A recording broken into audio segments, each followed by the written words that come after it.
games are planned on 23 players, and 23 players arrived at St. George's Park on Monday, said an England statement. Well, Southgate side traveled to Italy on the 23rd of March before hosting Ukraine at Wembley on the 26th of March. Well, that's the much we can take on the show. Thank you so much for your time. Of course, it was put together by Chukuzite. My name is Victor Oriahi.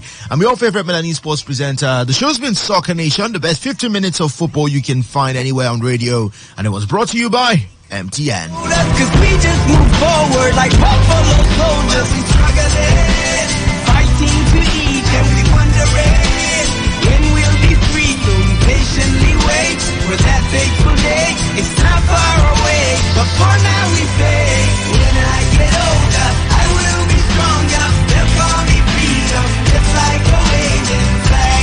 And then it goes back, and then it goes back, and then it goes back, and then it goes back. When I get older, I will be stronger. They'll call me freedom, just like a waving flag. And then it goes back, and then it goes back, and then it goes back, and then it goes back.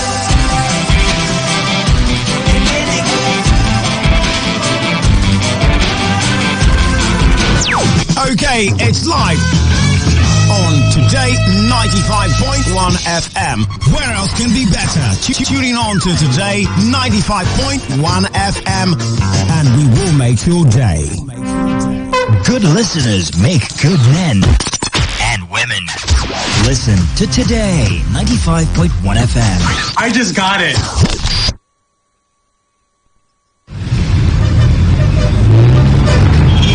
Live from the Garden City of Port Harcourt, Nigeria. This is Today 95.1 FM. And now, the moment you've been waiting for. This is Port Harcourt's number one. Here we go. The number one talk radio station. 95.1 FM. Today. Tell me what you want. I can be your friend. I can be your muse. Call my name and I'll be there. Do you know me? Do you know me? I am Dave Roberts, your favorite guy on radio. Catch me when you can.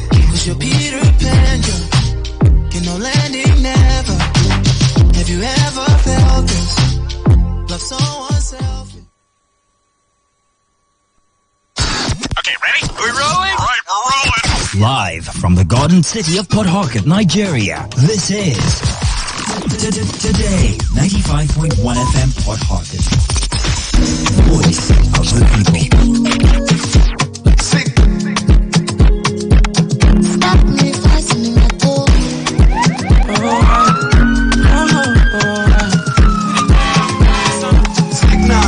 Carry all my money, make you carry me go Sambisa.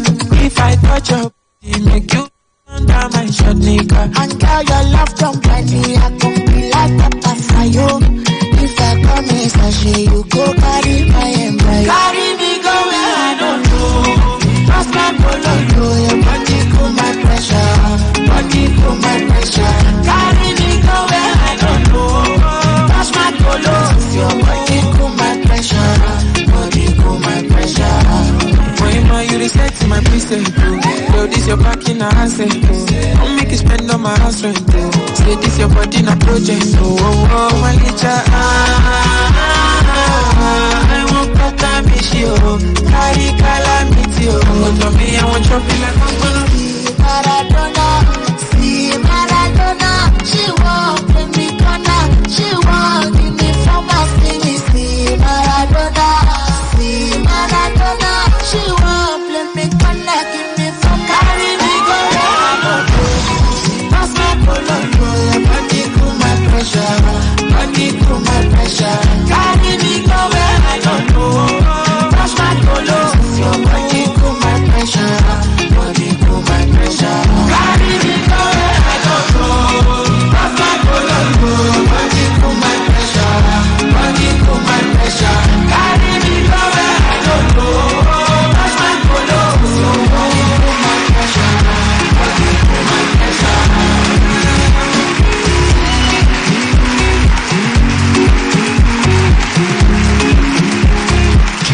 Boy Spice right here at Today 95.1 FM. Carry me, go where I don't know. That's not my plan for you tonight. I want to take you somewhere where you would definitely know, okay? Wonderful song right here on Today 95.1 FM. It's entertainment recap right here, baby. That show where you get to hear all the latest juicy gossip and trending stories in the world of entertainment. Brought to you right here by your favorite guy on radio, Dave Roberts. Call me your radio muse, your exotic zaddy dripping with opulence. Big Dave right here on Today 95.1 FM. And I'm really feeling the song right now. Like, it's so inspiring for me because I had a very cold day.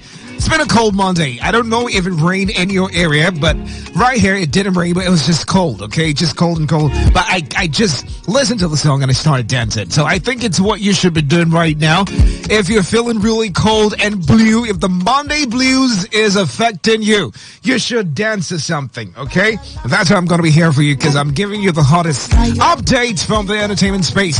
Before that, happy birthday shout-outs to you. If you're celebrating your birthday today, congratulations. All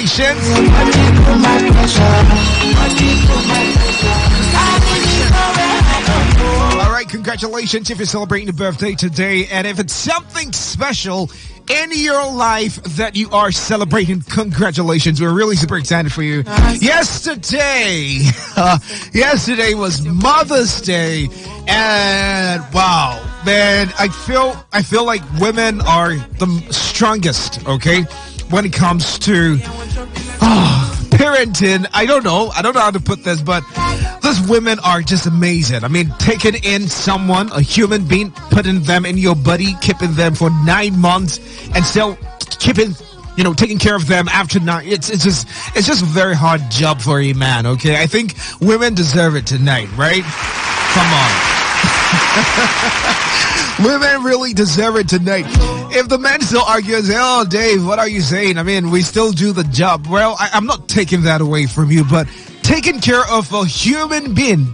So I saw this video where a couple were trying to just simulate how it feels for a woman who is pregnant to leave her life. So the man had his belly wrapped with, I think, water lemons, just one, okay? And then they wrapped it around his belly, and he was made to do everything he would do as a man, from wearing his shoes, bending down, going out to be with his friends, and sleeping comfortably. And you should see the way he messed up everything. I mean, if that was your mother, he would, or she would definitely kill you before you get bored, right? I mean, how can you sleep on your belly as a pregnant woman? But that's what the man was doing, right? So it's crazy how men don't even see that women are really stronger than them when it comes to being, I mean, you should know.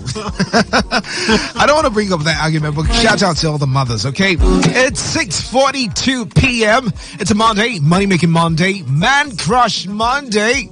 Or Mother Crush Monday, Dave. I think this is better. Mother Crush Monday, because we want to just say shout-outs to our mothers and tell them you're the best, okay? So I'll be doing that on the show tonight. Before that, I'll go on a short break. When I come back, I'll give you the update of all the celebrities getting their mother's stuff. And when I saw some of them, I'm like, what's happening to my life? Like, why am I not doing this? But don't worry, there is time for everything. All this and more right here on the show. Stick around, don't go anywhere. 95.1 FM, voice of the people. And we're back. Did you also sing? Yeah, don't worry.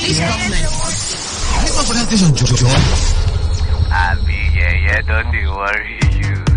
We're passionate about it. We love talking. We are Your number one talk radio station, 95.1 FM. Got one word for you, buddy. A word like Today, 95.1 Port Harcourt. Great talk, great radio. The voice of the people. Today. All right, welcome back. It's still Entertainment Recap right here. My name is Dave Roberts. How is your day going? How is your Monday evening going? Is it great? Is it just there? Or are you stuck somewhere? If you're stuck, not to worry, okay? Today 95.1fm is going to be here with you as we take you through all the wonderful programs from now up until the end of work tonight, okay? But some updates. If you are a fan of Adekunle Gold, probably you should learn one thing or two from him, as he did something special for his mother. Wow. And I'm really loving it when celebrities think back and understand that these women were the fans, the number one fans when they had no one, okay? When they had nobody. You'd see a mother telling you, I believe my son is a singer. I believe my son is a superstar. I believe my son will take over the world, be the next big thing. And you're looking at the son like, okay, this one doesn't even have talent. But the woman is saying something. All right, the woman keeps saying something. My guest on the show yesterday calls it an intuitive knowledge about, you know, what the children can be. Okay, so he decided to celebrate his mother by getting her a new house on her 60th birthday. And he went on to gush about, you know, the things he achieved because this woman showed him love and support and kindness and genuine love and everything. And I'm really thinking this should be the example for every celebrity. Before you buy that big car for yourself or before you get that big private jet, you should do something for your mother. All right, I don't want to make one special edition dedicated to celebrities who don't do stuff for their mothers. I mean, it's important. It's just normal for you to do stuff for your mother. Even if she wasn't really there, but for the fact that she took care of you, she didn't take you out of her tummy when you were just a baby. She kept you there, and she decided to love you and show you, you know, the kind of love she will give or the kind of love she could give to you at that point. You should still do something for her. So congratulations to Adekunle Gold, who celebrated his mother with a brand new house. And all the celebrities went on to share their expressions about Mother's Day. Kike Lomo also did something for Mother's Day. La Sissy Elenu also did something. Tenny also did something for Mother's Day. According to Tenny, she dedicated a Hot Woman song to her mother, where she described her mother as the best in the world.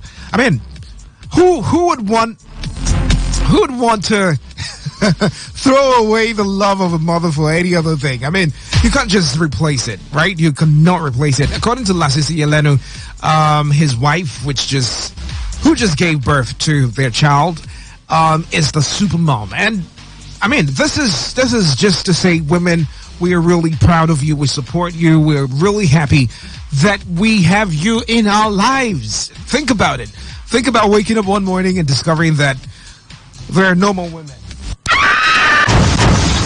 Imagine that kind of life, right?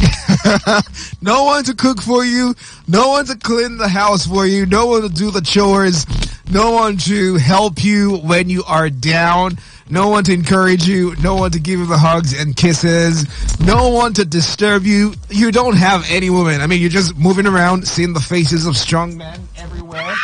No. I don't want to have that kind of imagination, okay? It's really scary. Just imagine the world without women. It's really, really scary. But, I mean, thank God we have women, and thank God we have good women, okay? I know they're crazy women who do crazy things, but we still have great women.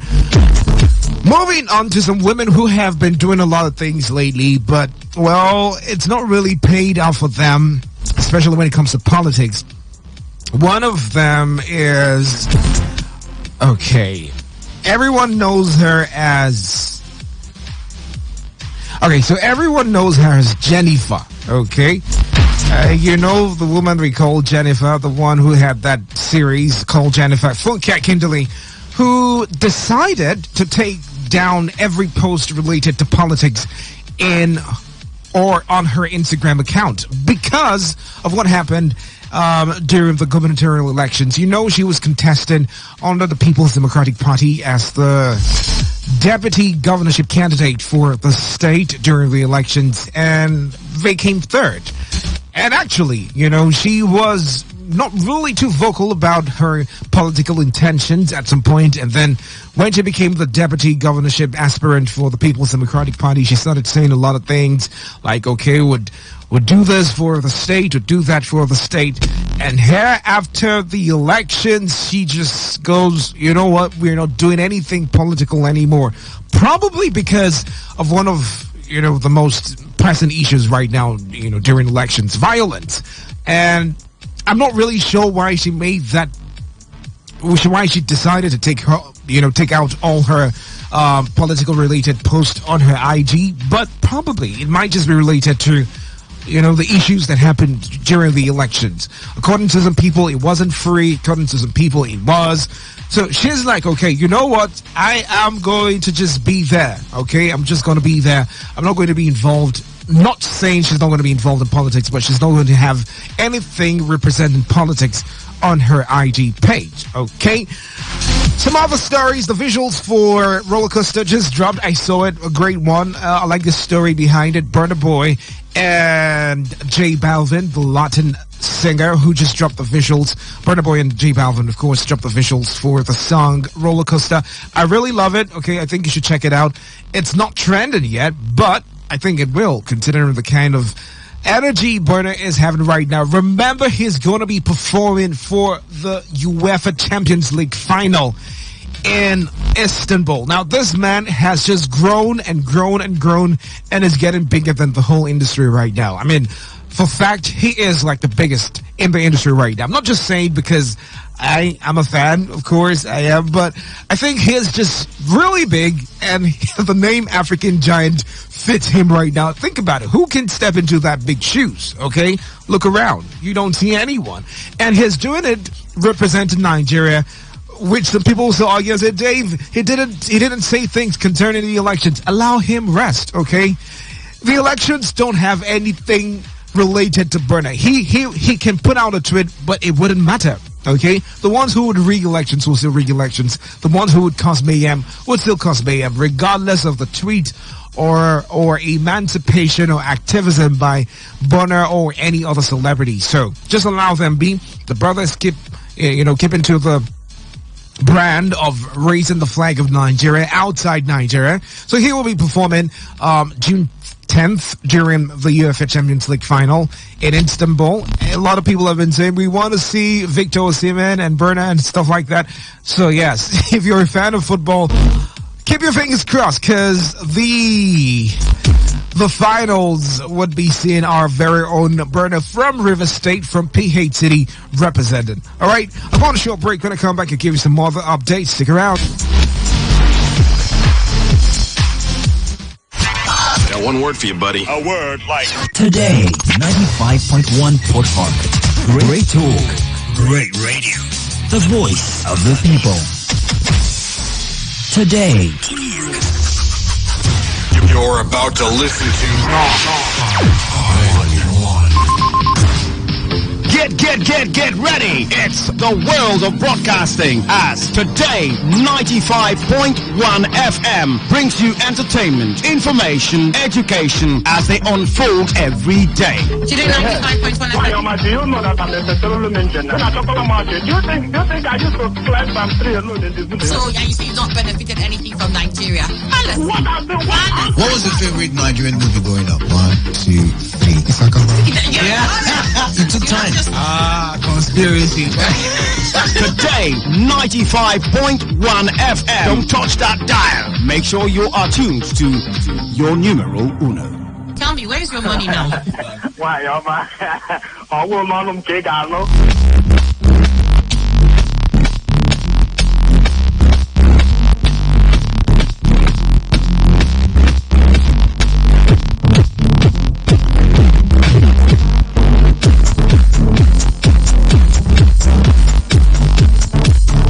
Okay, welcome back. 6:53 right here. We're about to step out, but this particular story, I might see it as something most people would want to hear, okay? All right, so some updates coming in here, and man, this might just be true. I mean, this might just be true. If we go by the word she uses to call herself, Mama Africa, stuff like that. Yemi Alade. Now, reports say that she might be pregnant. Okay. Now, I think after Rihanna started like revealing her motherly aspect lately. All right, she's always been the woman who everyone looks up to, like, okay, the model and stuff like that. But lately, she's also been really into the whole motherly thing. Okay, she just gave birth last year, and yet again now she's pregnant. So I think it might just be a sign of encouragement for any other younger star who wants to experience motherhood at their prime. So Yemi Alade has recently received a lot of congratulatory messages after she revealed the baby bump. Okay, so we might just be seeing the famous dancer, stroke actress and stuff like that, songwriter. She's really big like that. If you don't know her, in 2023, maybe you should go do some research, okay? So Yemi Alade might be pregnant, or maybe pregnant. We really don't know. She hasn't said anything regards that, but the baby bump is something everyone sees, okay? It's really glaring like that. If you did have a crush on her, well, too bad. You should try someone else. All right, but it's time for us to go right now because we have to make ready for Area Talk at 7 p.m. Do have yourself a wonderful, wonderful evening. Really wanted us to take calls and send messages to our mothers, but it wasn't possible because of the network system, okay? But have yourself a wonderful day. You can follow us on socials, Instagram, Facebook, and Twitter. It's Today FM 951. And for my personal handle, it's David Melford Roberts. Go spot me there. Let's connect together, all right? A special song for the mothers. Now, you remember the song. It's not a throwback Thursday. But I think I should play this particular one because it just refreshes my memory.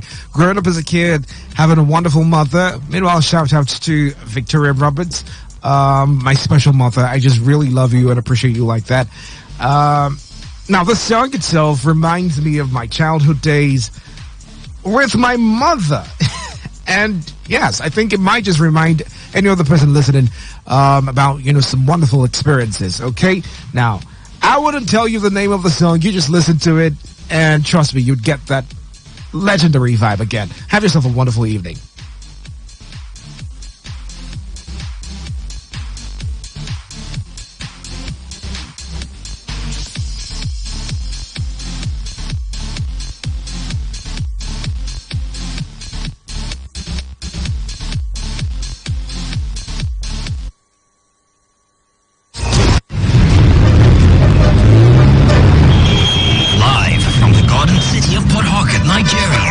This is Today 95.1 FM.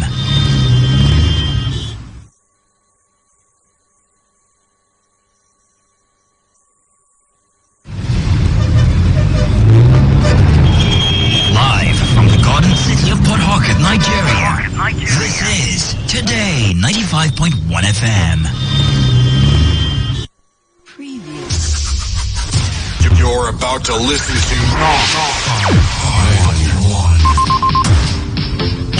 Get ready. It's the world of broadcasting as Today 95.1 FM brings you entertainment, information, education as they unfold every day. Today 95.1 Why, FM. do you know that I'm necessarily mentioned? When I talk about market, do you think I just go climb some tree alone in this video? So, and you say you've not benefited anything from Nigeria.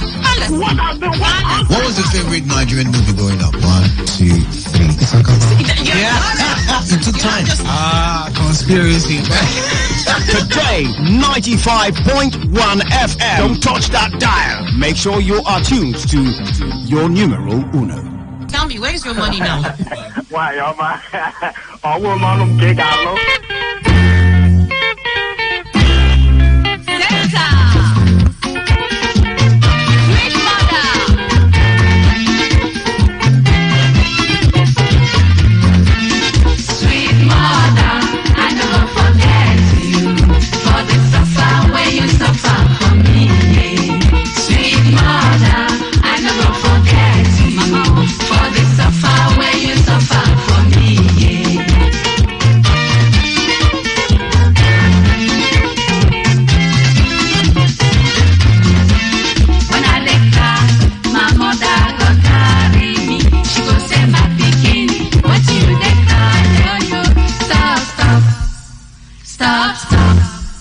Stop, make you no cry again.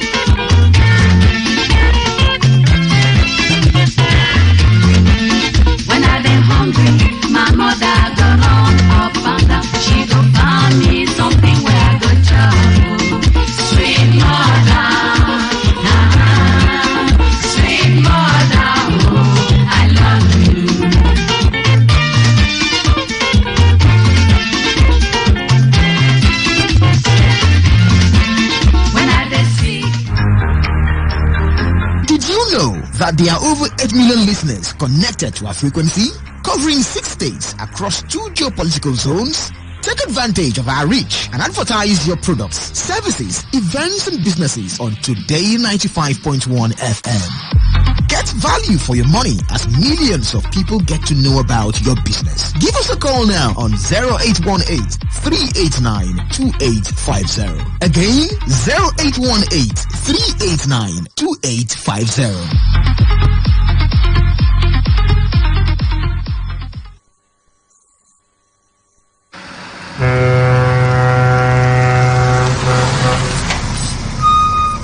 Officer, take. Officer, give me number. No time. Ma the match am. They go. What? You driving the officer of the law? You will arrest.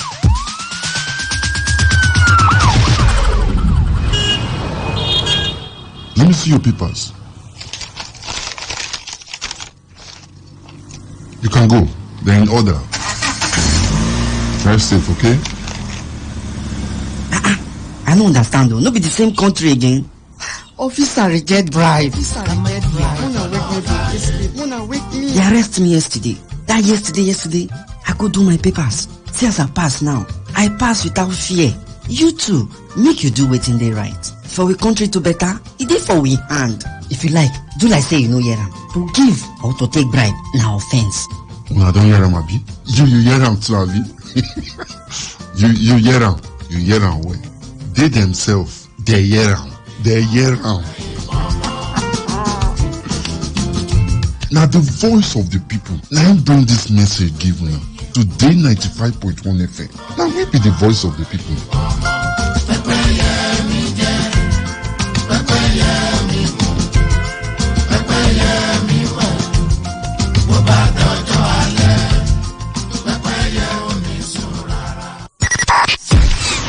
.1 FM, voice of the people.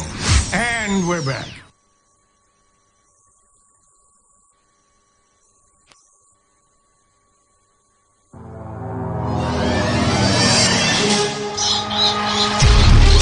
We have no health center, no medical center. Operating a room, we are really suffering. Hello. Good evening. Welcome, you, Abraham. Good to have you. Welcome to the Eyewitness Report Show, Area Talk on your Premium Talk Radio. The road is very fantastic. The only problem we have on the road is different checkpoints. The only my annoyance is that they don't even want to know what you carry inside your car. Immediately you carry something and give them, you are free to go. No matter anything you carry, put for your motor. Did this happen in all the checkpoints you passed? Weekdays, Monday to Thursdays from 7 p.m.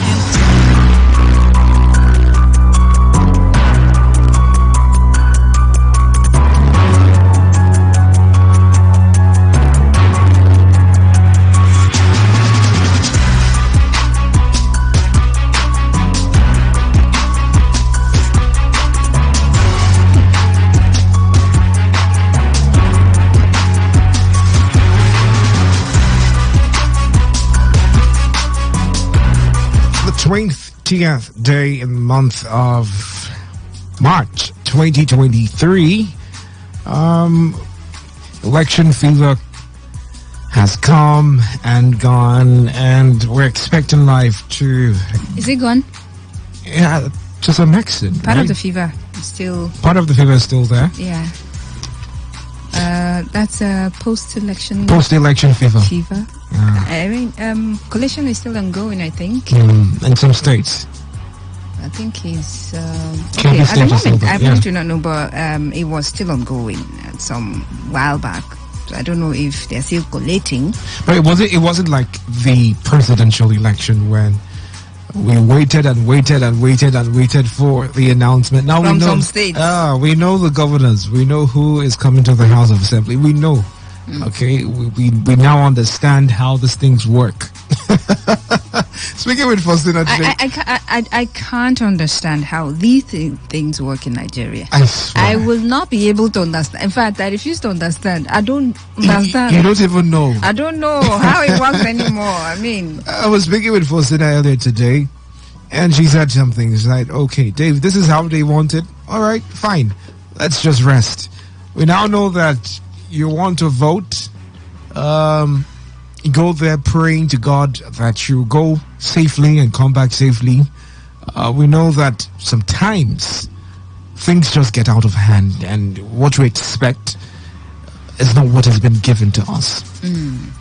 So yes, well, hope the elections went well in your area. Would get to hear reports from you to that extent, and then give us the situation report after the elections. How has things been? You know, has it been calm? Did you experience post-election, or did you experience post-election violence in your environment? Just tell me, you know, give us the updates. We'd like to know, because this is that show where you give us the eyewitness reports. It's called Area Talk right here on Today 95.1 FM. My name is Dave Roberts. Faustina, yes, I'm right here. Is here with me today. Welcome back from the weekend. From the weekend. It's been a long weekend for Area Talk. We last heard from ourselves on Thursday. So we're back Friday, again. Saturday, Sunday. 3 whole days. Oh, we missed ourselves. We did, surely. And we're here again to hear from you. Like I said, get to share with us your experiences during the course of the week, the previous week or the weekend, and any new updates in your environment, anything you think is newsworthy that you want to bring to the public, any issue or situation or concern that you want to share with the public, go ahead, because we'd give you the opportunity to do so. But before we get on with the main conversation for tonight, because we would address a particular issue, let's just peruse through all the problems, all the stories that happened in River State.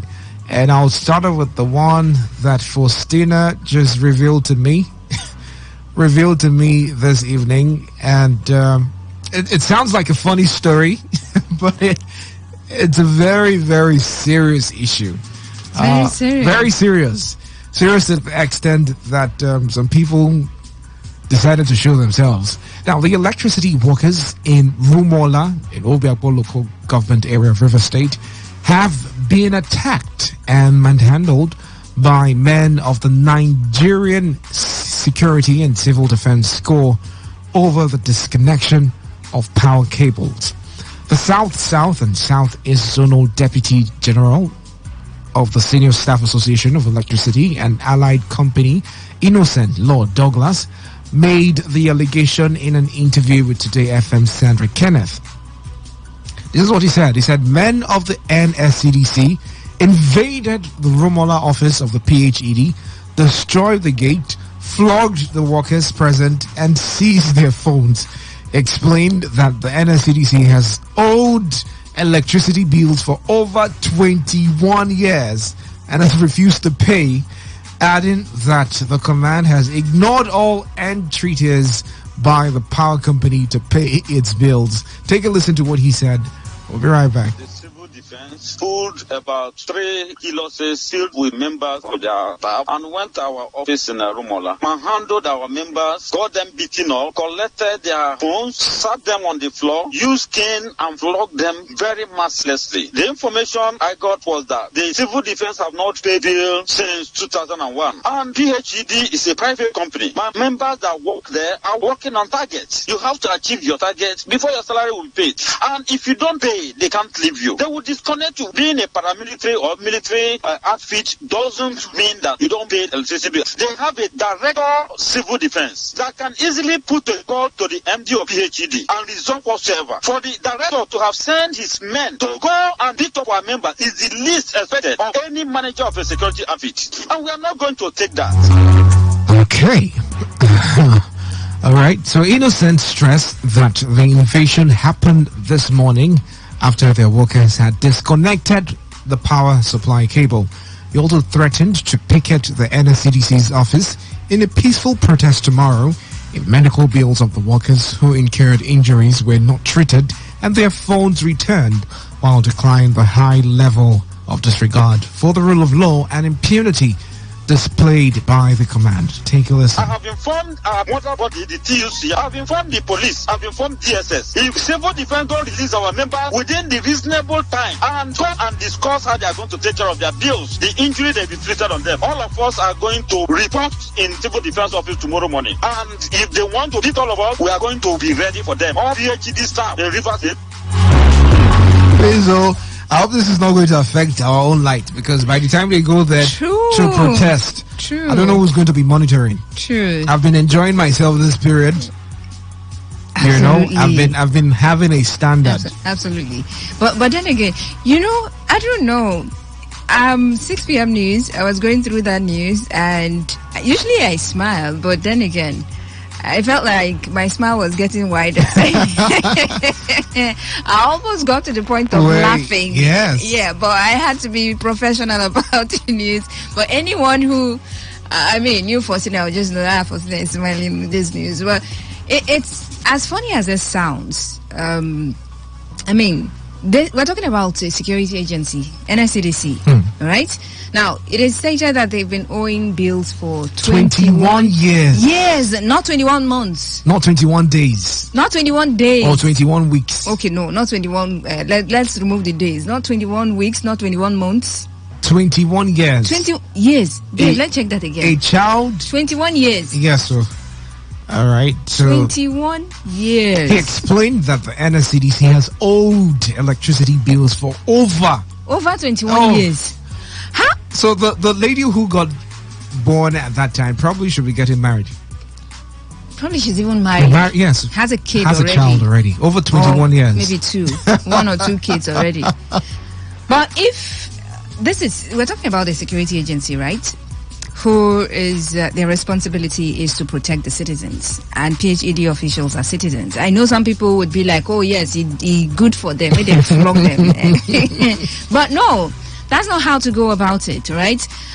We don't know the circumstances really, but that's just one side of the story. But if really the NSCDC is owing over 21 years of electricity bills. And then, because they cut off your power supply, you're going to beat the people, officials of PHED. That's totally wrong. Now, I remember a video at one point of a woman. I think PHED official was disconnecting her light. Yes, and then I think they were trying to remove the ladder from. And she came with her children. The children came with stones. I think things like that. Yes. Now we're talking about civilian to civilian. Right, but in this case, we're talking about a security agency involving in this. They're supposed to lead by example. Pay your bills. You are an agency of the government. You're supposed to show example, right? Pay your bills as and when due. Are we not protecting you? What? Are we not protecting you? Are we not ensuring that the facility is being protected? This is business, private business. Well. So it's not like, okay, it's NEPA government, so it's our government. We're just exchanging value. Yeah, we're just exchanging value. We're brothers,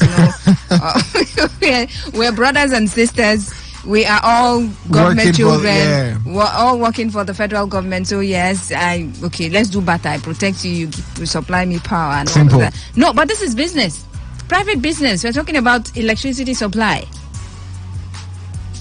So, the least expected person or group of people to act in this manner. Now, first, you owe. Second, you beat the person that you're owing. This is strong. Only in Nigeria, somebody is owing you money. Instead of you to go and beat the person or harass the person owing you, the person comes for you, beats you, seizes your phone. To beat you, seize your phone. Uses cane. I saw it there. They used cane on them. But I think that, well, in every situation like this, everyone will have their side of the story. Yeah. What story would the NSCDC come out to tell?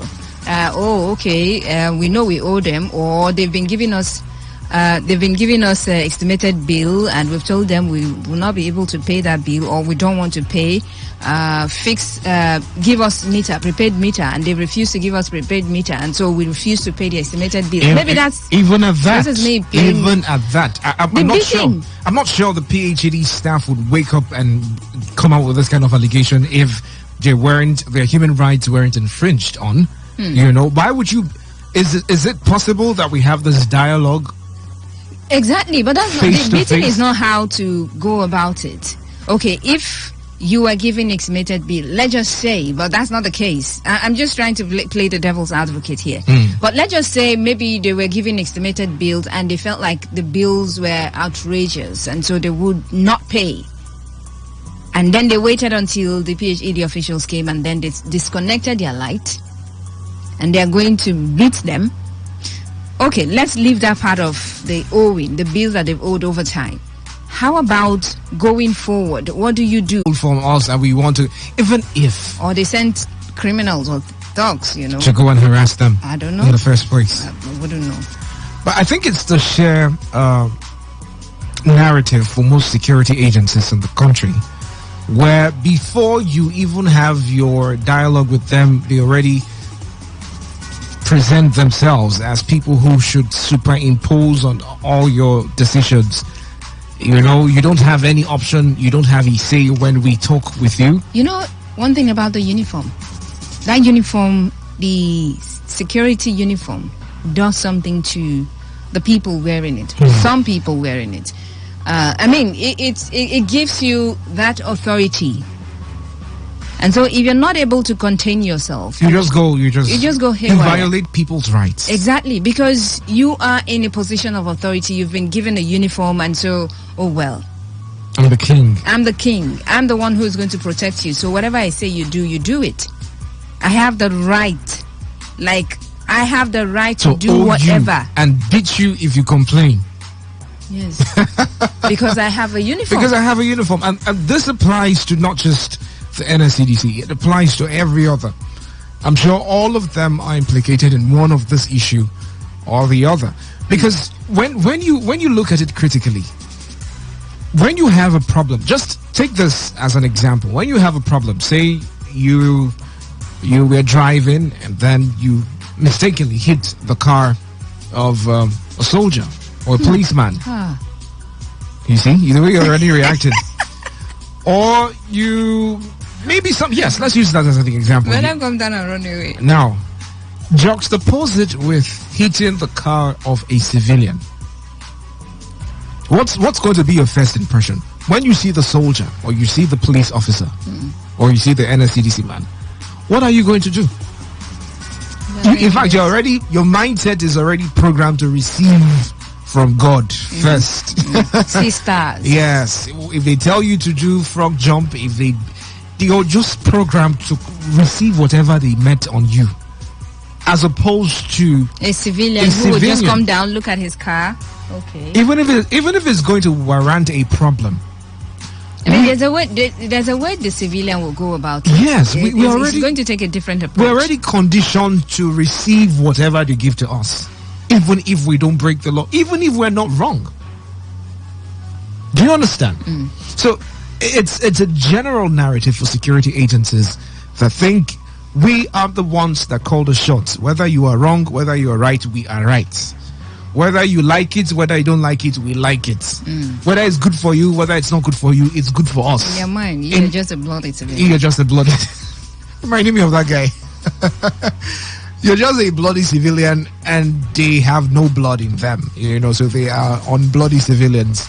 I'm just saying, right? It's bad that we live as human beings and some people think they're better human beings than us just because they have security outfits. And I mean, like I said earlier, some people might just be rejoicing at what happened, you know, to the PHED officials, because they will say in their areas they have been giving estimated bills and then they don't get to see power supply, and then they probably see it once or twice. At the end of the month, they come with their ladder and so they want to just disconnect and everything. So, I mean, a lot of people plan them, you know, I know some people in town, they receive beating from some people in town, you know, PHAD officials.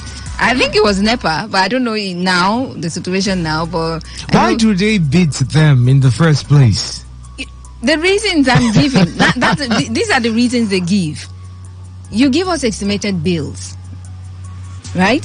And then we don't see the supply. We don't see the power supply commensurate to that bill. You come and then you disconnect. Yes. Sometimes towards the end of the month, you just flash lights for 2 days, 3 days, and then before you know it, you're here with your bills. And then let's say a week or two into the new month, you're here with your ladder to disconnect. And so some people are really aggrieved. People will tell you I haven't seen power for over how many years. Some people haven't seen light since in the independence. Did you see that tweet? The man who came on Twitter and wrote his account number, he wrote his name, he wrote his bank, and he tagged PHED to it. Okay. And then when they came to respond, like, why are you tagging us to your account number, name, and details? He said, I bought meat of 9,500 naira, and for 3 days now I haven't had light, so return my money back to me because the meat is bad. So you see, the meat is bad. I need my money, please. This is my account details. Just send it back to me. So you see, there are cases like that. All right. So some people would definitely feel aggrieved, but that doesn't mean that you should go about beating them. You shouldn't take laws into your hands. I mean, there are appropriate quarters that you should channel your grievances to. All right. You shouldn't see them, this is what we're going to do to them. We're going to beat them. The funny thing is, most of the ones who come to disconnect the lights are just going under instructions from the ones in the office. They are foot soldiers. Yes. I mean, their job is just to go disconnect and all that. Even though they are not following procedures. They're not following procedures. I think I was speaking with a lawyer one time, and he said, they don't have any right to come disconnect you. I mean, climb your pole and then disconnect your power. I mean, there are ways to go about this thing. And beating up PHED official is definitely, absolutely not one of the ways that you can go about it. You just end up compounding the issues. Yeah. I mean, look at this. We're not talking about some touts. We're not talking about some area boys or in some places. Task force. No, we're not talking about them. We're talking about the ones law enforcement agents taking laws into their hands and this, enforcing it on you, regardless of what might have transpired. You just come along. You are the one, You're the one that disconnected our lights. Over 21 years, you owe bills. I mean, you should be ashamed if you do owe a human being for that period of time. In this economy, someone has a business and then you buy, you don't pay, you buy, you don't pay, you buy, you don't pay, you buy, you don't pay. 1 month, 2 months, 12 months, 1 year, 2 years, 3 years, 4 years, 10 years. Add another 10 years again on top with 1 year Jara. 21 years, you should pay. And then I'm thinking probably the money is just too big at this time. Well, I think there has to be a way out. There has to be a way out. I mean, can't you just pay in installments? Like, let's talk about this. I'm telling you, the money is really big. I know it's really big, so you go about beating them. How is that going to bring out the money? Maybe scare them from coming to ask for money again. No, don't come for money. We should just keep consuming the lights. We're not paying at all because we are doing our job. We are securing you, so don't ask for money. Is that it? But it's business. So if you keep taking money from someone else's business without thinking of how the person is getting money to restock, without thinking of how the person is going to if the business is using generator, buying fuel, transportation, goods and services to and fro or from wherever they go to buy their goods from. All of those factors, you need to put them in place. You need to. So if you're just taking the money out and you're not paying, it means you're crumbling the person's business. And that person has a right to demand or ask for his money. Exactly. And one of the issues the PHD are facing, they'll tell you, most Nigerians don't pay their bills. Most Nigerians don't pay their bills. And that's why they're having some of the issues they're having.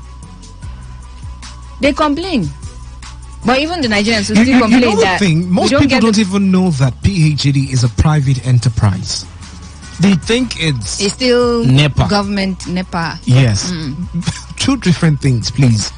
It is someone's business. Someone's business. Okay? It's someone's business. It's not related to the government. It's privatized. So it's someone's business. And now if you are a person who thinks, well, you can exude, any form of displeasure on these people without facing the repercussions. Time would come if they start going around with security agents, and then it gets to that point when if they want to disconnect your light, one Mopo man is standing with a gun. Time would come when these people would, start enforcing it on you. And you now start saying, oh, we can't even do anything. You're disconnecting our light and you're using security to threaten us. But now they are doing it peacefully. You don't want to. You don't want to enjoy the freedom that you have, that you can negotiate with them. Yeah, just put yourselves in their shoes. Like, okay, if I have a business and I'm being owed this way, how will my business survive? How will it survive? I mean, we should think about that. And all of these issues, someone was saying, the only thing that can put an end to issues like this with PHED and bills and everything, estimated bills and everything, is prepaid. But some people wouldn't want that prepaid. But I think that's because you want to honor the bulbs in your house. Yeah, you want to be looking at it and leave them. you go out without turning off anything at all. You just want to see that there is electricity in your house. All right. So that's one story. We'll touch on messages already coming. We'll touch some other ones before we open up the phone lines. The Chief Security Officer of Rumekini Community, John Chinda, has dismissed allegations that the paramount ruler of the community instructed residents not to come out and vote if they are not voting for a particular political party.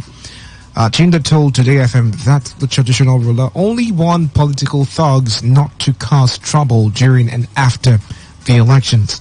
Chinda also warned those he described as mischief makers to stop peddling fake news to the general public. Take a listen to what he said. If we say so, that is an election era. And to tell you the truth and nothing but the truth. I'm in the meeting also. The agreement is, I know in during election like this, there are problems from corner or side to make sure that they destroy the election. The agreement was that the Nyenwal has placed an order concerning the election. If you know that you are not coming out to vote free and fair and go back to your house, you shouldn't come out at all. If you think to come and destroy the election, that will not allow it. And that is exactly the order from police, the INEC, even including the community. And that is exactly the Tankra that Nyenwale passed. And that is how it happened, the way I knew. On his part, the youth president of the community, Amadi Jesse, also said that the just concluded election was relatively peaceful in the community. There is free and fair election in Remake in the community. I am not a party member of any political group. I am a servant of everybody in the community. I move all the polling units in Remake in the community, make sure that there will be a free and fair Remake in the community yesterday. And there is a free and fair election in Remake in the community. I don't know who is giving wrong information against Rumekini.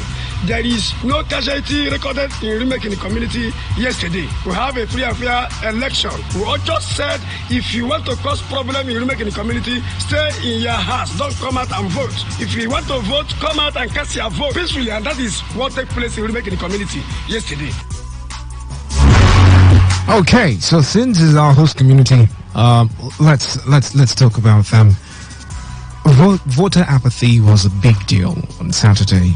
And a lot of people felt, well, you know what? We're done. We can't keep doing the same things and expecting different results. We can't go out there and vote, get disenfranchised, and then come out again and expect that this time it will be better.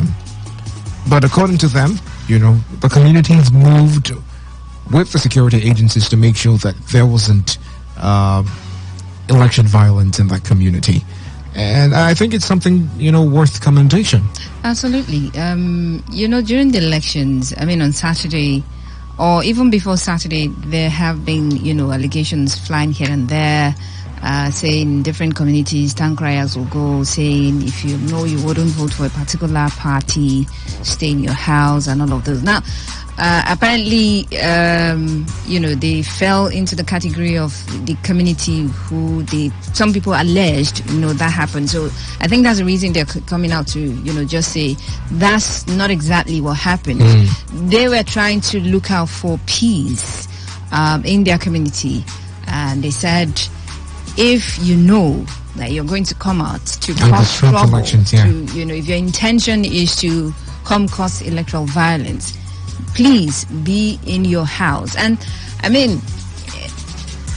peace is one of the things that a lot of people have been preaching about, before the election, during the election, and even now that we're done with elections. Maybe not done, but hey, it was yesterday. All right. But peace is one of the things that people should preach about, regardless of if you're coming out to vote or you're not coming out to vote. Whatever it is you're doing at the moment, at that point in time, you should, try and preach the peace. Even if you think that people are not listening, or what would my preaching do? Because some of these boys, they don't listen to what people say. They're just there doing whatever it is they want to do. People have told them to do this, and that's exactly what they want to do. But there is need to say we need peace in our community, and every polling unit is in a community, and it behoves on the community leaders and everyone in the community to uphold the peace in the community. Yes. So that we are going to have a free, fair, and credible election. Past tense now, but. This is exactly this is how it happened. Well, it's good. They're coming to say, well, we don't need any chaos in our community. Nobody wants to be in their houses or just walking by and then there is and they get hit by a stray bullet. Nobody wants that. Yes. I saw this documentary yesterday of Lagos in 1970. During some elections. Okay. And I saw the orderliness. I saw people coming out without any form of fear or prejudice, no ethnic religious inclination, just coming there to exercise their duty as indigents of the country, citizens of the country. As opposed to, some other videos that showed later on in 2023 how these people were being disenfranchised, how they were being threatened, a lot of stories here and there, and it just made me feel so sad. That, like I would always say, progressively retrogressing. Instead of moving forward, or instead of staying at a place where, well, it's not bad, it's not good, but we're still tilting towards a little bit of progression. Yeah, even if it's just a snail's pace. A snail's space. We have just continually gone back and back and back. You see ballot papers been snatched, thrown away, burned. It wasn't a funny sight at all. Some called it a sham election, and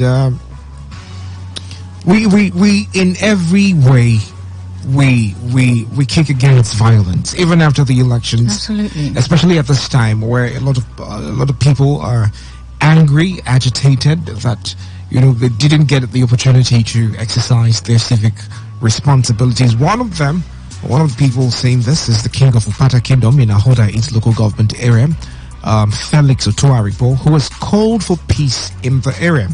His Majesty Otuaripo made the call in an interview with newsmen, expressing the need for unity amongst the people, and noting that it is only in unity that the kingdom will be developed. He, however, urged the people of Ahoda to shun violence and look forward to developing the area. The king of Upata Kingdom also called on his people to desist from instigating violence and spreading information capable of breaching public peace. And this should be adopted by every other community in River State. River State with emphasis at this time. You know, if you think by creating more violent atmosphere because you want to express your displeasure, you are dealing with the problem. Well, you might just be contributing. You know, you want to vent, you want to show your anger. Oh, this is what happened. Then you start burning things, you start destroying properties. At the end of the day, you're just contributing to the problem. You know, like I mentioned earlier, all the polling units are in communities. They are situated in different communities. And these communities, they have elders, they have CDC, they have paramount ruler, they have kings, whichever name they want to call themselves. They have people manning those domains. And like the king of Obata Kingdom has come out to say, well, calling for peace as well. If it's something that all the people, kings and chiefs and elders manning different domains, you know, they make conscious efforts to try and ensure peace. Not just this period, I mean, leading up to the elections as well, you know, talk to your people. I mean, talking, they wouldn't listen. I know some boys will not want to listen, but then again, they know these people. There are ways they can go about it. Maybe they might not be able to totally eradicate the violence that would occur, but I mean, it can be brought to a minimal level if conscious effort is put in place or is put into it. Yeah. I mean, I saw a video. Queen was showing me a video, and I saw it and I laughed. One of the boys, you know, snatching ballot boxes, and he was on a bike, and they were calling him, bring that thing here. They were calling his name. Oh. I mean, so these people are not people from the moon. They're not people from the moon, okay? They are people around the communities, they are people around the kingdoms and all of those. But like someone would say, talking is not doing anything anymore. These boys, they are hard on hearing now. They don't listen at all. So you just talk and talk. But it shouldn't deter you from talking. It shouldn't deter you from doing whatever you need to do to ensure that there is peace in your domain. Taking a cue from what you said, if this traditional rulers, if these people who man the communities know these young men who involved themselves in this election, issues or election-related problems, why aren't they making conscious efforts to arrest them or to deal with them? The way a community would deal with someone who stole from them. Oh, well, I really don't know about that. But then again, we've been here on Area Talk, you know, and at different times people have called to say, well, there are some boys terrorizing our communities, and when we get them arrested, the next day, they're back to the community, and they are walking free. And frightening the people who arrested them. Absolutely. So sometimes I think these boys have made themselves so terrible. They've made themselves terror to the extent that even the elders are afraid, even the traditional rulers are afraid of some of them. Chiefs are afraid of some of them. So once you say, oh, we need this person arrested, well, fine, they'll come pick them up. But before you know it, they're out on the street, back in the community. And if they know that you were responsible for the arrest, oh well, you know the rest of the story. Wow. Such a sad tale, especially in River State. Well, anyways, let's get to the phone line so we can talk with you and hear how it was during the elections on Saturday. And of course, would like to point out something really strong here, okay? If you are going to call on the show this evening, make sure that you leave out political parties. Make sure you leave out name calling. Make sure you leave out hate speeches. Make sure you leave out all those things. We're saying it in a way that everyone can understand. So when you start, we're going to disconnect you and wouldn't take your calls again. Okay, let's be very modest on the show today. A lot of things have been happening, and we're trying to tone down, the atmosphere, the heated up polity already. Try as much as possible not to call and say, "Oh, Faustina sent her boys to come and raid my environment." We wouldn't take that, okay? Or making allegations or pointing to people. Just go straight to the point. Your eyewitness report, what you observed during the elections. If you were disenfranchised, fine, it's good to share. But do not make references to any political party or anybody's, statement, or call anybody's name. Please would want to have a very understandable approach on the show today. All right, so the numbers are 0817 0000951 or 0810 9510951, or you can send text messages to the number 0701 933 9962. 95.1 FM. Good evening. Good evening. My name is Indifferent. You're welcome.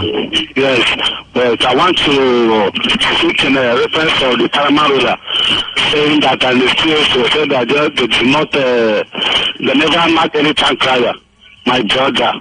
Why can all this Paramount ruler, how can they rule us, my brother? I was clear that is community I live as non-Indigenous. That day, they knocked that tank crier there on my present, even I did not vote that day. I never voted. They said that if you're not there, no voting for. Okay. All right. So, like I said, we don't want to heat up the polity. Okay? We don't want to heat up the polity. It's as simple as going straight to the point. Now, if you had to express that to me, you would have said, look, this might be a different story, but not name calling. We already started mentioning the name of the Paramount ruler. Let's not do this on the show. 95.1 FM. Good evening. The robot. You're welcome. Faustina, greet you, the prophetess Faustina. Eto. Eto says she's a prophetess. You are right. No. Definitely you are right. The last time we hold this show on Thursday, you remember how you guys were warning people not to go ahead to carry ballots and the rest. And if you put your ear down, which is how many number of guys that went to jam the ballot box that have died. Oh, okay. So you want them, you people want them, but they don't hear. They wear their clothes and cover their ear. So with this, I thought with my people, we sat down together. So we declare that we come out that you people are the prophet and the prophetess of this generation. I congratulate you people on that. Another thing is that PhD, at least yesterday, although it's our transformer that has issue. The biggest transformer in the state that has issue. They should give us we needed this is up to 24 hours. We never stay long like this. They should bring us and break. You know them. You guys are even advocating for them. Tell them to give us this is more than 24 hours. Thank you. All right. Thank you very much. 95.1 FM. Good evening. Hello, good evening. You're welcome. Deb. Yes. Faustina, good evening. Good evening, you're welcome. Thank you. You are in a political era now. This one will not give us warning that we should not talk about politics. Yes, please don't. Wow. Yes. We don't, I would abide with the rules and regulations. I want to thank Nepal so much because on Saturday they gave us throughout so that we can use our television to watch what is happening in the Nigeria. So if they continue that, in short, I owe them some drinks. If you know when Nepal officers are there, tell them, say me, Everest, I'm owing them drink. All right. Or bring us light throughout on Saturday so that we are able to watch Nigeria. I'm trying to avoid mentioning election so that you not cost me. So if they do like this, I don't think that we blame them at all. So thank them. Anytime where they come to collect bills, let them come. Everybody will give them that drink where they used to advertise in your studio. That is action bitter. So, when did they advertise? All right, thank you very much. 95.1 FM. We're going to call you brand. Okay, 0817 00000951 or 0810 9510951. 95.1 FM. Good evening. yeah. Good evening. It's Tom Victor Clement from Ivo in Ahoda East Local Government. All right, you're welcome. Yeah, my eyewitness, one of summer in my village, Ivo. Throughout, it's almost 2 or 3 weeks now. The transformer has problem. When thunder strike, the transformer has a problem. So the relevant agency should help us to install maybe the act in that particular transformer. That is one. 2, the last election in my, that is our place, Ahoda East. They kidnapped my mother's junior brother. Of course, I called the radio and they responded. Okay. Back, which is the APC candidate, named Napoleon Okalipe. They slapped hell out of him. One of his eyes has a problem as I'm talking to you, because yesterday I was with him in the hospital. So, but we are not happy with what happened, because election is election. If you want to win election, don't kidnap. I've been preaching that. I've been telling people, don't kill. Now, I didn't they kill that my mother's junior brother. I will know the people. I know from my place, Opata. They will not leave them. Of course, that is, will not leave them. Because you can't just kill somebody or you kidnap somebody that contests an election and spend his money. And you are somewhere there, you call yourself Baba, you don't go to school, you don't even know anything, you are thinking of how to kill, how to eat. While people tomorrow, you to bounce back on them, they don't even think about it. Somebody use you, go and kill, and you want to go and kill. My brother, I don't know how we are heading in this country. Okay. Thank you. Thank you very much. Wow. 95.1 FM. Good evening. Hello. Good evening. You're welcome. Good evening to you. What's your name? Uche. You're welcome, Uche. Thank you very much. I'm calling you. There is if you are coming from Tank, heading to I think you are going to Neka or Igrita. There's a particular place called Matani, opposite mobile filling station. These people, I don't know what they are calling, whether they are custom or what. They keep passing all these heavy-duty vehicles on the road. I mean, on Sunday, that was yesterday evening, vehicle with Super Toyota Jeep was trying to turn, and another vehicle just coming. It was like trying to hide, keep away from on the road for the driver to. He now ran under that very heavy-duty vehicle. Okay. And that man spent almost 30 people crowd just surrounded him, trying to rescue him, pull him out from the vehicle. I'm telling you that we've been talking about this fight. This is why we are talking about this lawlessness. In any society that is lawless, the development will be so minute, and it will not help the country at all. Please, I'm calling on the relevant authority. So please advise the custom immediately. If you pass a Limu police station, you will see them there. Almost a distance that is almost 2 kilometers, and it's not helping us at all. That young man would have lost his life. They just brought him out and took him straight to the hospital. I don't know if there's anybody that has done any. I'm talking to you now. As I passed that around after 12, that death is still there, the way we met it out yesterday. Please, the relevant authority should do something. Then, lastly, sir, the election, you have been telling us not to call name. I will not call name because it's against your rules. But it is quite unfortunate that people that we expect to behave well in our society, more especially, when you talk about a king, you call somebody a king. That person should just have a high level of respect. What happened on Saturday is quite unbelievable. That a king just came out and was telling, if you don't want to vote my party, go. If you don't want to vote my party, I was so shocked. As I'm talking to you, they went into a particular compound. They said they perceived that INEC personnel went inside that compound, that they have already uploaded their own results. Some boys entered inside the compound and vandalized all the windows. The estimate to repair those things, to get those things, then put them in order again, it's almost 200 and something thousand naira. So I don't know. Sir, please let me tell you, I was thinking that INEC would have gotten it better for us this time, the way they gave us that assurance Thursday, that is on 23rd of February, or no, March. I thought we would have gotten it this time. But the way these things are playing out, take all the states, you see violence, reports of violence and all the rest of them. It's a pity.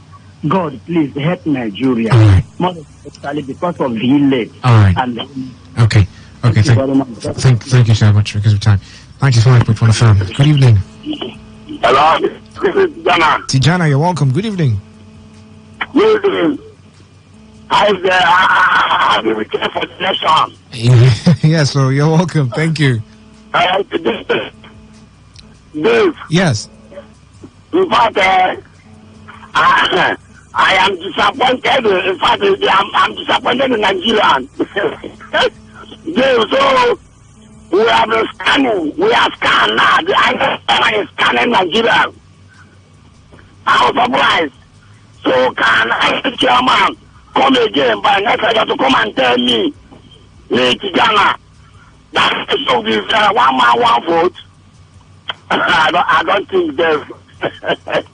In fact, I would advise any Nigerian man that our ambition or now that to come to run for any office, to come prepared and hire bad boys. No. I think that is No. You can't do that. You can't do that. I mean, you're adding fuel to fire. Yes. What we are practicing is not democracy. The Nigerians have gone out of electoral acts, and the president of Nigeria, Muhammadu Buhari, assured the people of Nigeria, based on the electoral act that was signed, that election is going to be transmitted, election is going to be uploaded. Oh, Jeff, I shed tears. This is time I know that this country, that is why anyone that won election will not care to come and visit his people and know what his people is passing through, because you came into Jaguda way. You were not voted. Because if you are voted by your people, then you must come back home to do what you are supposed to do for your people. All right. Dave, I am disappointed. But Dave, anyway, I want to commend the governorship candidate of PDP in River State, because I am seeing him as a nice man.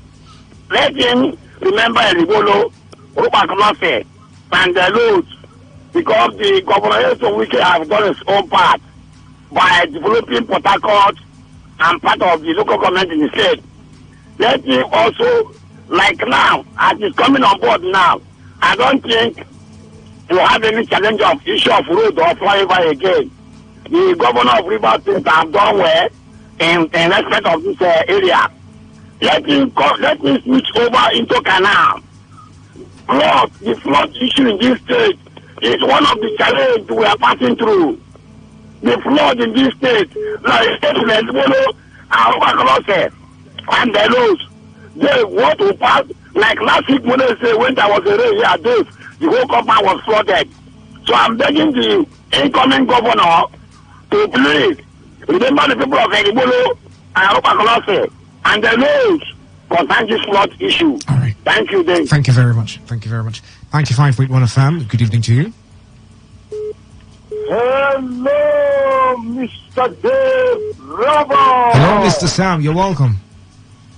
Yeah, is Lady Faustina there? Yes, Mr. Sam, good evening. You're welcome to Area Talk. Hey, oh, my beautiful Faustina. A blessed evening to the two of you. Hey, a blessed evening and a blessed new week. It has been long anyway. Yes, it has. Yeah, yeah. Lady Faustina and Mr. Dave Roberts, you see, sincerely, we are in a very dangerous time here in our nation. And it's like a time bomb. Looking at that time bomb, the igniting button is situated here in River State that will ignite and it will cause great havoc the land space of this nation. Beginning from here, that is not what we want. However, the truth is that this is not how the democratic tendency should be carried out for the younger generation to take over or inherit. Looking at the time now that we have, I don't know, Nigeria has become like China or Japan, where we have so many Chinchon masters and students. Though they don't have temple like the Shaolin temple where you have a Chinchon master and his boys. But here we have them without temple and they are all over. They have some kind of gymnastic way of maneuvering things to their favor, not minding who dies or what the consequence or the outcome will be. And that is very dangerous. Very, very dangerous. Undermining the will of the people, whereby they will come out and tell us democracy is by the people, for the people, to the people, by the people. I don't know that kind of nation that is not reflecting with the size of these Chinchon masters and their young ones that they are grooming. And here you say we'll have a better Nigeria. You see, Mr. Dave Roberts, we cannot build nothing on nothing. We cannot build anything on nothing. All this thing that has played out is totally mess. Most especially beginning from here in River State, my own Jerusalem. The kind of things that happen, Mr. Dave Robert, our security men, our institution, they have become very so corrupt that I saw in my polling unit whereby policemen, by the lead of a DPO, they came and snatched ballot balls with the aid Mr. Sam. of the policemen. Hello, Mr. Sam. Yeah. Are you listening? I'm listening to you, ladies. Okay, you said policemen. Now, we need to be very careful of that because these days we have hoodlums going about in police uniforms. So I think it's safe to say men in police uniform. You see, Lady Faustina, when we try to shoot these people and justify their wrongdoing, I think it is very bad. And that is why this country will not change. Now, if you tell me hoodlums going in police uniform, where were the policemen in those checkpoints, in those areas, not to identify these hoodlums? That these hoodlums will come right before the people and take all the kind of criminal actions and still go away with that. And we were told by the governor here in the state that they have built a water intelligence room or what have you, that whatever is happening, that criminal is about to do, the one they are even thinking in their heart, they will be knowing it in that intelligence room. How come this intelligence room is no longer working when it comes to election? How come is that the governors will say they don't have power, they are only chief security officer on paper, that when it comes to election, the mandate of the people, they will now have power, everybody will be working by their instruction. All right, Mr. Sam. Thank you very So much. let me just round up. As a round up. You see, whatever is not meant for, that is not chosen, or whoever is not chosen by the people will not stand. There will be cleansing in this country, and that cleansing must put our institution right, whereby things will be done right, how the people want it, not how some criminal in the name of our leaders or gymnastic or teacher masters will carry out their gymnastic maneuver to maneuver the people to the wrong way. All right. So I'm not happy anyway. Thank you very much. Thank you so much. Most of us aren't still satisfied or happy with, the turnout of events. We're hoping and praying that, with each passing phase, Nigeria would start to see the need for... Absolutely. But I think we need to set the record straight. Now, I know that I wasn't with you there when you saw what you saw, but, sometimes if you've been to court and if you've been asked questions, you need to prove beyond reasonable doubt. I'm sure you've heard that phrase, prove beyond reasonable doubt. And so sometimes you need to tread very carefully. We've seen cases, or we've heard about cases where people will go about, hoodlums or thugs will go about in military uniforms. And so when we see that, we'll definitely just say, it was the military men, or was the police and all of those. You could just say that. But in reality, they were just thugs. And so that's why if you listen to the news, if you listen to the media, we talk about men in uniform. If it's not confirmed, men in uniform, that's to be on the safe side, all right? So thank you very much. 95.1 FM. Good evening. Dave, good evening. You're welcome, Chicos. You're welcome. Faustina, good evening. You're welcome. Good evening. How is work? Work is good. Faustina and Dave, I want to say something concerning the last election in my clan. Hello? Yes, go on. But don't mention any political party or don't make any allegations concerning anyone. Hello? Did you hear me? No. I said you can, but no name calling, no mentioning of any political parties. Just go straight to what you want to say. Yes, I will not do that. I will not do that. I hope you can hear me sound clear now. Yes, I can. Okay. I thank God. The election has come and go, and my clan remain peacefully. So I want to thank River State Governor for what he has done to Obake people. The first and foremost, I want to thank him for bringing House of Assembly in Emwa constituency back to Obake clan. And again, the one that is going, being the former person from Obake. Then the governor also brings the position back to Obake. So I'm giving him kudos for that. Okay. He has done well to Obake people and at large, Obake clan. So I'm also using this medium to inform Obake youth whosoever that.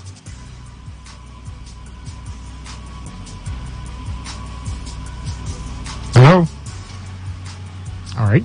95.1 FM. Good evening. Hello. Today FM. Yes, you're welcome. Good evening. Good evening. This is a wonderful Jesus for my community political government. All right. Yes, my eyewitness that was there for yesterday. 18 of March governorship election, the House of Assembly election has come. I'm so happy my community of Panale election went peaceful.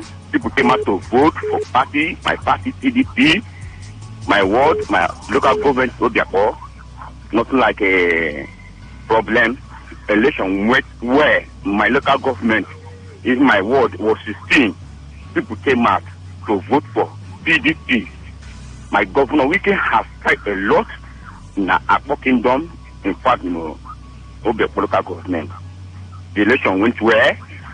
No problem. Me, I came out to vote my party, PDP. You see, I said no name, no party mentioning. Don't mention any party. Okay. Sorry. So, what I'm saying, the election went where? There was an election in my community, Mokonali. People came out to vote. People came out and vote peaceful, went their home. Nothing like problem. Everything went where? I give God the glory that the election has come. People are saying that this and this and this. But God, if you have God on you, nothing will happen. All right. The election went well. Okay. I came out and vote. And thank God for that. Thank you. Thank you so much. 95.1 FM. Good evening. Hello, good evening. You're welcome. What's your name? Gift from Port Harcourt. Okay, Gift. Okay, I want to talk about the last election, sir. Okay. To me, I have decided anything concerning the election, I will involve myself until results can be transmitted electronically. Do you know when they do this reality show, all these programs, they will tell you vote for candidate of your choice, and you stay at the comfort of your house and vote, and they will count. Like for instance, this BB Nigeria, all those things. Anybody you are voting for, you don't have to go to any polling unit. You stay anywhere and vote for the person, and it will count. Am I right, sir? Yes, you are. They have come that INEC, because they are looking for things they will use and give their relations contracts, like ballot paper, to the point that even in this 21st century, INEC cannot have a way of authenticating ballot paper, so that by the time people bring the fake one, they will know this one is fake without struggling. Yes, people will bring the fake one every year to year. You hear people come with fake results and they exchange it because they have already planned it and they know what they are doing. Secondly, because they will have contract and budget that they will give to people to bring some things. And then one thing I noticed in Nigeria and INEC, if people don't die in something, INEC does not feel that they have done that thing very well. People must die. So that they like people dying. If not, it's true now, because in foreign countries, if something happens and they say this thing killed 2-3 persons, they will look for another way to approach that thing so that life will not be lost. The INEC will always approach it in a way that people will die, so that the blood, they will suck it and be happy for their court and all those things. So I'm off from it. Thank you. Wow. All right. 95.1 FM. Let's get to hear from you. The situation report at your end after the elections, or any other pressing issue that you want to share. Feel free. Call the numbers 0817 0000951 or 0810 9510 951. 95.1 FM. Good evening. Hello. Yes, Prince. Okay. From Iba. Okay, from Iba. You're welcome. Yeah. Thank you. Let me talk about the past election. Do you know that what is happening here is some people election in Nigeria is very bad. That people lose life because of some INEC is happy after spending the week. You want to tell me that INEC cannot do he will not lose his life. And all those things, and let me just, you know that this thing will cause a problem in Nigeria, and let me just tell you, now somebody will just sit down and you kill somebody, and you don't think that person you kill, it is the family, the breadwinner of that family. I do see the brother and brother, yes, how do you think they will see? They will think how to hit back. And the way I'm seeing it, political killing has come back to River State. And you have to say, because you're not seeing what is happening. If somebody tomorrow, you will not see anybody, you will not see anybody proceed there. And next again, they will kill somebody. About it, us don't talk about it. The local government, they have to but they don't know what to say. Abu Bakr, you guys condemn killings. And because of my children, that you see, I'm start to daily and see things in my eyes. The police are there, also complete arms. We're in trouble because some people see walk on the road at the corners of don't have power to hold gun and shoot somebody. And when you started killing somebody all this way, somebody may plan to hit the person. If you can't get him, look for his best. Because all of us, mother and father, we know where we come from. And some people come and hit your own parents. After, if you look for his own parents. Because father. I am praying, let us stop this thing. It's going to cause in the weird. Most of us are happy to become our own turn tomorrow. Stand. This is today. If there's somebody in our family, I begin to celebrate. Am I sure to know it's not going to be on? It's too bad. Please, let's stop at it at all. Most at times you claim as a Christian. You see, you claim Bible, but somebody on all these things. We are happy. No pastor complain. Nobody, the chiefs, nobody talk about it. They are afraid of all these small boys. God should help also in this day. All right. Thank you very much. 95.1 FM. Lost the call. Call back as quick as possible. You can send text messages to the number 0701-933-9962. 0701-933-9962. 95.1 FM. Good evening. Yeah, good evening. You're welcome. What's your name? Yeah, my name is Kingsley. Kingsley. Yeah. Okay. Actually, I'm talking about my eyewitness is what I saw on Saturday election. But my happiness is that also you went to the, you observed to the election actually. So though I am not a member of any political party, but I also love to do what that is right. I mean, exercising my franchise. But what I saw on Saturday marvels me. I actually began to think how or what Nigeria is going to be. Because I knew when I was small, people do tell us story about how ballot papers, how they do scratch them, this, that. So, but when I was small, at this age of at least I'm up to 40 years, I'm still seeing such a thing being repeating. I wonder, I just asking myself, as exactly the way they told us, the only thing that those days, they not have what that can convince them. They may snatch it and run to the bush. But now they can snatch it and enter into a vehicle. So I was just like, what is the way forward for Nigeria? If what that we are thinking that every day or every year there is an improvement of an electoral act or a process or a system, that we are still seeing what that we have been told about, or the way our fathers have experienced their own, is still repeating now. I just like, what is the way forward for us as Nigerians? Okay. Also, after my own election, because where I voted during the presidential election, my dear, there was a lot of crowds. Before it reached me, I know how long. But this one, when I got there, I didn't see people. I was like, what's happening here? I just early, I voted, I was coming back. I saw people, the people that are conducting elections, discussed it everywhere. As I was coming down, because I know, I thought at least more than 5. Discussed, is this the actual election? But what am I looking at? Why is it like this? Why is people not coming out? So that shows that actually people have totally lost confidence in the system or what that produced our leaders. So I actually cry or tears for myself and our unborn children.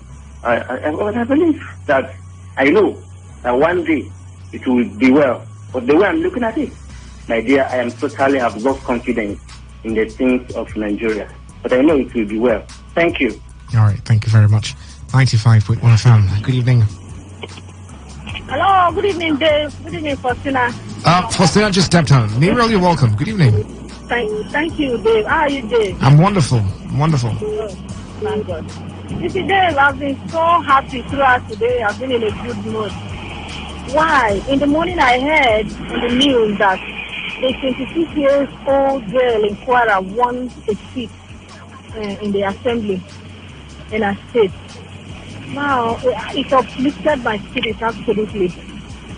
You see, Dave, I don't care if someone sponsored that girl or sponsored her, but for the fact that she's brave enough, courageous enough to come forward, I really salute her, and I salute her mother that's showing that. I'm so proud of her. You see, Dave, we've experienced few women in politics in Nigeria, and then so far some have failed us, and then some have really made us proud. Like the late Dora Akunyili, she has made us our blessed memory. She has made us proud. She's still making us proud up till now, even in her death. And Mokonje Wela is doing the same, making waves all over the world. And I salute this girl, and I really pray and wish that she doesn't fail. That she works very hard, no matter the parent, no matter whether her parents are rich or not. I just want her to work hard. Let her be a good example, a good pathway for other young ladies that want to do this. I pray she doesn't fail. I pray she listens to, she at least observe good mentors. She listens to good advice. She does well. I really wish for this girl to do well. And I want other ladies, especially in our state, to come forward. Young girls that are bright and intelligent young girls that can do this. And aside that, too, in my area, everything is okay, and the roads have been done perfect. But I always say I'm a bit disappointed that they didn't come to my area. The area, Kipame will close. They didn't get to that point. But I pray subsequent administrations will do the same. Any administration that comes in, I wish them well, and I pray that they really take advantage of our waterways. The riverine areas, they can bring up fishing trawlers. There are so many things to do in the riverine areas. I just pray they look into those areas. Have a good night, Dave. Thank you so much. Thank you so much.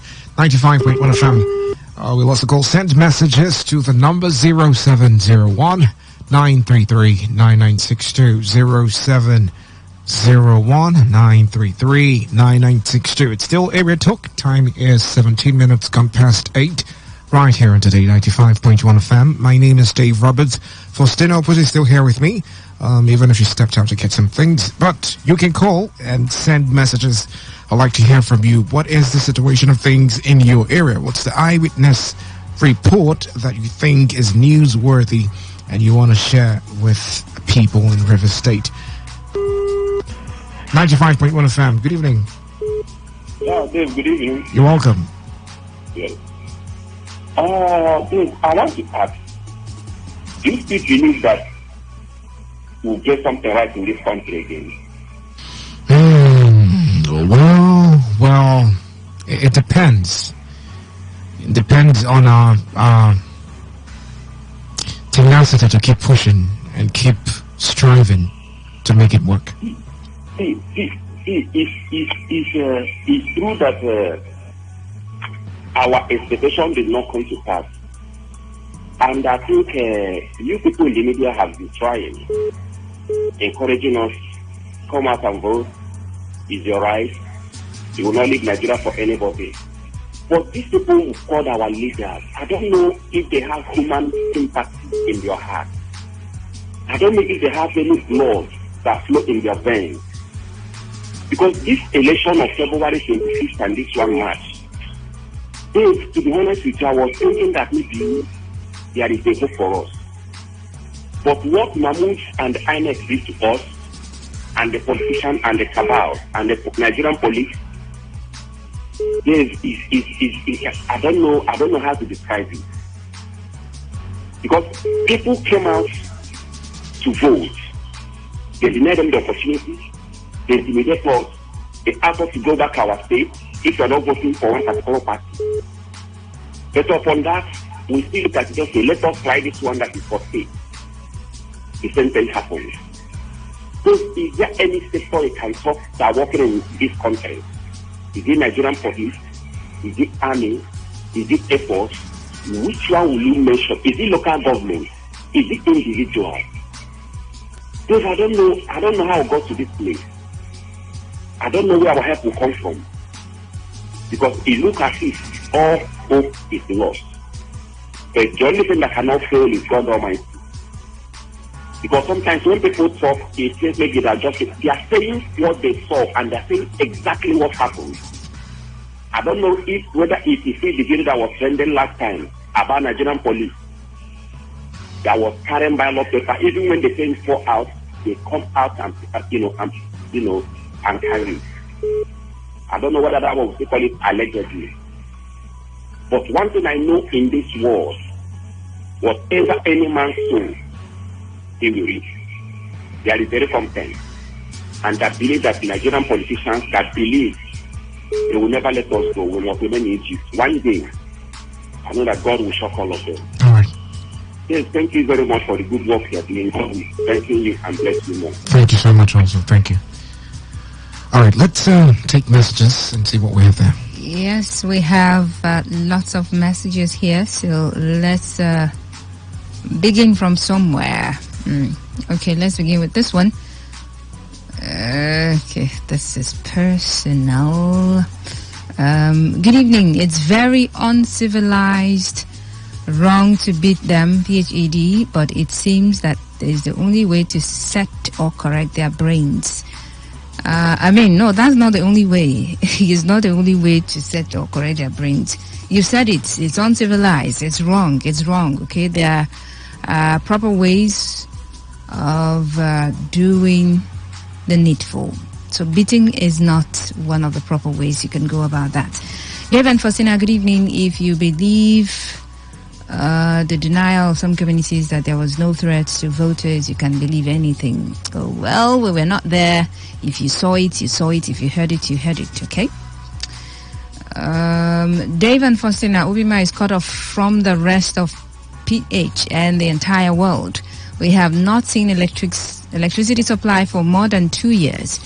We charge our phones, radio, and other gadgets on generator with 100 naira daily. Dave and Faustina, Ubima people are suffering too much. Help me to echo this message to the relevant authorities to come to our rescue. The community is almost scanty because of the electricity, lack of it. Pastor Zabulon, all right, thank you very much. Ubima. Okay, they need power supply in Ubima community. This one says, joyful greetings, gentleman Dave and Lady Faustina. INEC as an umpire have deceived me again. How can one explain this? That the so-called imported machines had no SIM cards, no memory cards inside to Fiakwa. Abomination. How can this unhealthy news be heard outside this country? Who did us this? Who had bewitched this nation? And INEC can't redeem the battered image of this country. What a pity. Ebere Chuku from Port Harcourt. Okay. Ebere Chuku. Reading that to Fiakwa, I could just picture you doing it. This is from Kanu. Dave and Faustina, my people say, my people say, you do not tell a woman that chooses to deliver a baby in an open market to close her legs. How's that possible? People saw great evil executed with impunity and they are being suppressed to shut their mouths for fear of one man who believes he has conquered and subjugated everyone. A short while time shall tell. Thank you. All right, thank you. Thank you very much. Let me check on WhatsApp. We've got messages there. But in the meantime, keep your calls coming in, all right? So we'll go back to the call lines. All right, we lost that 0817-0000-951 or 0810-951-0951 or send text messages to the number 0701-933-9962. 95.1 FM. Good evening. Yeah. Yeah, good evening. You're welcome. Good evening. Yeah, Faustina, this is Brahma. Good evening. Welcome. Yes. Yeah. Dave. Yeah. I really thank God for what happened on Saturday in the election day. I thank my community people. They have grouped themselves to see that, to make sure that they vote peacefully. Both of the whole party, they are there, they are gathered themselves. Anyone want to vote, you vote your choice. There is no problem, and the election go well for us. So I am thanking the because you are people who organize that election in my place, that you can vote any person because we don't need problem in our community. You see what you will vote through what person have done to you. You vote for them. So the election go well in my community. And I thank my brother Alex Ndebo. He organized the election in my community well. And we didn't have any problem. And we vote and somebody win there. So I thank God. So I want to also thank the governor for what the governor have done in my community. We thank him. And the only way to pay him, because we cannot do that and give him, we cannot do anything. Only way the community decide to thank him is to vote for him. You know, to vote for the thing for Barak. He has tell us to vote. So I thank my community. So I want to also call the chairman of our local government, say the Lord, let's take over my community. You see this vote? They vote, they see that the governor have done well for them, and they do a good work for governor there. So this our chairman, let him do one thing so that tomorrow, another day we hungry him. You know, so many people who say that my community is not anything. They cannot, good thing cannot come out of my community. They cannot do anything. Now they have come. Let community vote for them. Community have rejected them. And vote person will do something for them. So let's take the law. Let him come and do something in that community. And tomorrow, if you want to come out for election, we see that he what the citizens have done for us. Let us give him vote. Thank you. All right, thank you very much.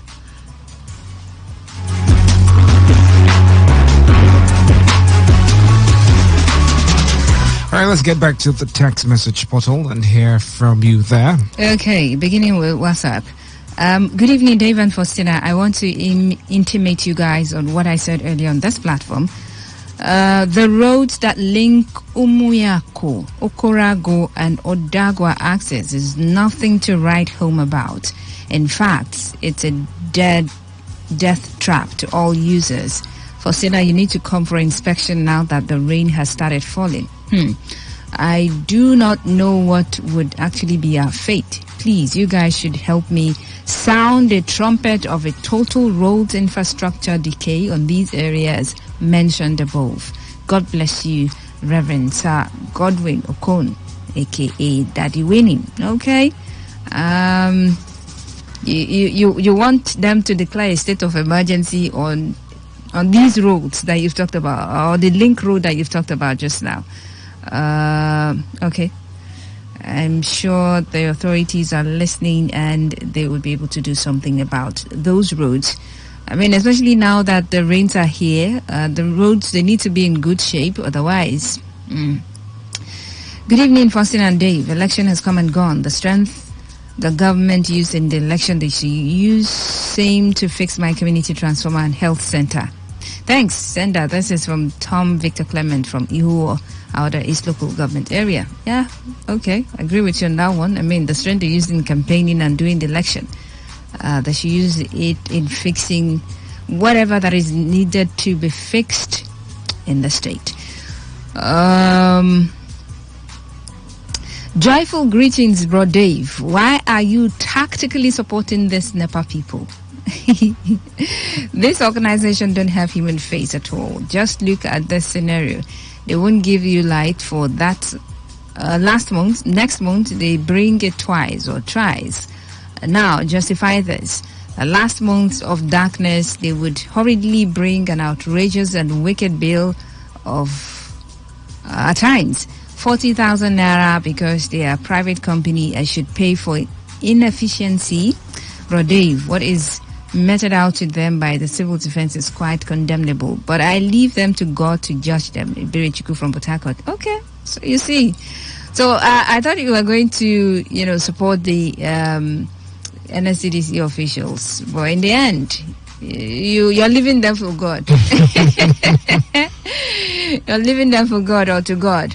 Good evening, presenters. What we're practicing today in Nigeria is not democracy, but rigocracy. Wow. The just concluded general election justified this claim because there was massive and brazen rigging both in presidential and National Assembly election and governorship election and House of Assembly elections. Pastor Thangot V. Graham. All right, thank you very much. Let me head back to WhatsApp platform and see what I've got there. Okay. There is a picture here. Dave and Faustina, the picture above are cows in my village, Egui Eche. Please, the relevant authorities should please act fast before the youths will take laws into their hands. These herders are biting more than they can chew. Pastor Goddy. Okay. Pastor Goddy, seeing it. Thank you very much. I mean, that's something that, I don't know what can be done about it, even with the law in place, the bill, anti-open grazing law, and whatever it is. We still see, I mean, I think last week or last 2 weeks, I mean, I was coming to work and I saw them. I had to just give them their way. Right. I had to just give them their way, you know, for them to pass. But then again, I hope something can be done about it. Not when we start hearing clashes. That's when the relevant authorities, people who needed to have done something, will come. Well, I think we need to be proactive as a nation.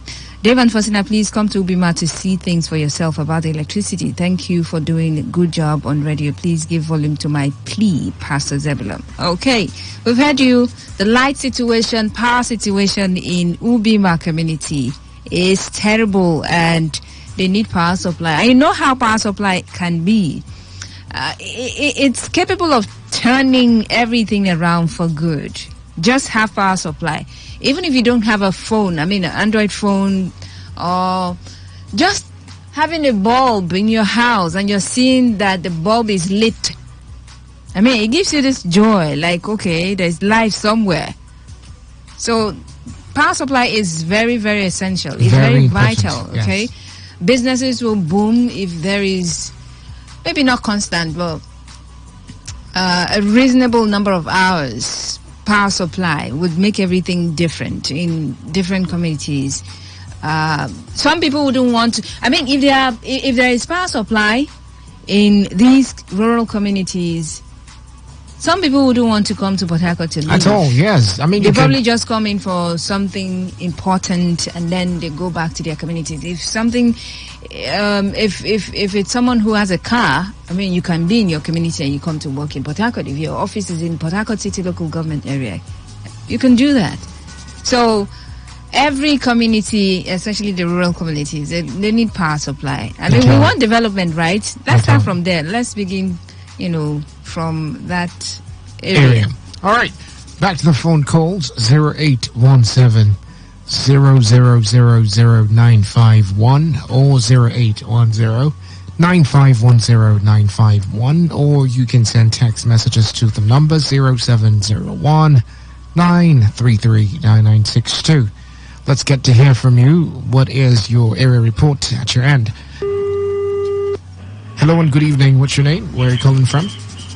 Bro Dave, good evening. You're welcome. Good evening. Bro Dave, this is OZ. OZ from Oyibo. Oyibo, man. Give us updates. I'm calling this line. And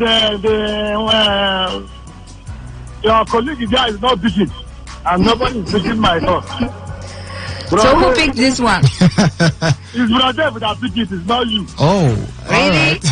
Yes. And that is getting me upset. We don't know we don't know the calls that come in. You need to calm down. Okay? We don't know the calls that come in. It's not just like I need to calm down. You know, we are the customer of that station. So have every right to complain our feelings. All right, customers. Yeah, are but we don't see your number. Okay? We don't see any numbers. We don't see any numbers. I go see her. That's why they see me. That's why you see her. All right. Yes, go on. Let me come to my own area report. Governor Wike have done well. Governor Wike have done well. Oyibo people say Governor Wike have done well. Do you know I said that he have done well? It's not easy for a man to stand on his word right from the day one to the end. Do you know what it takes? He's a hero. He's a hero. I, Oz, Elechi, from Oyibo local government. I'm telling you today that Governor Wike have done well. That Oyibo people say that Governor Wike have done well. He's a man. I come again. My local government chairman is trying. Honorable Okechukwu Akaranwogu. The light issue is coming an end now in Oyibo mental. So for 2016 till now, I've been complaining that for past 2 years or 3 years or 4 years, there are no lights in Oyibo mental. But today, that man has wiped Oyibo mental and tears from their eyes. So I want to tell him that also he's a man. He's a man too. And also my boss that was his election, his secretariat district, Honorable Felix Iweke. Are you going to just be giving eulogies to all of them? I mean, if this is your eyewitness report, that means you should... No, brother, see. My eyewitness report is just like what is going on now. But you've been eulogizing people. This one is a man, the other one is a man. Brother, see. The person do for you good, you do for and good. Okay. All right. So now so my own be. So God bless you. All right, God bless you too. Oyibo Town Crier. Thank you so much. Almost felt like you were listing out all the men in Oyibo and eulogizing them. Okay, thanks for sharing. More messages, or we should take more calls? More calls. More calls. 0817 0000951 or 0810 9510951.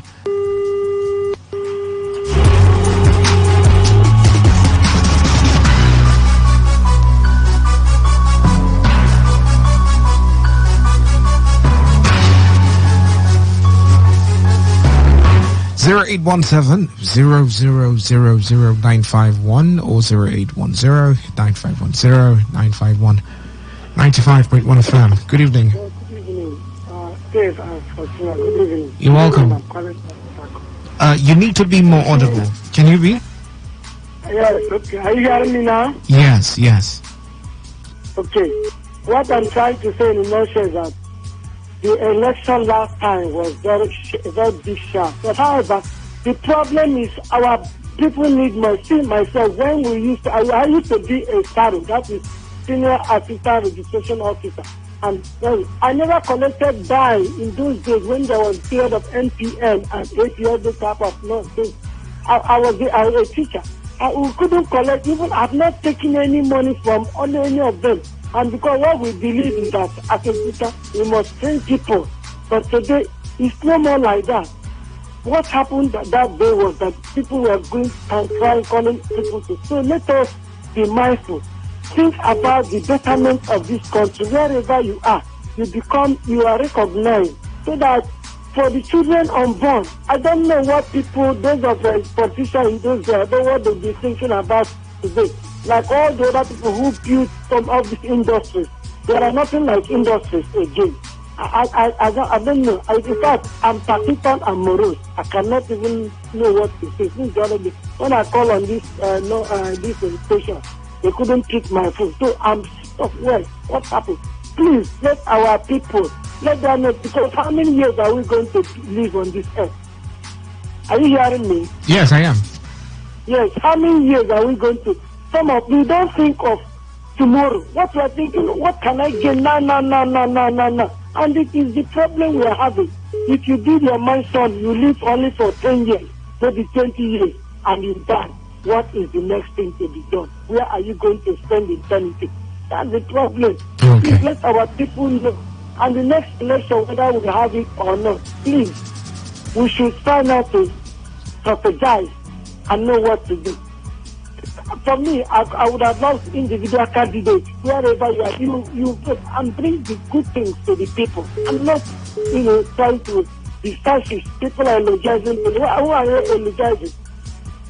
I want to beg the incoming governor of Rivers State or whatever. They don't try to pay people their salary, especially pension. No person is talking about them again because they have entered the place. No person is talking about them again. They don't pay them, make them. So that when people are happy, then the people that are leaving would also be happy too. I cannot know. Hello? All right, yes. Okay, thank you. Yeah. Thank you. Yeah, that's what I'm trying to say. Thank you. You know, another issue would be continuity, and we always keep reiterating this. When an administration is done and a new one comes into power, we rarely see continuity of projects. Absolutely. I think it's a Nigerian problem. Every administration would want to come because they would say they have a blueprint for the administration, and so they would just want to come in with their own blueprint and ideas and whatever it is they have for the state or the nation. Now, in this case, the state. And so they would just come in and forget about it. Feels like, okay, all things have passed away, all things have become new, so let's just kick off from here going forward, forgetting every other thing that happened before. But I look forward to a time when all the administrations would come. I mean, there would be continuity with projects. I mean, there are some projects you would come in and you look at the project and you know that this project is not something you can achieve, or it's not something that would benefit the people. I mean, you're free to just do away with it. But if you think, or if you know, if you see project that, I mean, this is going to benefit the people, and it wouldn't gulp all the monies, all the IGRs and everything, all the revenue accrued to the state, why not? Just continue with it. Continue with it. But, well, that's one thing we don't really see, with politicians. And we don't hold them accountable to that fact. I mean, how can we? I mean, this project was started last administration. Why are we saying that you're not paying attention to it? How can we? When they come in and then they make you feel like, I mean, I'm here now. You voted for me, but hey, I'm here now. And because of all of the things that happened during the electioneering period, some people would sell their votes. Some people are paid heavily, to work for some, parties. And when those parties come into power, what do you expect? They'll feel like, okay, yes, I think I paid you already. So whatever I'm doing at the moment is none of your business, okay? If you see crumb, you take it. If you don't, well, just be there. So you can't hold them accountable. So they'll just come and lord over you. They'll forget that, they were the ones begging you for your votes. But once they come in, they'll be like, okay, yes, Lord of the Rings. We're here. Or of the Rings. Let's just leave it at Lord of the Rings. Well, I'm here now, so I'm the chief, I am the everything, so whatever it is I say, that's final. So you don't have a say. How many people are coming out to say, oh, this thing you've done, local government chairman, this thing you've done is not, well, some people come out to say, just call on radio and like, okay, we don't like it, this is happening in our local government, we don't like it, and that's where it ends. But we've not been able to successfully say, this person is not performing in this capacity. Let's do what we do, or what should be done to non-performing public servants. We haven't done it. We haven't been able to do it. The people, they have the power, but then again, it seems like we have relinquished the power to the people we like. Maybe once you just give them your votes and then they win, it seems like you've relinquished your power to them. So they become more powerful. You are just a common man. You're just the masses. Meanwhile, you have the power. You're more powerful. So if the person you voted into power is not acting, is not doing anything, you have the power to recall that person, but we don't do that. Yeah. All right, are we taking messages? Yes, let's check here for some more messages. Dave and Faustina, about these shenanigans by those who think they own the world. I have this to tell them. Proverbs 24 verse 19. Huh. All right, I read that Bible like this. This is serious. Fret not thyself because of evildoers. Be not envious of the wicked, for the evil man has no future, and the lamp of the wicked will be put out. Walaka Val from location.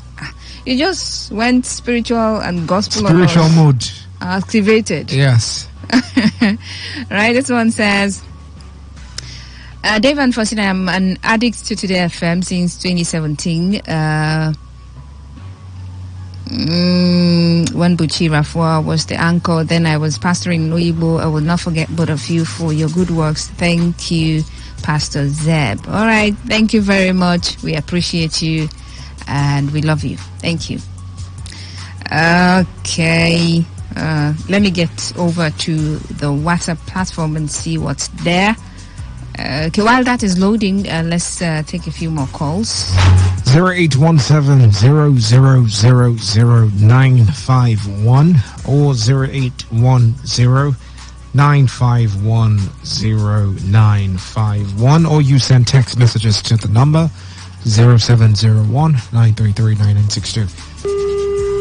Hello and welcome. Good evening. Good evening, Dave. Mr. Congo, you're welcome. Thank you, my good brother. Thank you very much. Go ahead. I want on today's election. Actually, it has come and gone. But it's characterized by the use of improper influence. That is right, separatism. I don't know the type of thing that will be done to Nigeria that they will exclude use of influence, improper influence in them, in Nigeria, up to the highest level. Even the soldier, the police, the OSFAC, the whatever. I don't even know a particular setting that will come up in Nigeria and say no to improper use of influence. That is the problem. That is what people are saying, that the election is mad. Improper use of influence in Nigeria. Case study. What do we do, Mr. Dev? The matter. I don't understand where we can end this type of thing. That anything we do like that will be excellent, that we will all rejoice. It is stated in the Bible this way, that when the righteous rule, the masses rejoice. Are we rejoicing now? What is happening? Where are we heading to? In Nigeria. Yes. It's serious. Thank you very much. All right, thank you very much. WhatsApp messages 0817-0000951 or 0810-951-0951. All right, let's hear you. You're welcome. Hello, good evening, Dave. Good evening, Pastor Gotti. You're welcome. Yes, sir. I have two area reports to give you this evening. Okay. Number one is the PSED, alias NEPA. For the past 2 years now, particularly in my community, we don't have light, we don't know what is the problem, no light. Then secondly, a community secretary still in my village, on Friday, God did a miracle for us. Wow. The children have gone home before the rain and the storm. The building totally collapsed. Are you serious? As I'm talking to you now, the SX2 students are this in 2 rooms. Over close to 150 students. Then the SX3 that are to ride our eggs, I see them hanging outside. Because the block housing the SX3 and the SX2. It has really raised down. Please, do. If you can reach Governor Wike or what Ramanda is a dreamer, so please tell Governor Wike his dream to come and help my community too. Please, sir. If you have his number, call him specially. If you talk and do Governor, come and help these children. Come and help them at the blown up. Their chairs are outside. They cannot even enter the place to learn. All right. Tomorrow I will send the picture to you. Okay. And Pastor Cody, I would like to reach out to you. You know, you mentioned something that you wanted us to discuss, I think sometime last year. Yes, sir. I would like to have a follow-up to that conversation this year with you. It's all right, sir. All right. Thank you very much. I forward my number to you through my WhatsApp or? Yes, you can. You can do that. Okay, I'll do it now. Thank you very much. Thank you so much. Oh, that would have been a tragedy. That would have been a tragedy, and well, in as much as we wouldn't want it to happen, maybe it would have been the wake-up call for the local government chairman or the. So state. what if they still do not care about it? After if they don't do anything buildings about collapse on children, Dave, we're talking about Nigerian politicians here. Oh. Okay. At this point, they are so engrossed with this election, and so this story. I mean, the report might get to the table of the local government chairman and be like, "Okay, just wait. Later, we'll do something about it." But you know, we're busy right now. We're busy. You know. So if nothing is done, it's done about it. It's been done about it this moment. It will never be a wake up call because this probably would still be sleeping.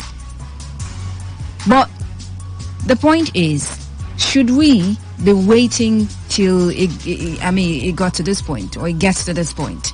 We shouldn't.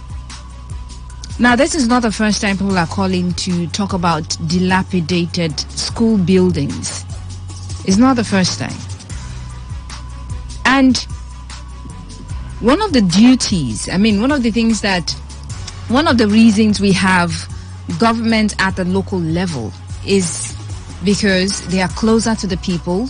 And one of the things that a local government chairman is supposed to do is monitor government property, facilities, and everything in his domain. Look at the schools. Oh, this is government school. How is it going? Oh, this is government hospital. How is it going? How are you people in this community? What's going on in this community? It's not just to sit in the office and wait for community members to come look for you, and then your boys at the gate will tell them chairman is not around. You go about looking for, you're a caretaker of the local government. You are the number one person of the local government. And so if anything is not going on well, it's your responsibility. You should take the blame.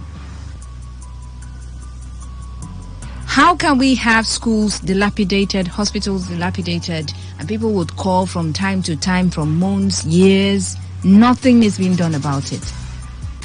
It means people are not doing their jobs. Absolutely, they're not doing their jobs. So we shouldn't wait until something bad happens. That's when, it gets to the media. We carry it in the news. We talk about it. And then the next day, some other people go in and make donations. And that's just one community. Then they start to make pronouncements. Okay, the local government chairman has said or has started one thing. We shouldn't wait at that point. And then others would call and say, oh, the local government is doing something. He's trying. Yes, he's working. Local government local government chairman is trying. They are doing very well and all of those. You have all of these issues, plenty of issues, and then you just call every time, what? He has done well. He's doing very well. That's his job. That is his job. That's why you elected him there, to give you all of the things that you need, to provide every amenity that he can provide on his level. So if he does his job, he gets paid. And then you're praising him, eulogizing him.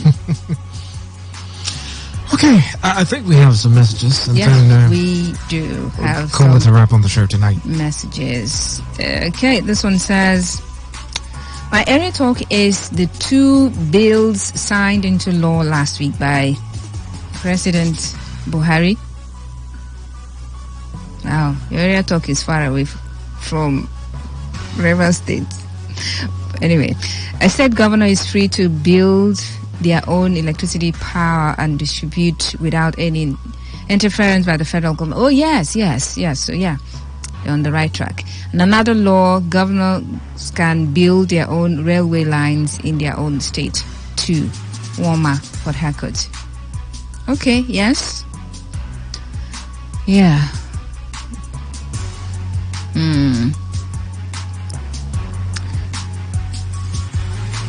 There is nothing like election in River State. What we see is rigging and killing, intimidation by the ruling party. Ben from Port Harcourt.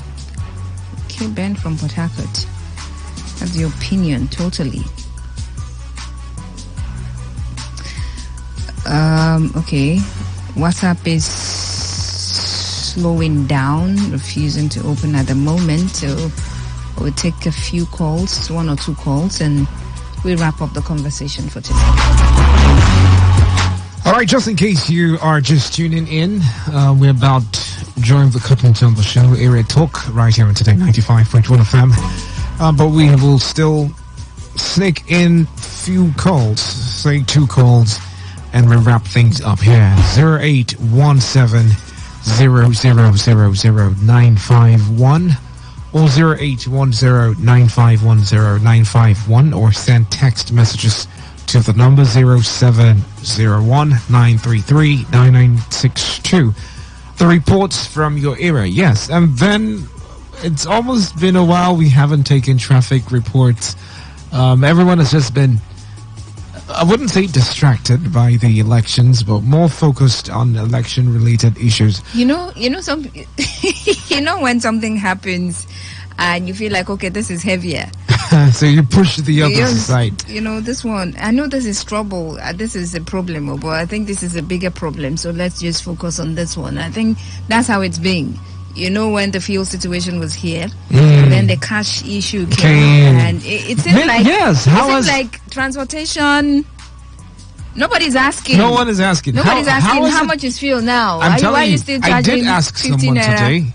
You did? Yes, and he gave me some latest updates. 95.1 FM. Good evening. Good evening. You're welcome. What's your name? Yes, this is the FM regular caller. Wonderful. But you called before now. Please, this is money issue. This is money issue now. But the money, civilian governor, go to a Netflix, announced 500 and 1,000 naira should be used. To get the money, the problem is the issue. When you go to bank, they will give you number 90 something, 100 something. And when you go to bank to collect the money, old one or new one, they will give you 10,000. You can go there, you go there to spend transport, you come back empty without collecting money. Even POS now, to get the money POS now, it's hard. It's my community here. I walk around since morning, I can't get money. The old money, the naira notes. We cannot afford it. We are still suffering. My happiness now, the election, the president and the governor has come and gone. People are saying because of election, because of this and this. People are suffering. The masses are suffering. We are doing election. Me, I come out and vote election for president and the governorship in my state. My local government, I come out and vote election. Hello? Are you still there? Okay. Sorry, I lost you there. Are you taking any? Let me check if there is any last message here. Okay, so okay, this is from Pastor Godi.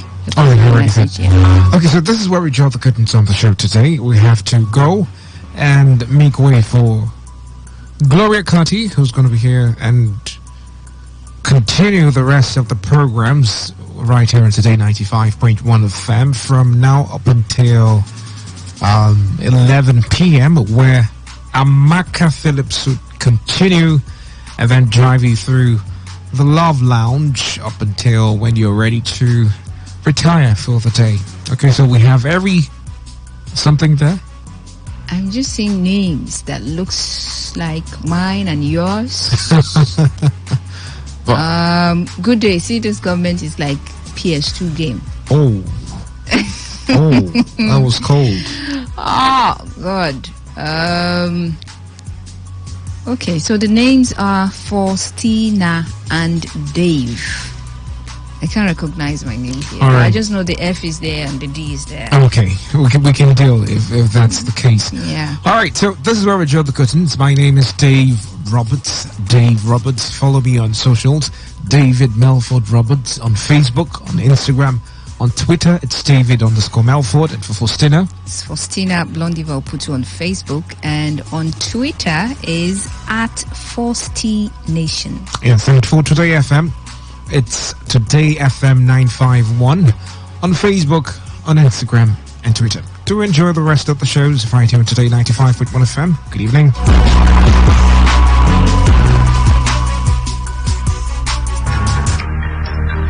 Did you know that there are over 8 million listeners connected to our frequency, covering 6 states across 2 geopolitical zones? Take advantage of our reach and advertise your products, services, events, and businesses on Today 95.1 FM. Get value for your money as millions of people get to know about your business. Give us a call now on 0818-389-2850. Again, 0818-389-2850.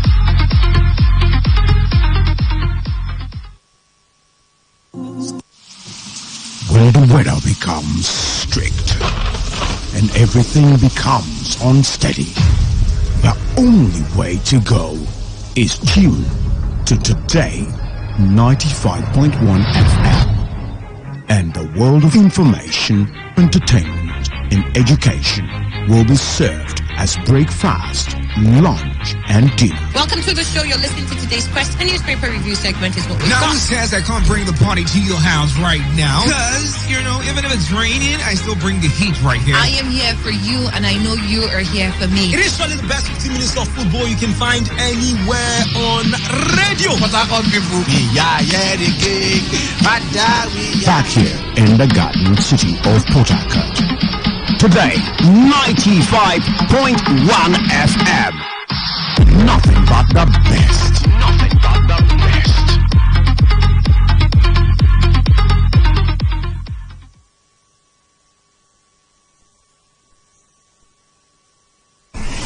This is Today 95.1 FM. To copy this tune, press 9. This is Today 95.1 FM. For current news and information, press 5. They are politicians, all of them. They know what they do. So they know how they attack each other. To stay connected all day, press 1. The person who raised the alarm is the one who made the public know about Good afternoon and welcome to the world news on your premium talk radio station. We are your premium talk radio station. Today 95.1 FM. The station with a unique dial.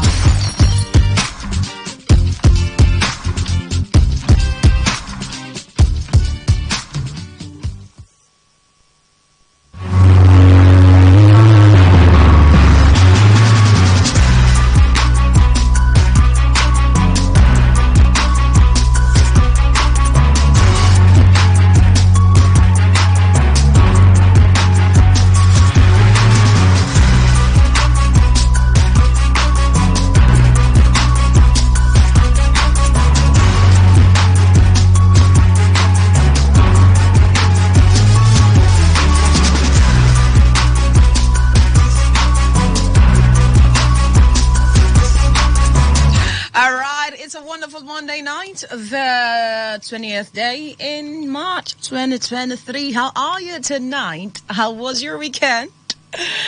Did you vote? Did you go out to vote?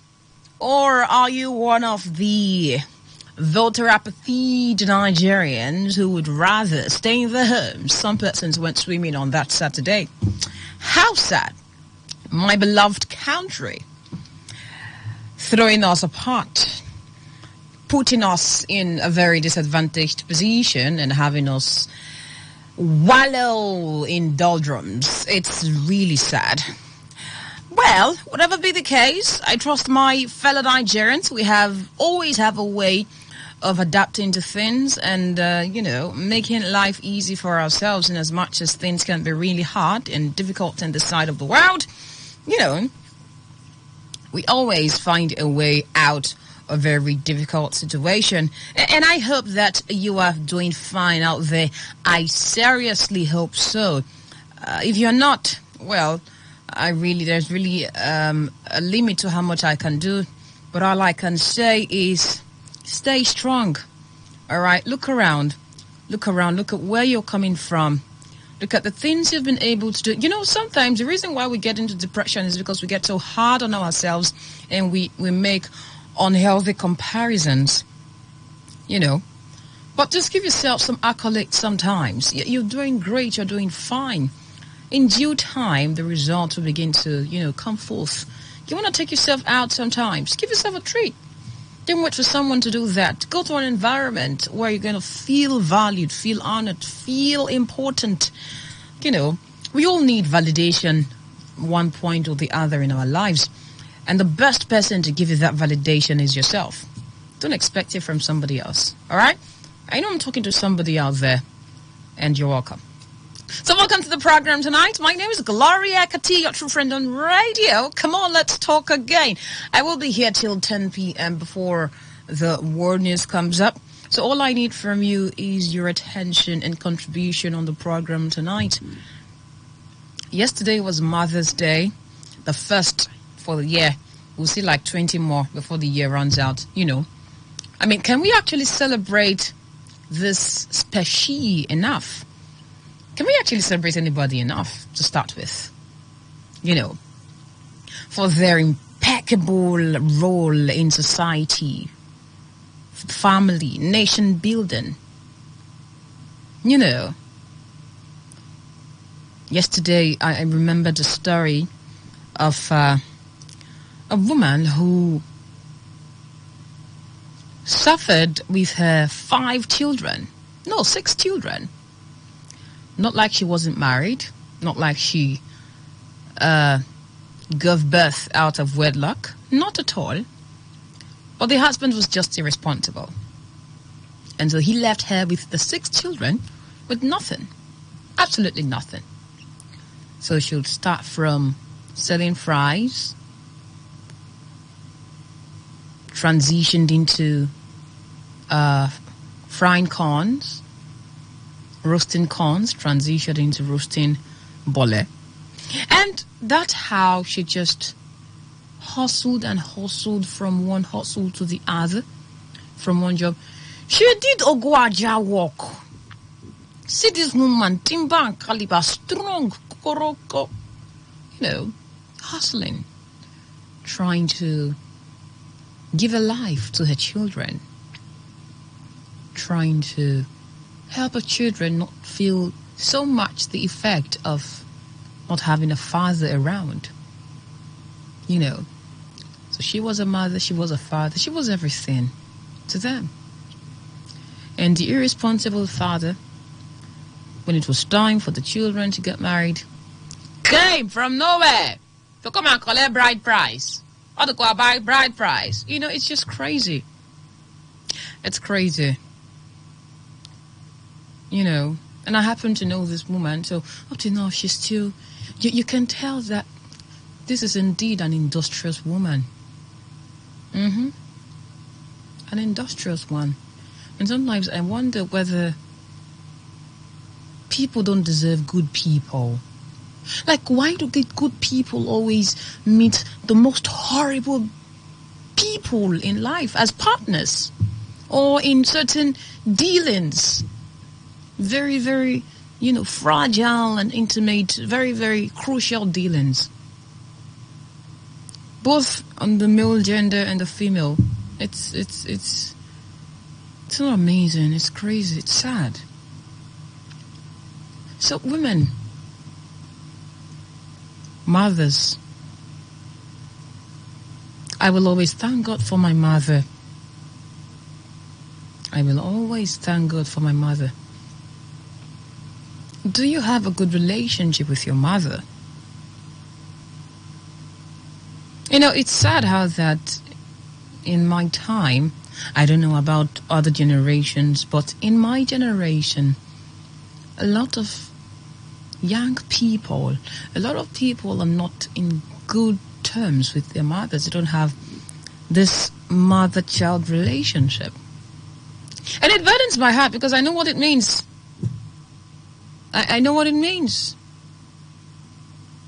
to not have a good talking relationship, a good mother-child relationship. And I'm here tonight to talk about the effect of that. I'm here because I've seen too many cases.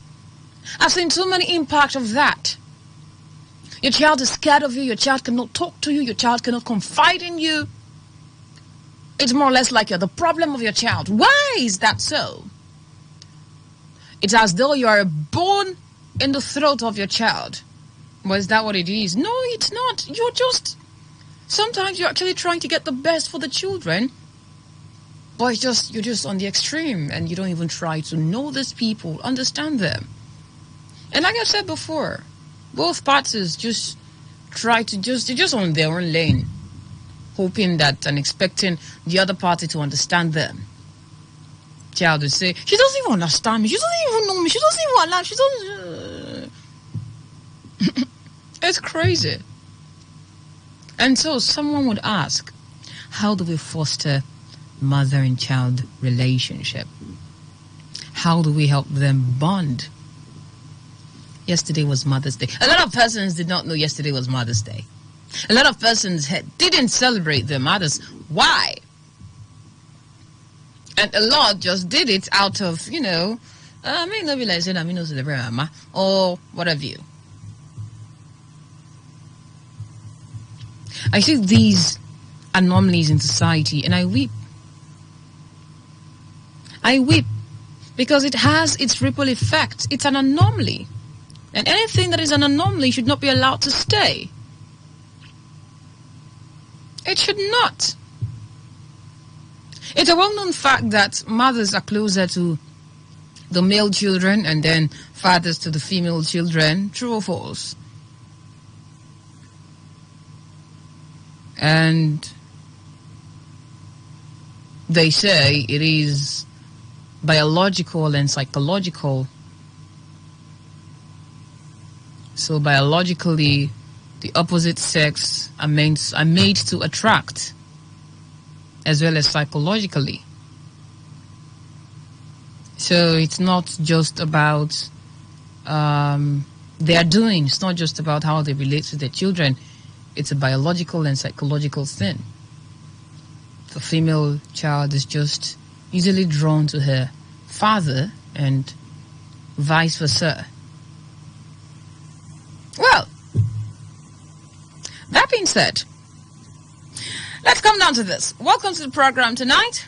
All right, the phone lines are 0817-000-0951, 0817-300-0951, or 0810-951-0951, 0810-951-0951, or send an SMS or WhatsApp message to 0701-933-9962. That is 0701-933-9962. Thank you once again for joining me. So as you know, mothers play a critical role in the family, which is a powerful force for social cohesion and integration.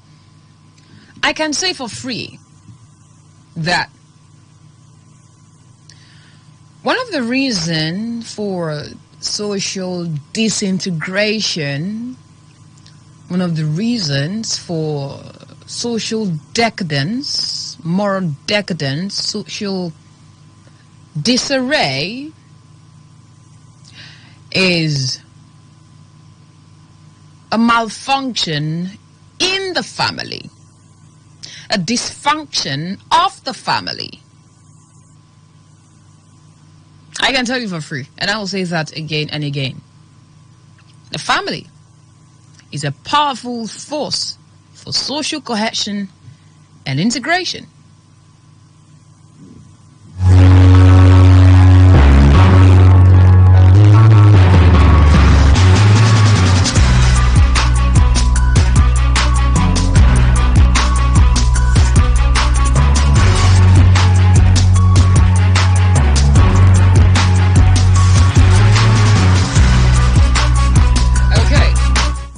So, the mother-child relationship is vital for the healthy development of children.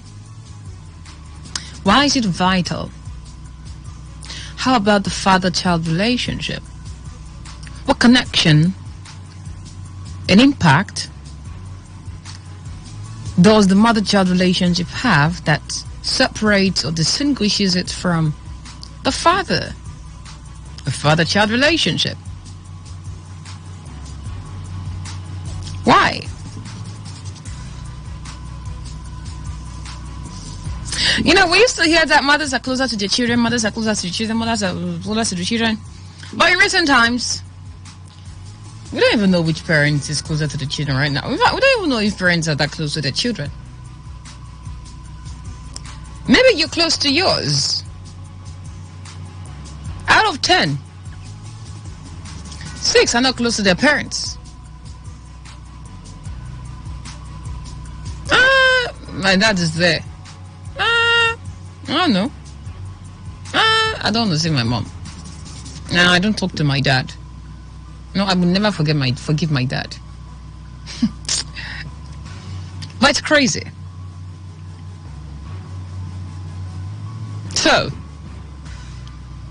the mother-child relationship, the father-child relationship. The parent-child relationship is one that nurtures the physical, emotional, and social development of the child. I take that again.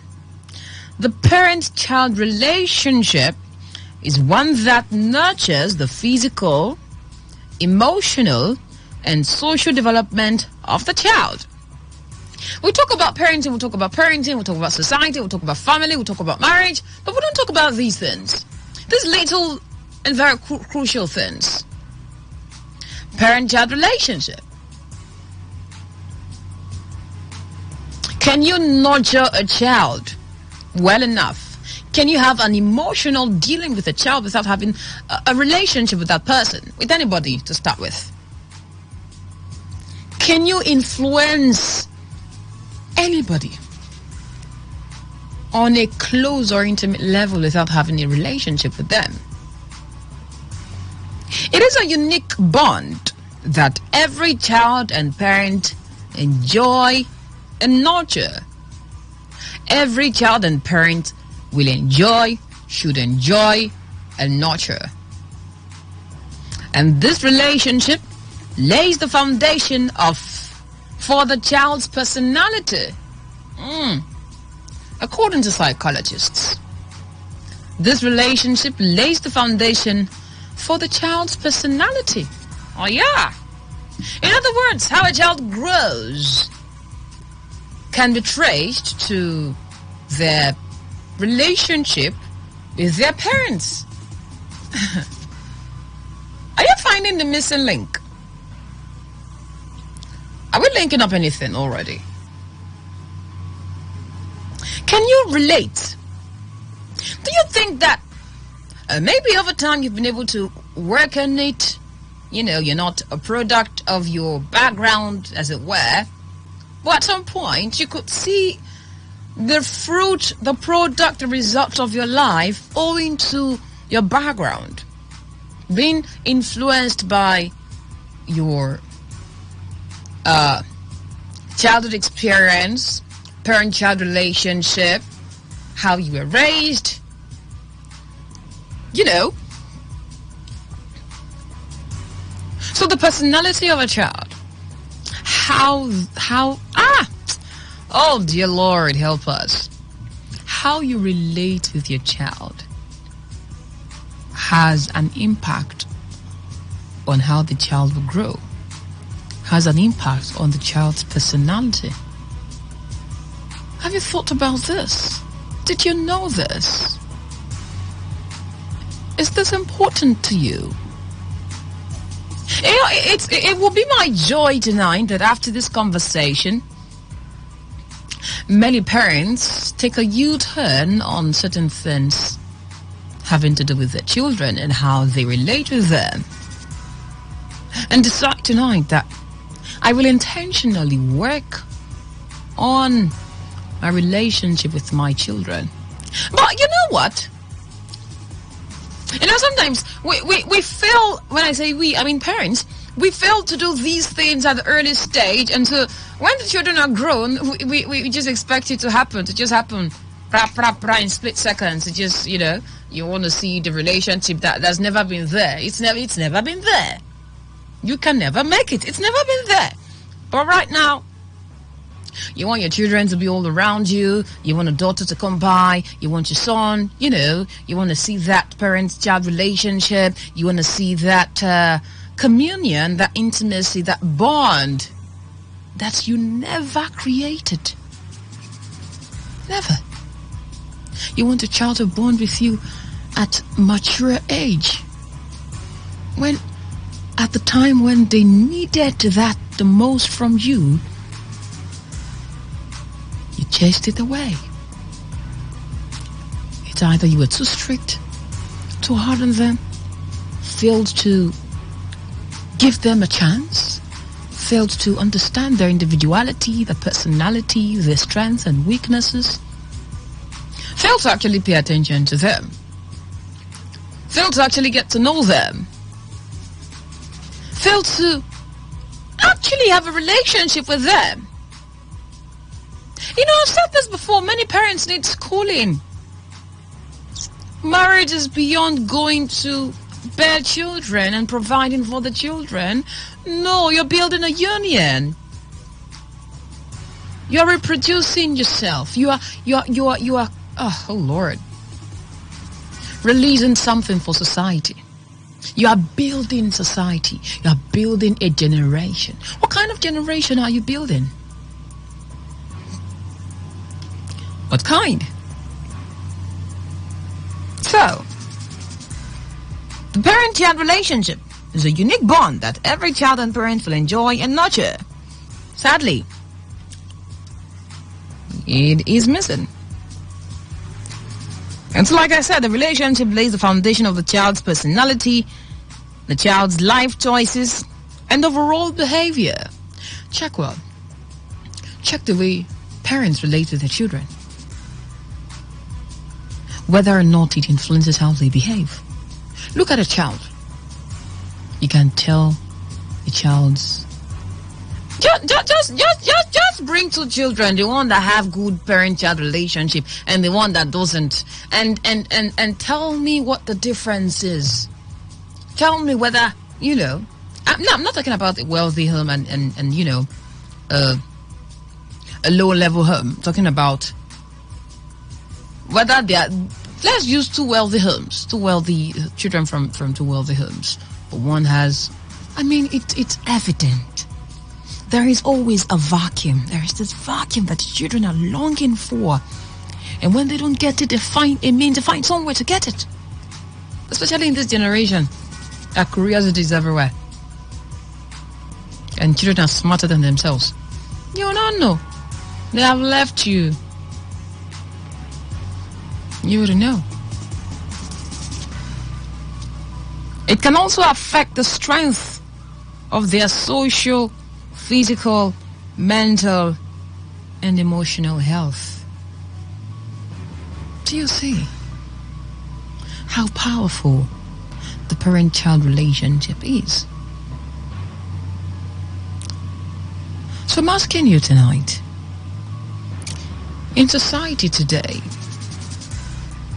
how has the parent-child relationship impacted the behaviors, the physical, social, emotional lives of their children? How has parent-child relationship impacted the lives of children today? What is the fruit? Has it been helpful in their social day-to-day living? Has it helped them in integrating into society? Has it fostered societal cohesion or social cohesion? Has it helped their emotional and mental being? Is it rather a challenge in society today? Is it breaking these children apart rather than putting them together? Is it throwing them to social vices rather than taking them off it? Is it making them long for things that does not belong to them?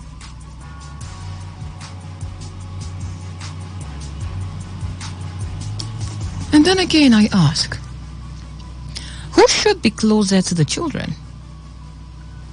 The father or the mother? This is a debate that I have known for as long as I was born. Who should be closer to the parent, to the children? The father or the mother? Oh no, you said no. I don't think anyone should be closer. Parents should have the same level of relationship with the children. But is that possible? Can that happen? Can you be close to two people the same way, on the same level?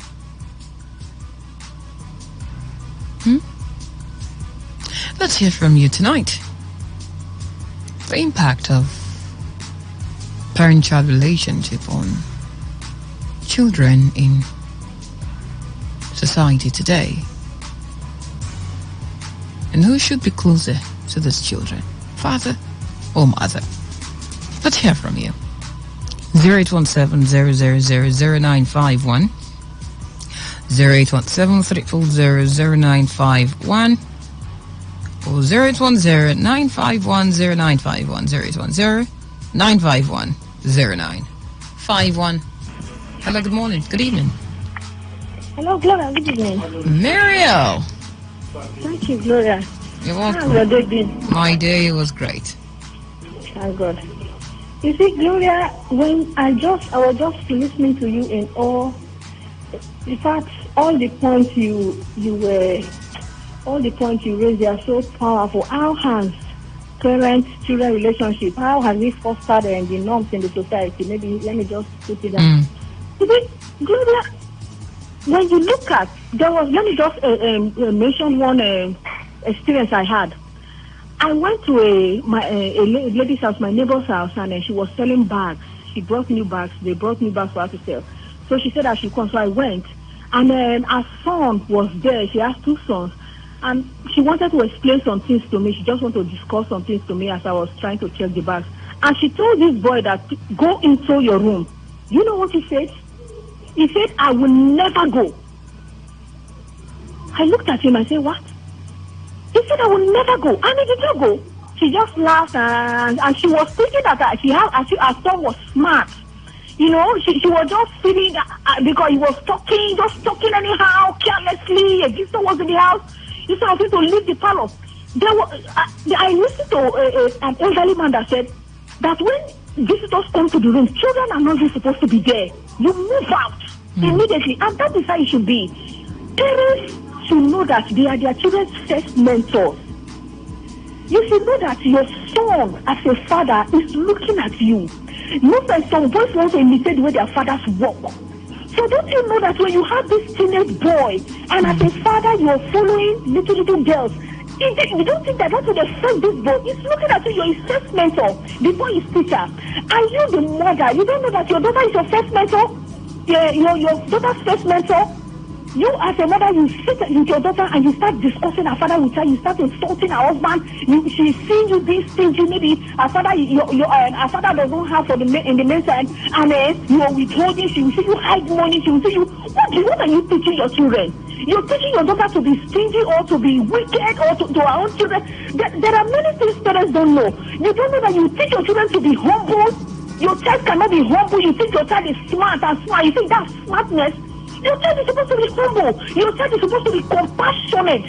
When he sees a neighbor, when he sees some other children not going to school, when he goes, your child is supposed to feel it. Mommy, why is this child not going to school? You ask them children that don't really care about anybody. They see a little child begging. Maybe you're driving, a child comes and knocks it at the mirror to beg, and your child does not even feel it. Ask questions. Your child is not compassionate. How can you raise a child like that? Your child is not contented. They want this, they want that, they want everything just because you have to give them. All right. You have to teach children all these things. Our parents, I believe that all these things that are happening, the kind of leaders we have, I believe that maybe there are many failed parents. Some people say in the olden days, our parents are this. Sorry, the leaders we have now as a result of the parents that we had in those days. So we should begin to retrace our steps. Teach our children these things. You should be, the Bible says God loves us. When He says, do not stay the rod to spoil the child. Some people say, hey, how can I touch my child? If you beat a child too much, they will become so timid and they say, no. You don't beat them too much. You communicate with your child. Can a mother say, this is a mother you cannot even put your hand on your, do you know that when you swing on the road, you can put your hand on your daughter's shoulder. You know your daughter, you can hold her. You discuss. You talk to them about boyfriends. You talk to them about sex. I say, it's actually investing. She'll let me say, discuss everything discussable with us. Everything, not to be withhold anything. So parents should try. We need, there's a lot of work to be done. But we can start somewhere. All right, thank you very much, Muriel. You seem really perturbed about this. Thank you. Got your thoughts. 0817-0000951, 0817-340-0951. or 0810-951-0951, 0810-951-0951, or simply send an SMS or a WhatsApp message to 0701-933-9962,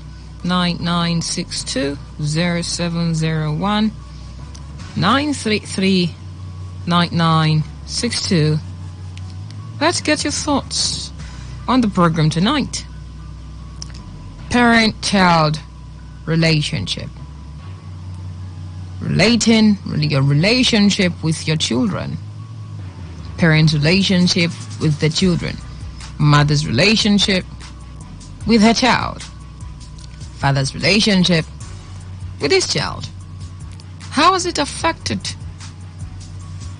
the lives of the children, socially, mentally, psychologically, and even physically in modern day society? Good morning. Why am I saying good morning? Good evening. Yeah, good evening, madam. Mr. Victor. Yes, so you're welcome. Thank you. You see the way your first caller really spoke concerning this stuff. That's what's supposed to be done whenever two parents are bringing up children. But today, I found out that it's really an end time. If not, such thing that is happening today now wouldn't have been happening. Because she even talked to just quote the Bible quotation that says, spare the rod.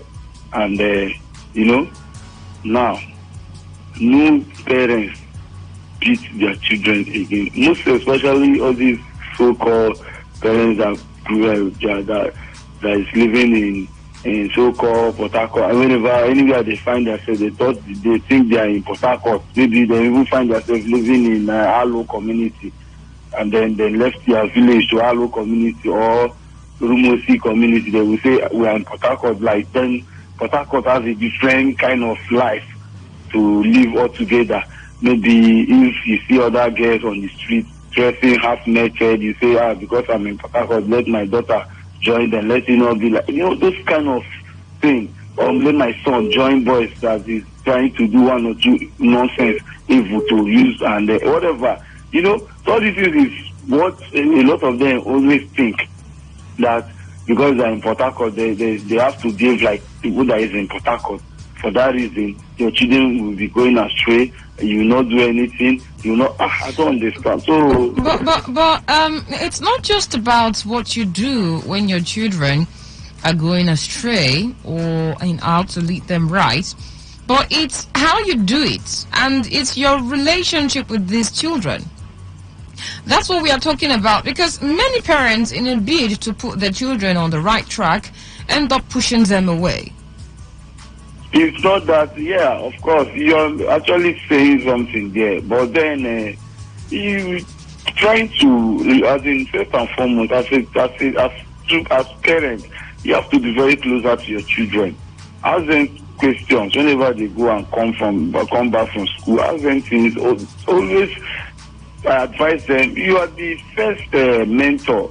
You are the first person to bring up your child. So along the line, you will now, because of the closeness, you will now start observing when your child is going astray gradually. And when you want to bring them back to the normal way, you shouldn't kill them at that very moment. That is a gradual thing to bring them. Sometimes you may not end up beating them up. You may give them a strong punishment that if after you are done with them, they won't even pray to have that kind of punishment again. From there, you won't tell me that because of that alone, the baby, a child that is reasonable, that wants to become person, will just run away, or he will now find himself or herself that they have pushed her out of the house for that reason. Let her not stay with the parents again. That one is a child that already wants to spoil. In fact, that child has already rotten. A child that can do such a thing when their parents have not bring a machete them or bring a gun to shoot them. So that's the thing, my dear sister. Thank you. All right, thank you very much, Mr. Victor.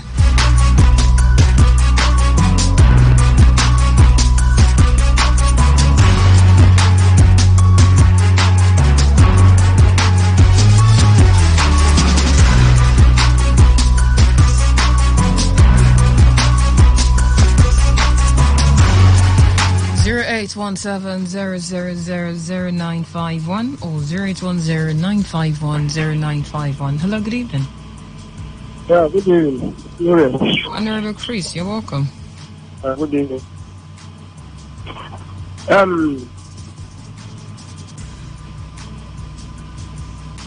Hello? Hello? Hello? Honorable Chris, can you hear me? Yeah, I can hear you. Can you hear me? I can hear you now. Let me come back. Don't mind the epileptic network. Let me talk about the mother and the child, parental, and the way our children now. I don't think that our parents, they are doing what they're supposed to do. If you look very well and you check very well, you notice that parents have lost control over their children.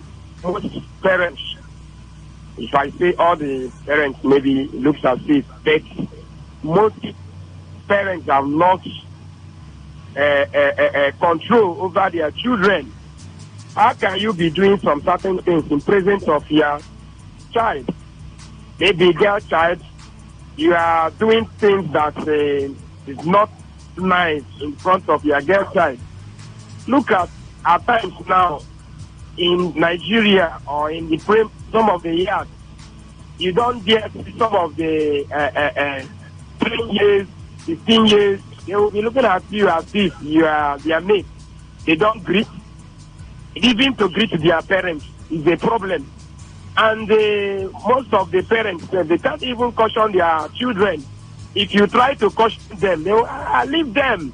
It's their age. I don't know what these children is turning into. What are they turning into?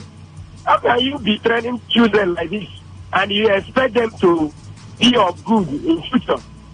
So parents should go back to the old age. During our own time, who are you to see an uncle, you refuse to greet that person? That uncle will flog you. You even beg that uncle not to report you to your mom. But this time around, look at what our dear child, look at what they are wearing. Naked, going up and down with on top of the, I don't really understand who to advise who. The parents, the same thing. I don't really understand what is really going on. And they want the society to look like thy kingdom come. No, not like that. And children is not only meant for only one person. But this time around, hardly you see somebody that will caution a neighbor's child. If you just try it, so to me, Nigeria, I don't know how they are going to do this. Most of them have lost control of their children. That's what appreciate. All right, thank you. Thank you, Honorable Chris. Lost control over the children. In other words, the parent-child relationship is zero. If I'm to go by your exegesis. Hello, good evening. Good evening, Gloria. You're welcome. What's your name? My name is Usman. All right. Yeah, I was listening to the program. The child is supposed to be closer to both the father and the mother. But in the real sense, the child is more closer to the mother in the sense that the child is always with the mother. Reason being that the father is always out. Sometimes maybe the father is not always around. Maybe the father has gone out to work. Outside maybe the state where the mother is. What happened? Looks like you ended the call. What happened? 0817-000-0951, 0817-000-0951, or 0810-951-0951, 0810-951-0951, or send an SMS or WhatsApp message to 0701-933-9962, 0701-933-9962. Give us a message, or give us a call rather, or send a message, and let's hear what your take on this particular issue is, your observations, your concerns. Let's see this one here. It says, good evening, Lady Gloria, Evangelist Onyedika Chiamadi Atobiteche. Kudos to all the mothers. Without an iota of mincing words, mothers are a conglomerate of potentials embedded in them.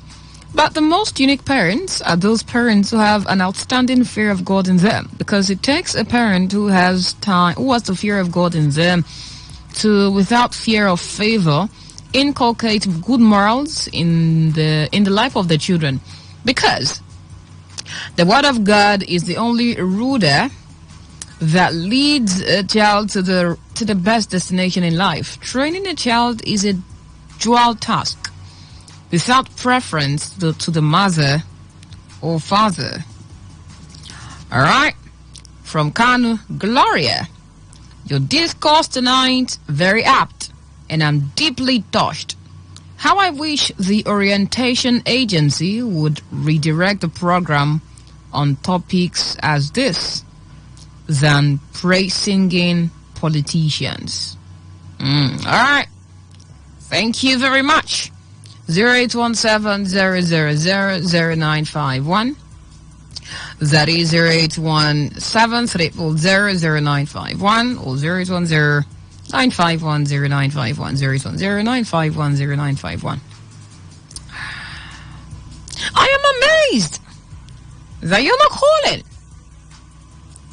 If I was talking about politics right now, oh Lord, or the government, dear Lord, I would have no breathing space right now. But I'm talking about something that has to do with us, that is very pressing and goes way down to every individual, high and mighty, big and small, tall and short. When it comes to issues like this, why do people barely talk?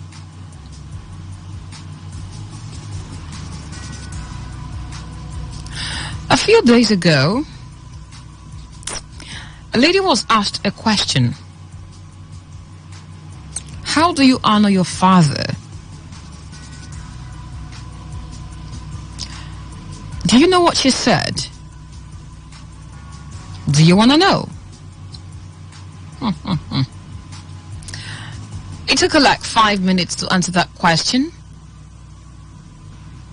because she was actually thinking of her father and who the man actually is and was to her. She was reminiscing on time past and recent time, who and what her father has been to her. And do you know what she said? She said,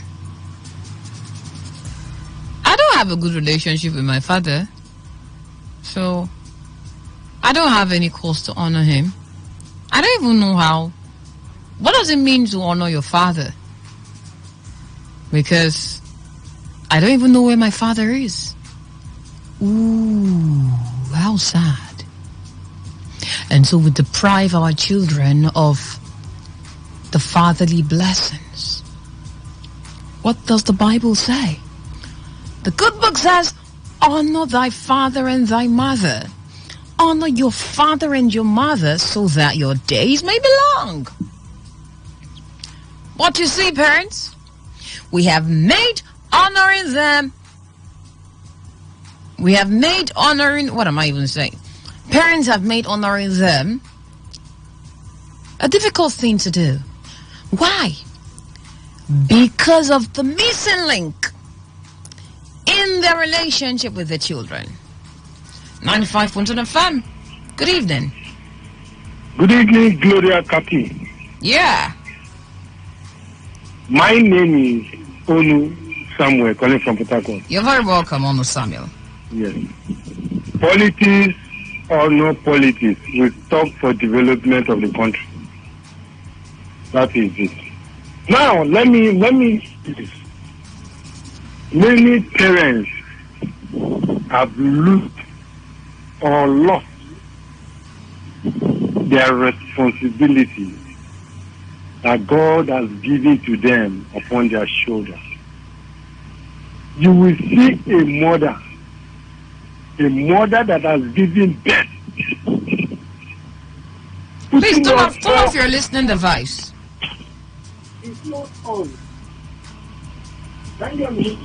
You are far from your phone. I can hear you now. So, for me, these 21st century parents, these digital parents have failed us because they have failed to bring up their children the way they should go so that when they grow up, they will not depart from it. You will see children today living, or in fact, the children are training themselves by themselves while they are parents. They let their responsibility to athlete. The children behaving as if there is no parent, they are not under the roof of any parent. And that's why we can see people behaving, ladies, boys, behaving as if they are not coming from anywhere. When I was a kid, who born you? You will behave well. But now, look at the parents you are having. And that is why Nigeria is not where it is because of the level of people we have as parents. People that would feel that can be able to train their children so that they will grow up to become someone for the nation to move forward. But look at what we have today. It's terrible.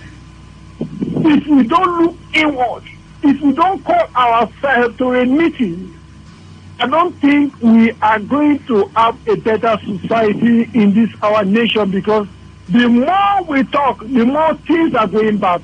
Not because they don't go to churches, not because they feel to live the life they want to live, despite the fact that they are hearing counseling, they are hearing programs, they are hearing things that can change their lives and that of their children, but they decide that this is the way we want to go. And that is why you see that you go to general schools, children are messing up, cultism everywhere, prostitution everywhere, people dressing as if they are not. If I happen to be the governor of Rivers State just a day, I will transform the society of this state, because it's terrible. Government don't care about everything. They let everybody behaving the way they like. from their various homes. I think government also to look into what is happening and try to. Okay, thank you very much, Onu Samuel. Put yourself together, all right? Put yourself together. This one says, let's take this call first. Hello, good evening. Hello. Yeah, you're welcome. What's your name? My name is Christian. I'm calling from Pataco. You're welcome. Thank you. What you're discussing this night about how to raise children? You are quite faint. Please speak up.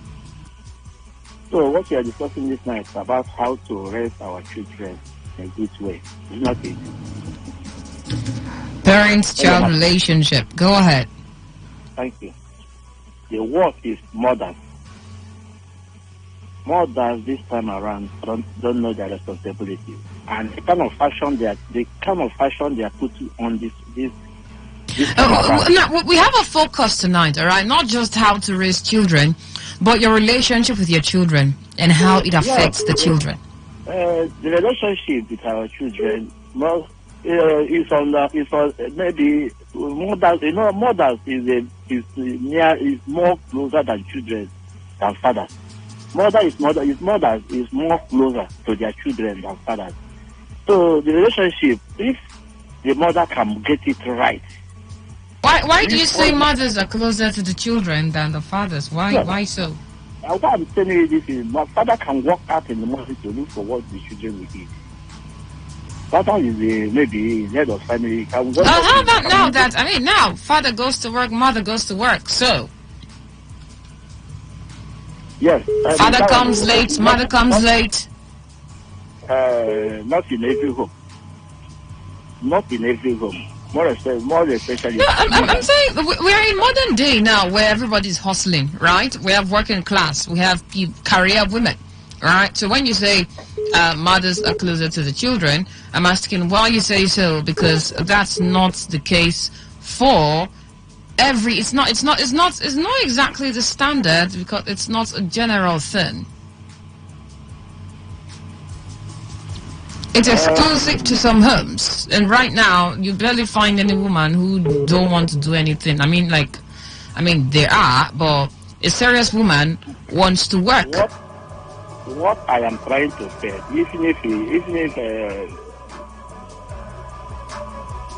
will I say this? Let more than she stop the type of dress half naked they are putting on. More than you see a mother of 50, 60 years.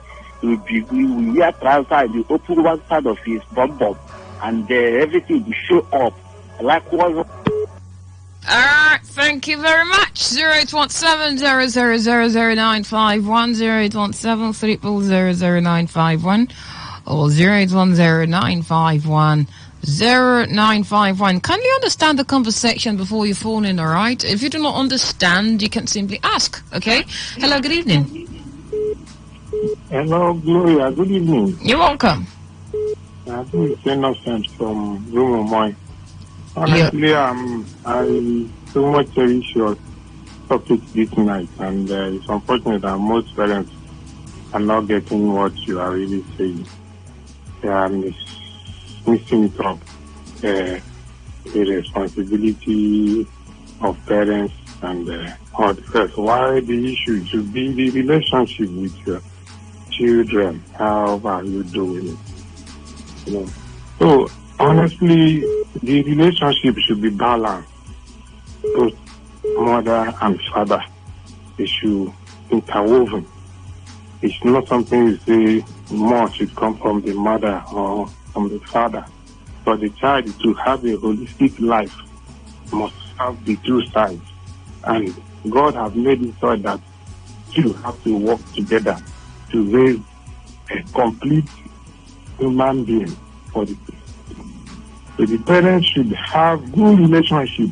The thought that you are going to work does not mean that you will not know what is happening to your children. You will not be closer to them. You will not make the environment fit for them to talk to you. You will have that close bond with you. Same with the mother. to make the children free, and that should not be that you will spoil them. The Bible says, spare the rod and spoil the child. You should not really look at it that if I should beat my child, I know I can't beat. No, it's not like that. When they do the wrong one, at a particular age, all they fear is the pain. You cannot talk to them like that, they will understand. So when you think of that pain, they will understand that this thing is painful. They will understand where you are going to. Likewise, there will be a point where you will need to sit them down, talk. Tell them this, tell them that, make them free and also be free with them. Don't hide anything.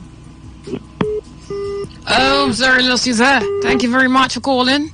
0817-000-0951. That is 0817-300-0951 or 0810-951-0951. Hello, good evening. Good evening. Yeah. I'm Congo. Mr. Congo, you're welcome. Good evening, my good sister. Good to have you. From Africa, here. All right. The issue of children, taking care of them. Mr. Congo, you're a little faint. I don't know. Can you speak up? Okay, can you hear me now? Go ahead. Hello? Can I go ahead? Yeah, go ahead. It's okay. The issue of children, taking care of them, to be responsible, is overrated. How is it overrated? They have to do on the part of parents and the government and even relatives or relations. Let us go this way. Do you know that the responsibility of making a child to become something does not lie on the parents alone? Mr. Congo, please turn off your listening device. Okay. Can you hear me now? Go ahead. Okay. The responsibility of breeding a child to be positive in life is double-railed. On the part of the government, on the part of the parents and relations, even the boss. You see, in those days, if a child comes out, because there are some behavior that a child will adopt in the home, parents will keep the child up. Okay, Mr. Congo, I appreciate the points you're making here. They are very valid. However, the conversation tonight is not exactly hinging on how to raise a child or collective raising of the children or something. But it's basically about the parents and the child. The parents' relationship with their children. How can you rate the relationship between parents and children, and how has this relationship affected children in recent times? Let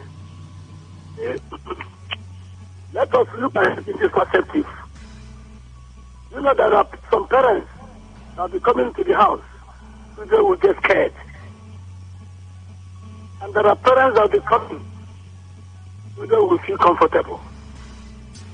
If your children, they are the type that anytime they see you, they won't feel comfortable in the house. Is it right? You keep on scolding them, shouting them on them, rather, any moment you want to talk to them. Not good. The other way is this. Both parents refuse to talk to their children about sex education. They feel if you tell a child about sex education, you are spoiling him or her. No. Education. Tell the child the negative and positive aspect of engaging in sex education. But most parents don't do it. Then how do you do this? And if you are the type that when you are coming into the house, your children will not feel comfortable. Is it right? And if you are the type too, when you are around, you will begin to spoil them. Are you good? Then the relationship goes this way. You have to make sure that you don't allow them to behave on their own, even on their own negatively. All right. What is right? and what is positive. All right, then. All right. Thank you very much, Mr. Congo. Oh, our time is up already. Thank you so much for joining the conversation. Thank you for your contribution. Thank you for your concerns. Thank you for everything. Appreciate you. This is where I draw the curtains. All right? And I'm going to leave you with this. Be intentional with how you raise your children. Be intentional with how you relate to them. Have a goal for everything you do for your children. Be intentional. Have a goal.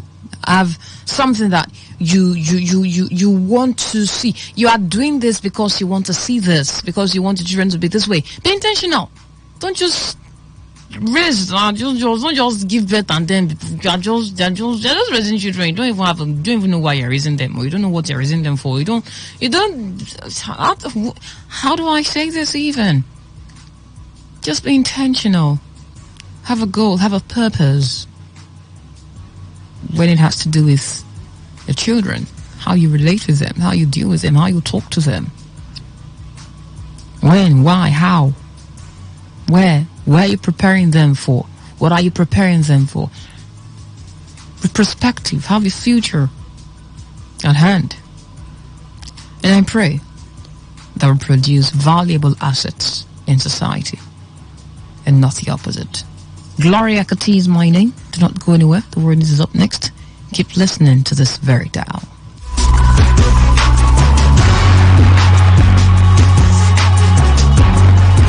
Every day, every hour, when the big stories break, depend on our 24-hour news team to bring you the latest. Today, 95.1 FM.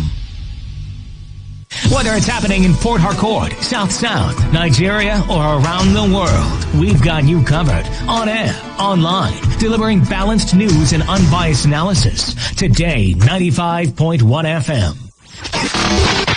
This is Today, 95.1 FM, Port Harcourt.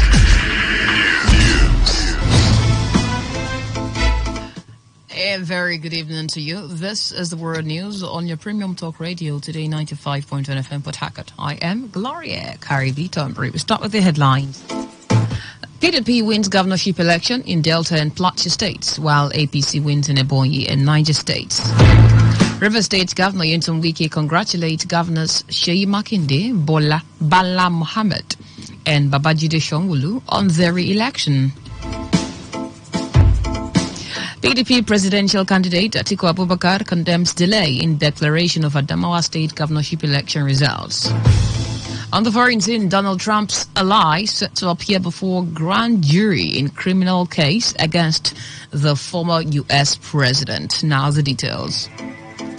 The governorship candidate of the People's Democratic Party in Delta State, Sheriff Oborewori, has been declared the winner of Saturday's governorship election.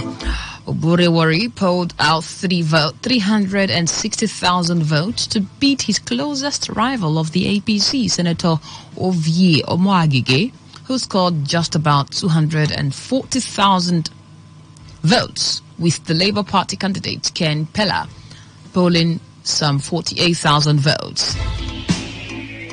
Elsewhere in Ebonyi State, INEC declared Francis Nwifuru, candidate of the APC, winner of the governorship election. Nwifuru, who is the present Speaker, State House of Assembly, scored a total vote of 199,191 votes. He is followed by the PDP candidate, Ifeanyi Chukwu Odi, who polled about 80,000 votes, and the APGA candidate, Professor Bernard Odo, who came third with 52,000 votes. In Niger State, INEC declared the governorship candidate of the APC, Umar Mohammed Bago, winner of the election. The returning officer of the election, Professor Clement Alawa, said Bago polled for over 469,000 votes to beat his closest opponent, Issa Liman Kantigi of the PDP, who scored 389,000 votes.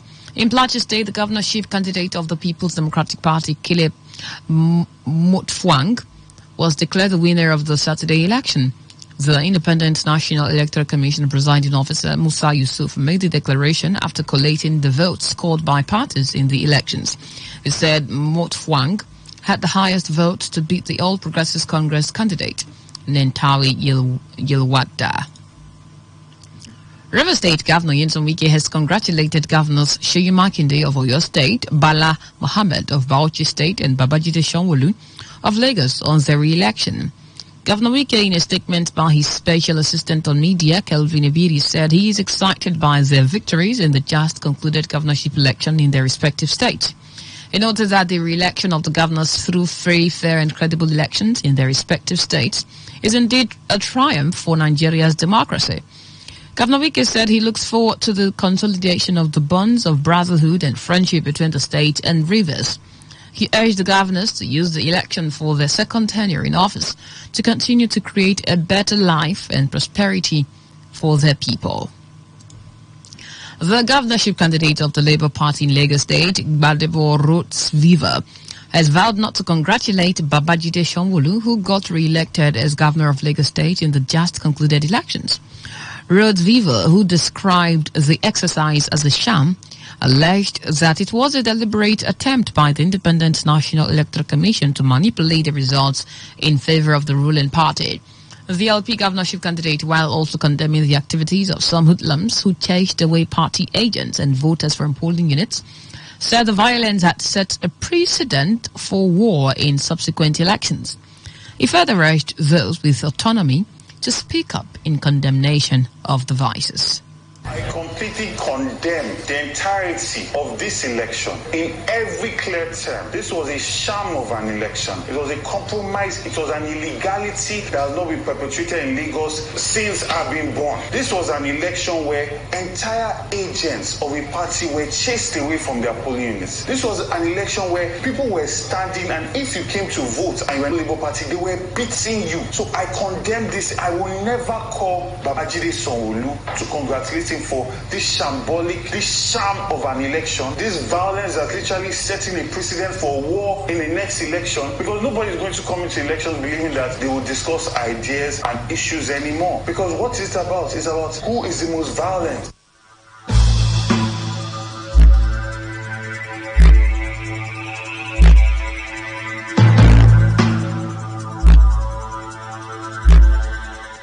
The Independent National Electoral Commission has suspended collation of last Saturday's governorship elections in Abia and Enugu states indefinitely.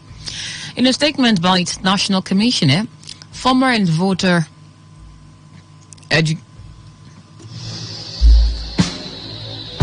In a statement by its National Commissioner for Voter Education, Festus Okoye, the Commission noted that the exercise will resume after a review of the process in the two states.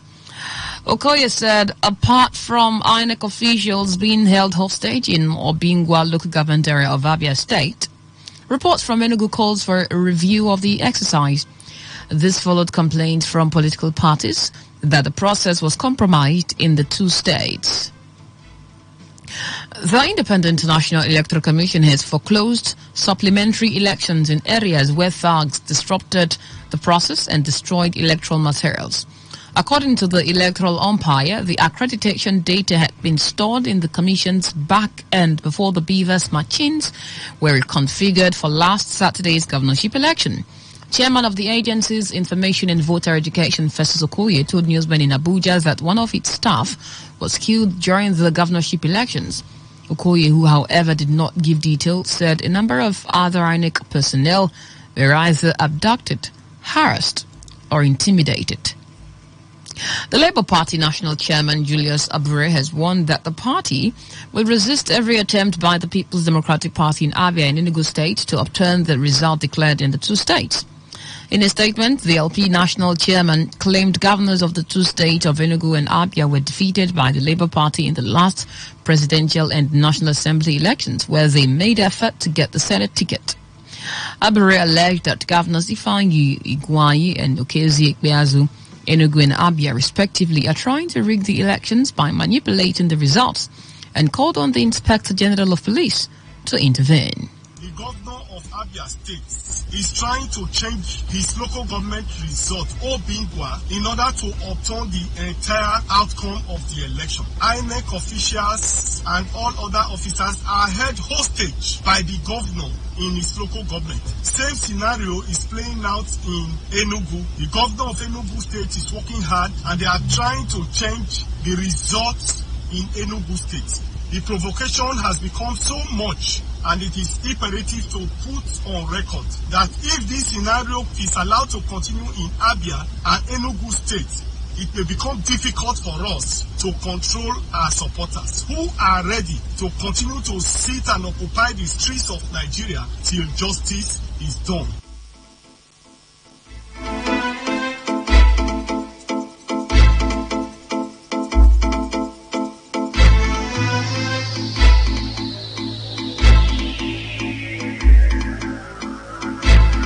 The authorities in Abia and Enugu states are yet to respond to the allegations at the time of filing in this report. The federal lawmaker representing Enugu East, Chimaroke Nnamani, has resigned his membership of the People's Democratic Party. This comes hours after the former Enugu governor lost his senatorial bid to the Labour Party candidate, Kelvin Chukwu.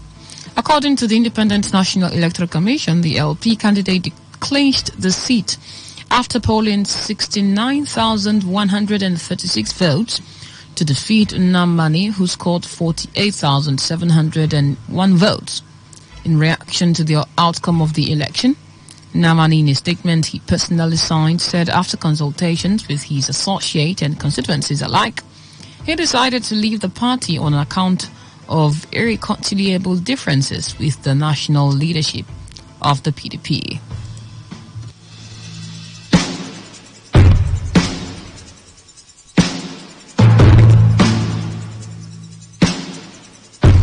The presidential candidate of the People's Democratic Party, Atiku Abubakar, has condemned the delay in the declaration of the result of the governorship election in Adamawa State.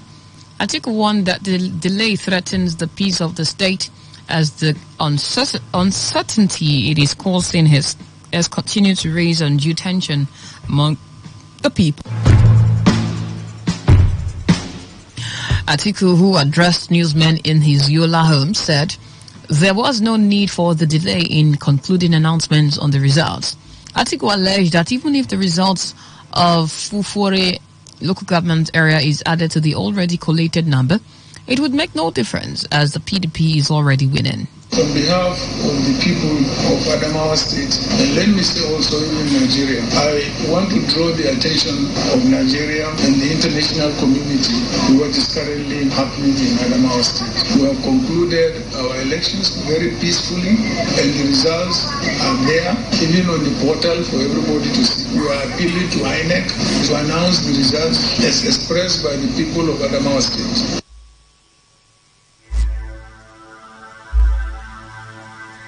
As results of the governorship and state House of Assembly polls are being collated across the country, the European Union says no fewer than 21 persons have died from electoral violence. The EU chief observer, Barry Andrews, disclosed this while briefing journalists on their findings in Abuja. Barry stated that there was massive voter apathy, mainly because voters' expectations during the presidential election were not met. The EU observer also explained that there were records of vote buying in several parts of the country. This is the World News on Today 95.1 FM, Port Harcourt, Voice of the People. After the short break, we'll bring you more news, sports and foreign stories. Stay tuned. Every day, every hour, when the big stories break, depend on our 24-hour news team to bring you the latest. Today 95.1 FM.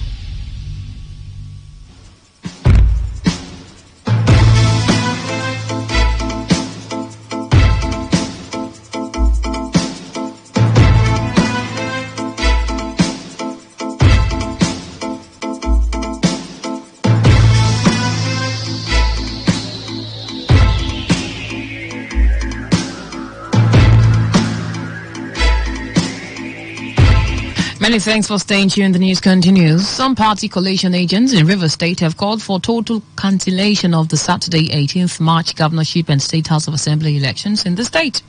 The state party coalition agents of the Labour Party, Fred Umeji, and his counterpart from the Social Democratic Party, Salvation Moses, in their presentation at the office of the Independent National Electoral Commission along the Port Harcourt-Aba Expressway, said most of the figures presented do not align with what was uploaded to the INEC portal. Umeji and Moses argued that the ward and local government agents were not allowed access into the collation centers in the various areas, and that results were cancelled in some areas by the ward and local government collation officers were later entered.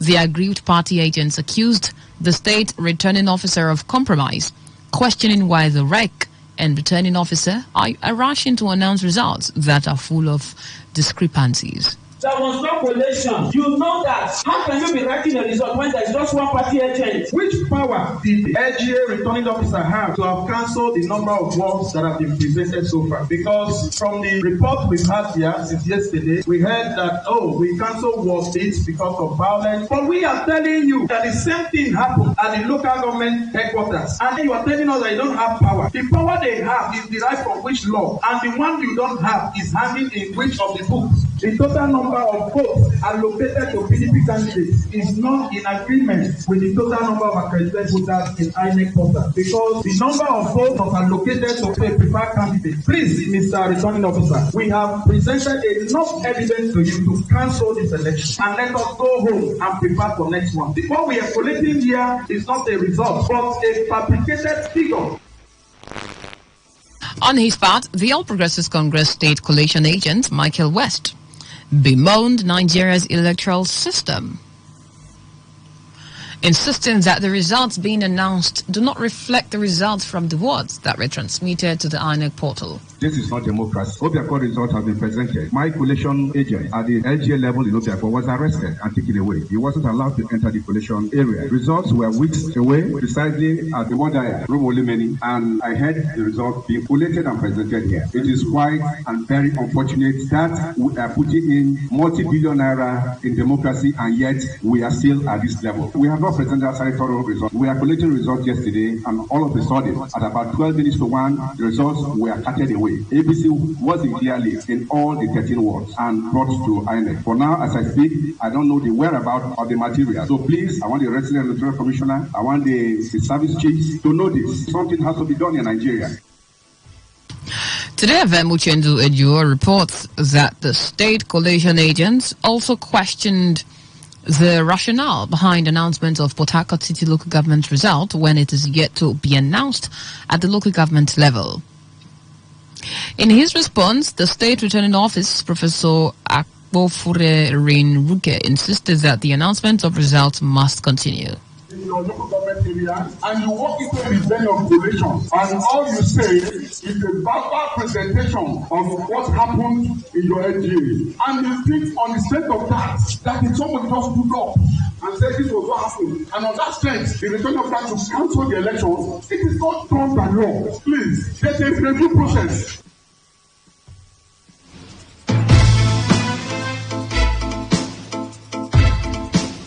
The Economic and Financial Crimes Commission has been called to investigate officials of the Independent National Electoral Commission and its ad hoc staff in River State.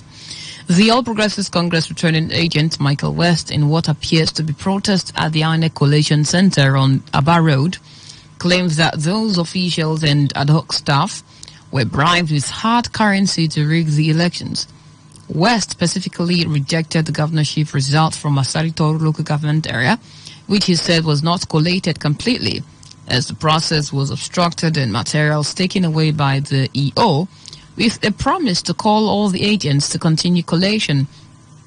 The APC state collation agent, who doubles as the Director General of the Patrick Tonyo Cole campaign organization, said they never saw the EO until the time of announcement of results, insisting that the number of accredited voters in the INEC portal is different from the figure announced by the returning officer. materials, results were taken away, which the collation officers and the security teams were unknown destination. The only collation that went on was the assembly results, and the governorship wasn't done. And that associate prof is giving us results of governorship. If you check, we have 251 units in Asari local government area, and 176 was uploaded. And so it means no election in 75 units. We were waiting for 11 results in Abalamas, and they carted away the materials and went and booked all these results. And that associate prof seated there is telling us this crap. I want to call the EFCC here. I want to call the EFCC to please probe into all the people that serve in this election. Go give accounts and all that. Even if they were paid the dollars and all that, I am calling on the EFCC to probe all the electoral decisions. Meanwhile, the People's Democratic Party in Rivers State has described opposition parties calling for the cancellation of Saturday's governorship election in the state as lazy wheelers. Spokesperson of the PDP campaign council, Ogbonna Wike, in a statement said the results uploaded by Independent National Electoral Commission remains a true reflection of what transpired in various polling units across the state. According to him, it was clear from the beginning that the PDP was going to win the elections in the state. The mother of a former councillor in Port Harcourt City Local Government Council has been shot by suspected cultists at Egede Street in Mile 2, Port Harcourt, for the alleged refusal of the ex-councillor to pay them their election security money.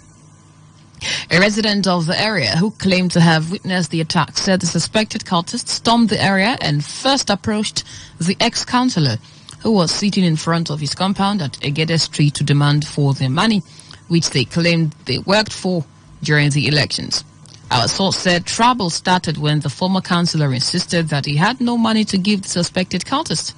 The speech of the ex-councillor was said to have infuriated the hoodlums, who started throwing bottles into his compound.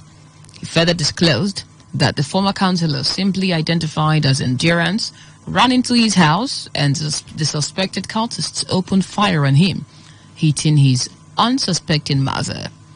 Today FM correspondent reports that the spokesperson of the Rivers State Police Command, Superintendent of Police, Grace Iringa Koko, has confirmed the incident, saying that the victim did not die but is receiving medical attention in an undisclosed hospital, while investigation is ongoing with a view to arresting the perpetrators.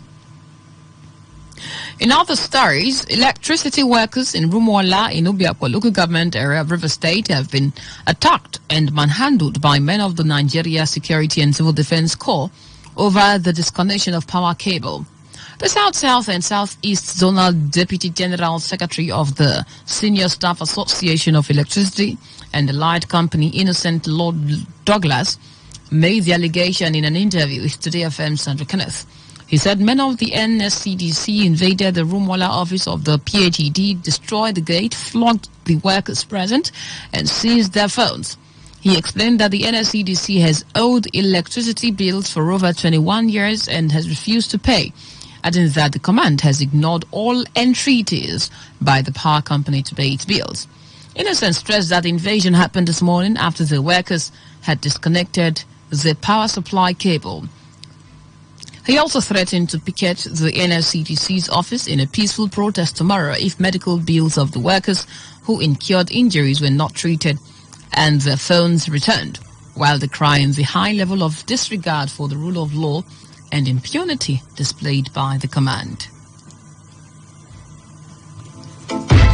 On the foreign scene, a lawyer allied with Donald Trump is set to appear in front of a grand jury in New York to argue against laying criminal charges against the former United States president. Robert Costello has been asked to testify after he said he had information that raises questions about the credibility of Michael Cohen, a key witness in the investigation into alleged hush money payments made to an adult film star during the 2016 election campaign. Citing unidentified sources, some news agencies reported that Costello will challenge Cohen's account of the events. The testimony comes 2 days after Trump said he expected to face criminal charges in relation to the case and urged his supporters to protest his possible arrest. The New York probe centers on a $1 $130,000 payment that Cohen, Trump's former personal lawyer and fixer, said was made to porn star Stormy Daniels in the waning days of the former president's 2016 campaign. And that was the news at this hour on Today 95.1 FM. To end the news, here's a summary of the major stories. The PDP has won the governorship election in Delta and Plateau states, while the APC has won in Ebonyi and Niger states. River State Governor Nyesom Wike has congratulated Governor Seyi Makinde, Bala Mohammed, and Babajide Sanwo-Olu on their re-election. You heard that the PDP presidential candidate Atiku Abubakar has condemned the delay in declaring the Adamawa State governorship election results. On the foreign scene, we told you that Donald Trump's ally is set to appear before a grand jury in New York to argue a criminal charge against the former U.S. president.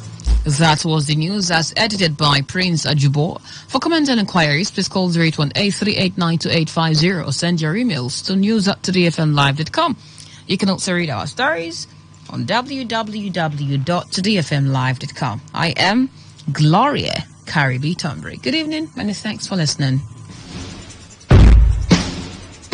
Today's news, today's entertainment, today's sports, today's issues. Today on Today 95.1 FM, Port Harcourt.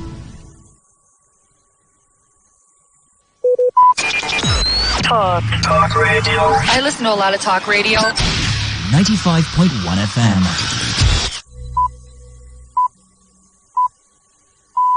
BBC World Service. I'm Audrey Brown in London with Focus on Africa. South Africa's opposition economic freedom fighters call for a shutdown of the economy. The whole world must know there is shenanigans going on in this country. Our people don't have water. Our people don't have electricity. 30 years into democracy. We hear how it all went across the country. As Ramadan approaches, Egyptians despair over the rising cost of food. Also, meet the Malawian musician who created a song to soothe the anguish caused by Cyclone Freddy. And there's a fundraiser concert in the offing as well. And I'm Nishat Lada in sport. Nigeria's Victor Osimhen strikes again for Napoli, proving why he's one of the most sought-after players in world football. That's all on the BBC Tonight in Focus. This is Focus on Africa from the BBC World Service. I'm Audrey Brown, and we start in South Africa, where supporters of the opposition economic freedom fighters have been marching across the country, demanding the resignation of President Cyril Ramaphosa.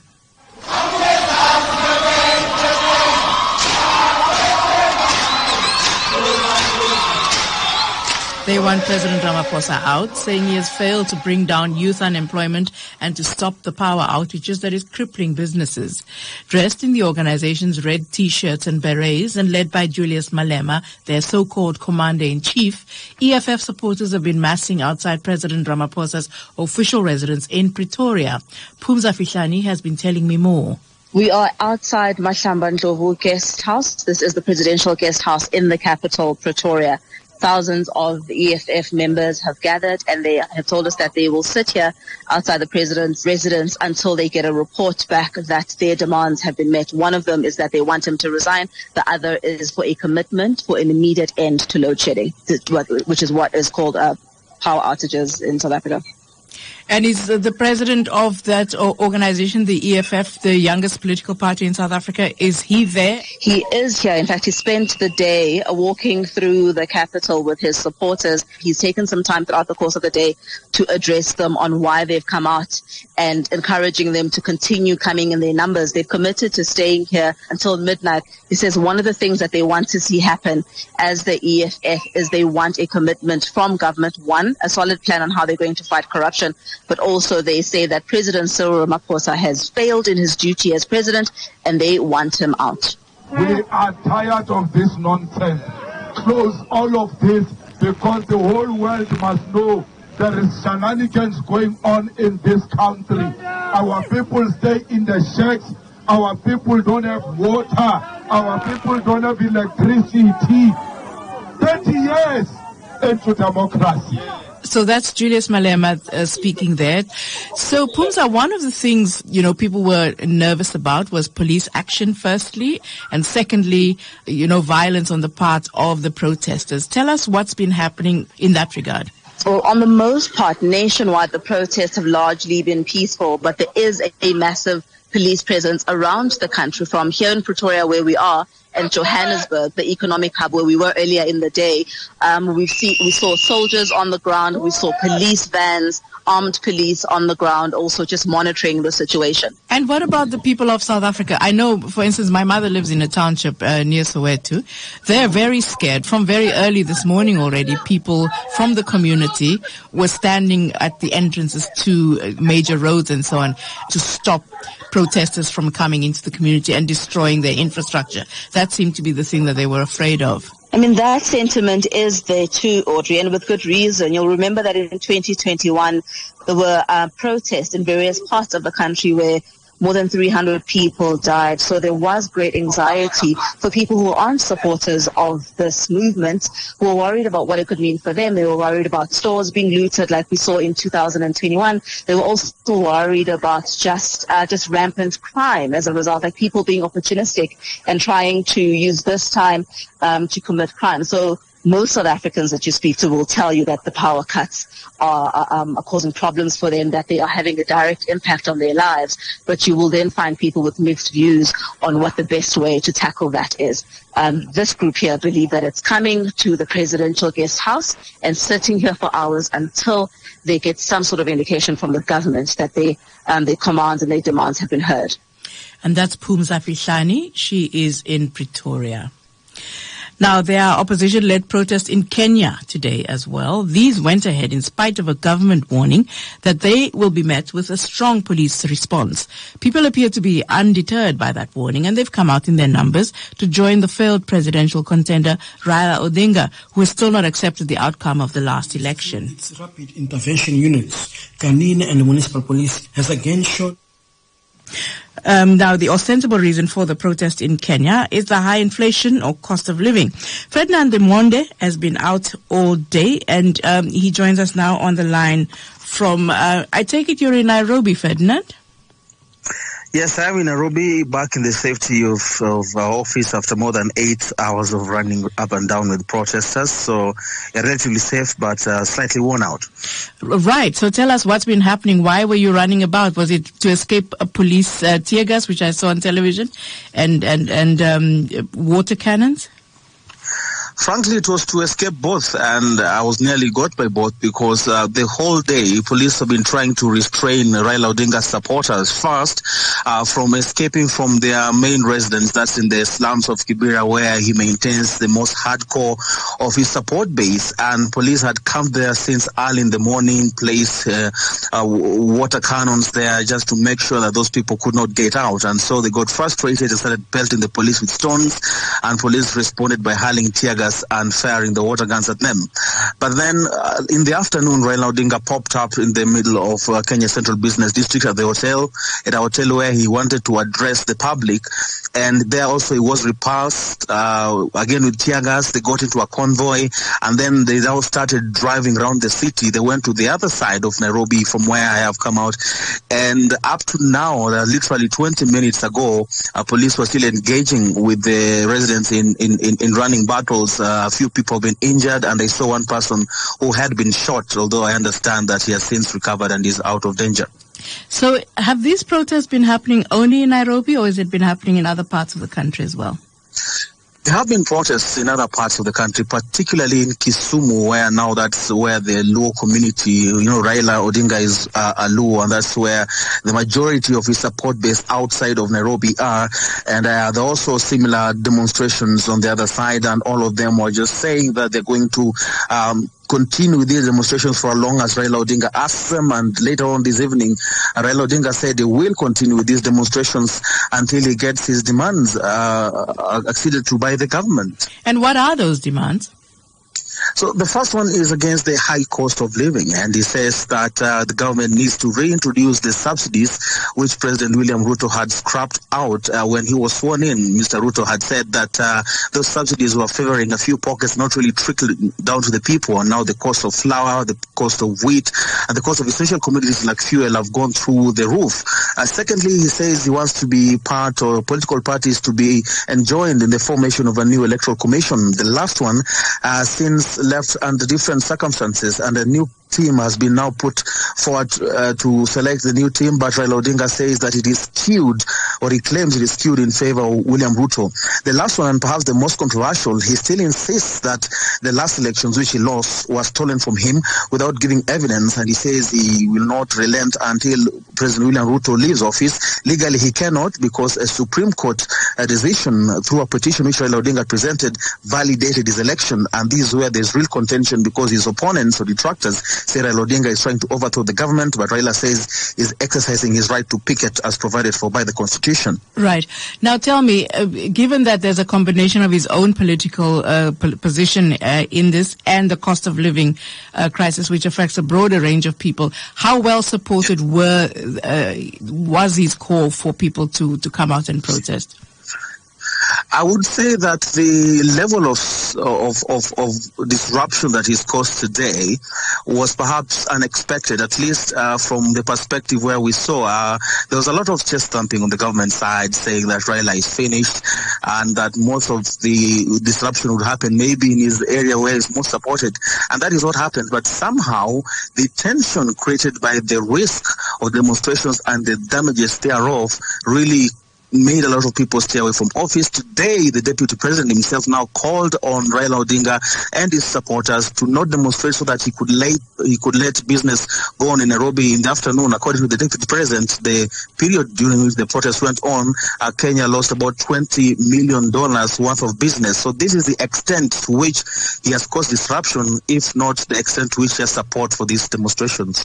Thank you so much, Ferdinand Omondi in Nairobi. This is Focus on Africa on the BBC World Service. It's 15:15 Greenwich Mean Time, and Joseph Keane has the roundup. Thank you, Audrey. A new report says 43,000 people are estimated to have died in Somalia's longest drought on record last year, half of whom are believed to have been children. It's the first official death toll announced in the drought affecting the Horn of Africa.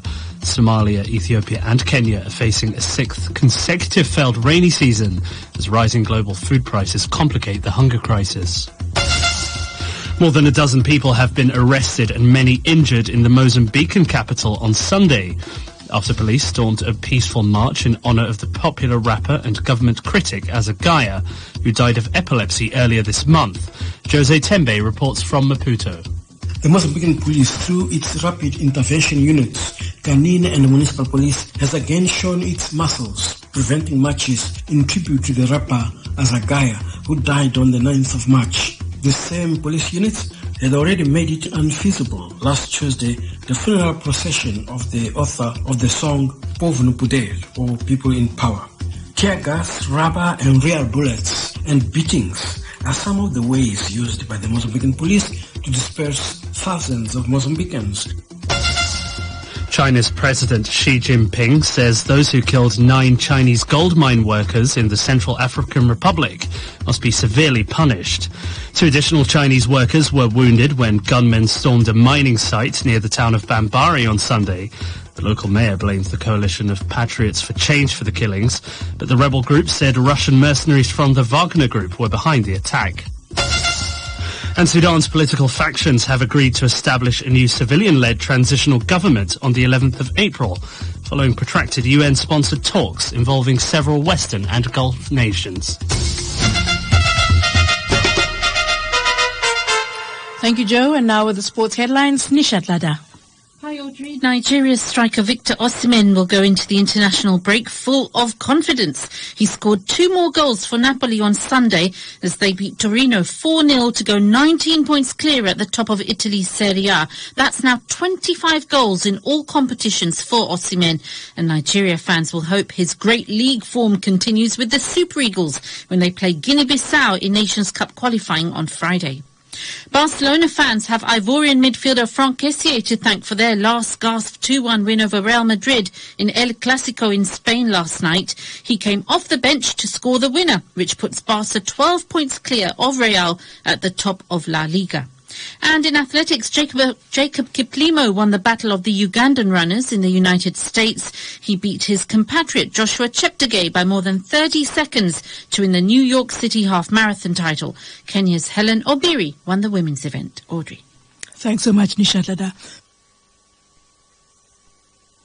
Oh, little frog in my throat. Now, with the Islamic holy month of Ramadan starting later this year, I beg your pardon. I'm not sure I'm going to manage this, Nisha. Do you want to read it for me quickly? Thank you so much. As Audrey was saying, with the Islamic holy month of Ramadan starting later this week, many Egyptians are preparing for austere celebrations. The economy has come under huge pressure in the past year. The pound has plummeted to half of its former value. Foreign currency has dried up and inflation has skyrocketed. The official inflation figures topped over 30% in February, but shoppers say food prices have risen far higher. Our Middle East correspondent Yolande Nell has been looking at the reasons for Egypt's economic troubles. Oh God, don't let us reach the point where we have to eat chicken feet, cries a beggar in Giza's busy market. It's a wry reference to recent official advice on how these can be eaten as cheap food, rich in protein. In Egypt, chicken feet are seen as scraps for dogs and cats. Among shoppers, all the talk is about skyrocketing prices. The currency was recently devalued, and that's pushed up the cost of food imports. Inflation has soared, especially for food. A poultry seller says his chickens are now 2 or 3 times more expensive than a year ago, and he knows his customers can't afford the costs. They must go down whether we like it or not. People only have so much capacity. There are other necessities in life, like education and healthcare. It's not just food. President Abdel Fattah al-Sisi often blames Egypt's economic woes on the turmoil which followed the 2011 uprising and rapid population growth. He also stresses the blows dealt by COVID-19, which hurt tourism in particular, and Russia's invasion of Ukraine. Egypt, a major importer of wheat, relied on both countries for supplies, which were badly disrupted. I admit it's the reality we live in. Needless to say, we are not the reason behind it. But there is a huge burden on every family and every citizen as a result of the high prices. However, analysts also point to the government's actions. The regime at large is largely responsible for the current economic suffering of the public. Timothy Kuldus is a political economist at the Tahrir Institute for Middle East Policy. They have effectively leveraged the state in a predatory and reckless fashion in order to both enrich themselves and to finance their consolidation of power. And this has come through the dramatic expansion of regime-owned enterprises, particularly those owned by the military, which has been given a bunch of direct contracts from the state for various infrastructure projects, mega projects, new cities, etc., that were poorly studied and often unnecessary. Egypt's financial woes have sent it to the International Monetary Fund for bailouts. Both Western and Gulf states see the country as a pillar of security in a volatile region. But still, there are worrying signs that public anger over the economy could cause new instability. I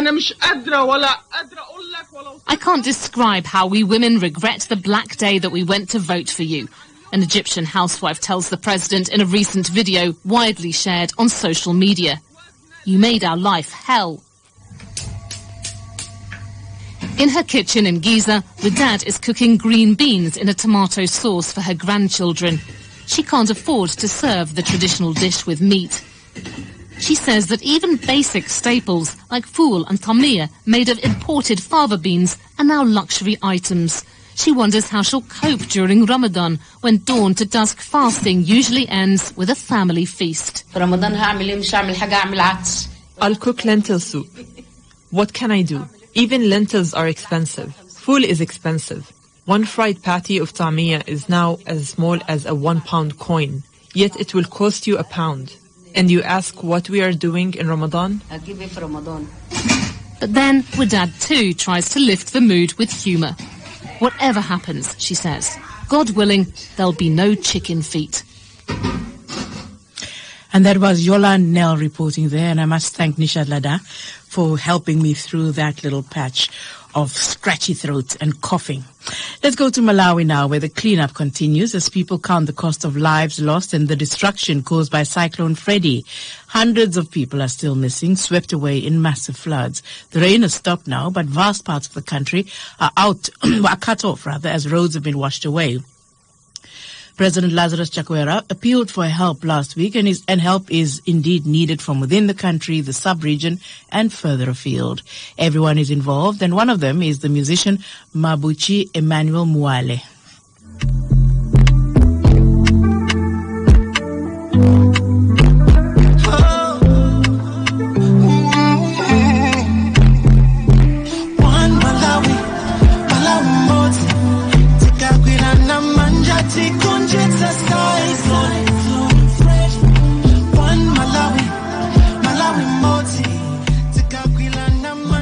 Hello world, my name is Buchi Worldwide, and I'm an R&B Afropop artist from Malawi. You're now listening to my newest song called One Malawi. I wrote the song from the tremendous experience we just had with Cyclone Freddy, which has done so much damage here. This song was created just to remind Malawians that we are a strong-spirited people, a strong-spirited nation. We have rose before, and we're definitely going to do this again. We will rise above this situation that we've just had. Just tell our listeners here on Focus on Africa what it's been like since Cyclone Freddy hit Malawi. It's been a historic time for us because I don't think we have been in this kind of situation before. We've had cyclones before, but this one was a very specific, major one. We have lost a lot of people in different areas. I was in Blantyre, and I've experienced this firsthand.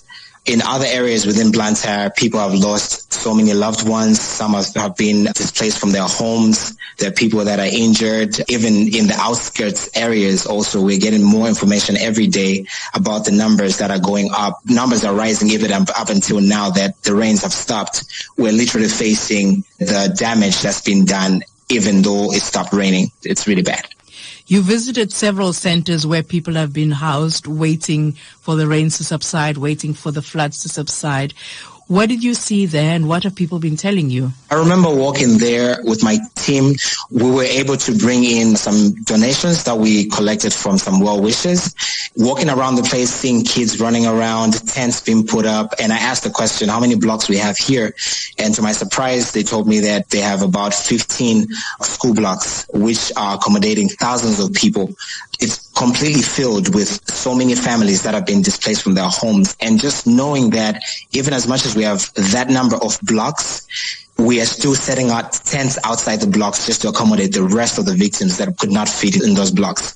It's a very ugly scene that when you understand the situation there, that at least we have helpers that are locally trying to do some things from medical, food, and also just attending to people. Donations are still coming in. The other thing that I can also state is the fact that as much as we have all this help here in Blantyre, and we are seeing so many people that are moving up and about in Manja or even Chilobe, other places from like Mulanje, Chirazulu, they are facing way much more trouble as we speak right now. Right now, we've been told that we at least have about 16 camps. Some are reachable, some are not even reachable up until now. They're facing food shortage. Some are even going through a situation where they have not been reached up until today as we speak. And what are the challenges in reaching people, and what sorts of things do they need? What are you calling for in the donations that you are wanting people to make? At the moment, what we're calling for is immediate help, food, blankets, buckets, water, also clothing from the people that are in the outskirts areas. We're looking at money that will enable us to get more helicopters just to pull people out from the situations that they cannot come out alone. We're literally in the middle of rescue and just giving immediate help. What we are looking at also is rebuilding after this situation, because 6 months down the line, their lives are still going to be in a place where they're challenged. How do they come up as a family? How do they bring back their life to a normal standard? Some kids still need to go to school. Even in the outskirts areas, we're talking about crops that's been damaged. We're talking about livestock that they no longer have. And this is things that we cannot do on our own. So in this call for help, these are the things that we're trying to put out there, and documenting everything. It's just a fact of us just trying to share the message to everyone outside Malawi to say, look here, we may not be strong right now, and we need all the help we can get. Musicians, as we speak, we are literally looking at tomorrow where we're going to be gathered at one place for a mega concert for the victims. Basically, that's what we're doing as artists as well.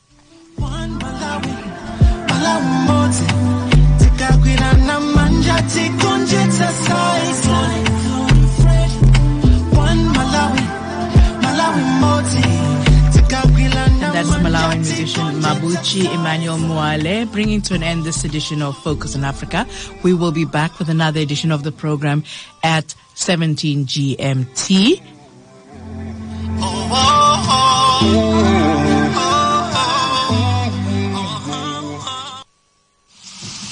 Where the weather becomes strict and everything becomes unsteady, the only way to go is tune to Today 95.1 FM, and the world of information, entertainment, and education will be served as breakfast, lunch, and dinner. Welcome to the show. You're listening to today's Quest. The newspaper review segment is what we've got. Now it says I can't bring the party to your house right now, because, even if it's raining, I still bring the heat right here. I am here for you, and I know you are here for me. It is surely the best 15 minutes of football you can find anywhere on radio.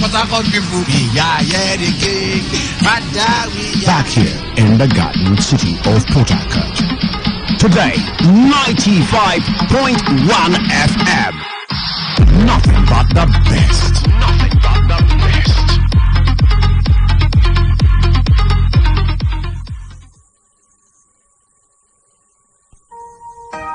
Red is passion. Pink is for unconditional love. Blue is for loyalty. While black is secretive and mysterious. Baby, let's talk about love. The passion, the bliss, the betrayal, and everything in between. On Lovey Dovey, Mondays to Thursdays from 11 p.m. beneath the night sky with D. Amaka Felix on Today 95.1 FM.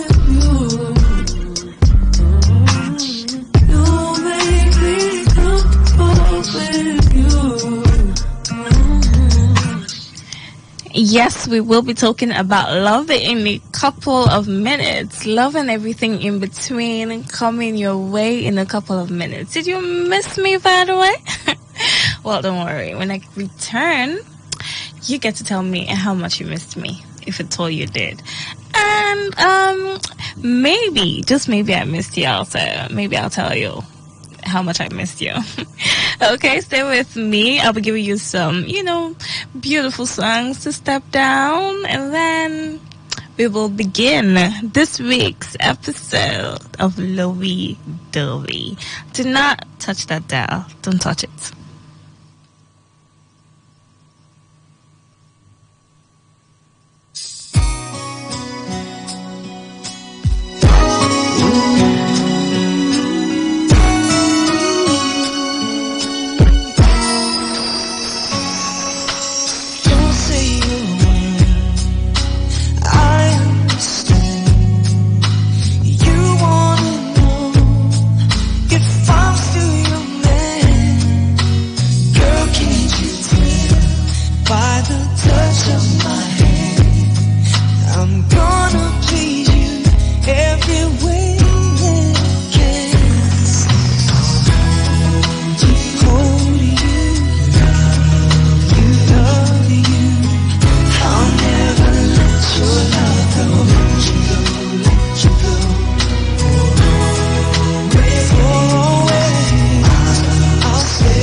my heart. Show me the meaning of being lonely.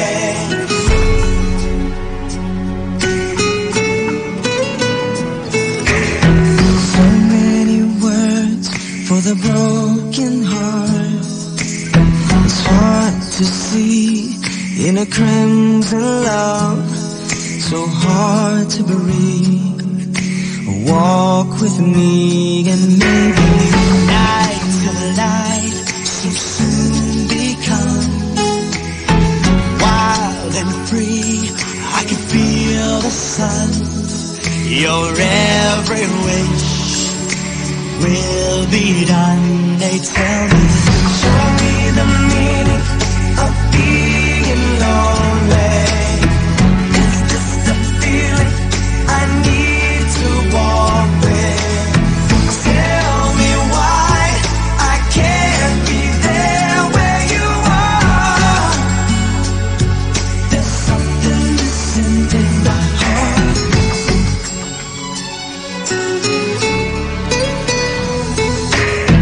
Life goes on as it never ends. Eyes of stone observe the trends. They never say forever gaze. If only beauty rose to an endless love. There's no control. Are you with me now? Your every wish will be done. Tell me, show me the meaning of being lonely. Is this the feeling I need to walk? Tell me why I can't be there where you are. There's something missing in my heart. There's nowhere to run. I have no place to go. Surrender my heart, body and soul. How can it be you're asking me to feel the things you never show?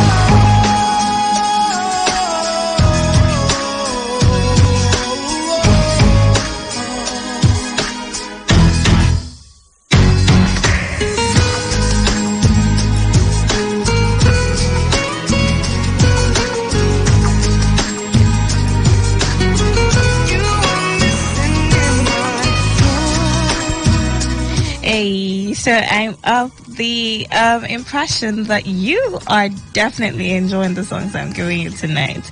So you see why you should stay listening to Today 95 FM, right? 95.1 FM. Please don't miss the dial. I need to walk with you. Tell me why I can't be there where you are. There's something missing. Show me the meaning of being lonely. The feeling I need to walk with. Tell me why I can't be there when you are. There's something missing in my heart.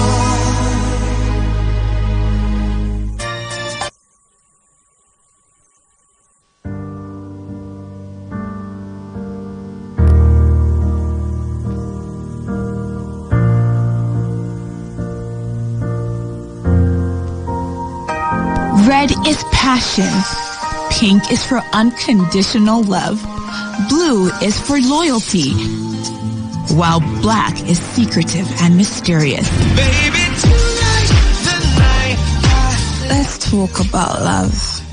The passion, the bliss, the betrayal, and everything in between. On Lovey Dovey. Mondays to Thursdays from 11 p.m. beneath the night sky with D. Amaka Felix on Today 95.1 FM.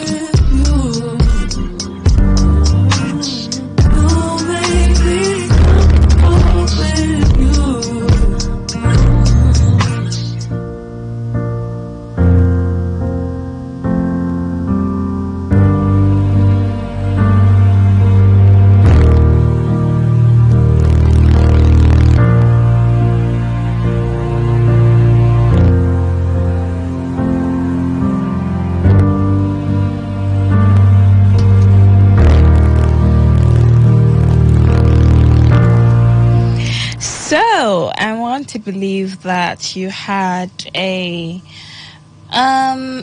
eventful weekend. Yeah, the weekend was obviously an eventful one for all Nigerians, as a matter of fact. So I hope that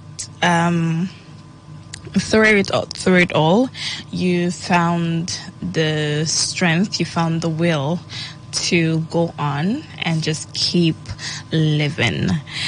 How are you, though? How are you generally? Is there something you want to tell me?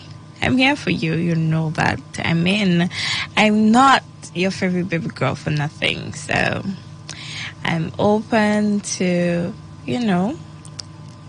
listening to you. You can tell me how you feel and just generally chat. So like I said, I know I missed y'all. I miss having you guys listen to me. And I'm hoping that you missed me too. So, how are you doing? Well, you know that I'm the Regal Queen. You know that I'm Amaka Felix. And you know that this is Lovey Dovey right here on Today 95.1 FM. So, if you're just tuning in, I'm very sure, I can assure you actually, that you do not want to touch that dial. Yes, you want to stay listening to this dial because I have something beautiful for y'all tonight. Okay. So, on today's episode of Lovey Dovey, I think I'm going to start with the story. Yeah, I'm going to paint the scenario for you, and then let's see what we can make out of it. I have something I like to call maybe interesting, maybe controversial topic for us tonight. And it's something that a lot of people might not pay so much attention to actually. But at the end of the day, we know that if we do not pay attention to certain things, we might be taken by surprise if we eventually see these things happening. So we need to talk about these things so we can recognize them when they occur, so we can fish them out, and also meet them out or chicken them out. Okay, to avoid breakfast, lunch, or dinner. Depends on when it is served. All right, now, so I have a couple, they've had a very, normal sexual life. Not anything too exciting, not anything wild at all. It's just the usual, just the usual. Nothing extra, nothing out of the blue, nothing on the impulse, just the usual bedroom movement. And, that's just it for them. For years, they've been good that way. Nothing extra. But suddenly, something happens. The man, the husband, gets a new colleague, somebody who comes to join his company. Now, this new colleague happens to be female, and then she begins to have the hots for this man. So, you know how some women act when they have the hots for your man, right? The seduction game comes on, and then there's all the seducing and seduction tactics that they want to put up and all of that. So she begins to seduce this man, starts to try everything in the books. And then one day, she just does so much that he almost fell for her trap. But in a split second, He rejected her advances and left the office. He went straight to the house to meet his wife, and he made love to her in a very, very different way. This time around, the pleasure was on a different level. The wife knew that, okay, this is not usually our style, so if you are doing this, why? Where did this come from?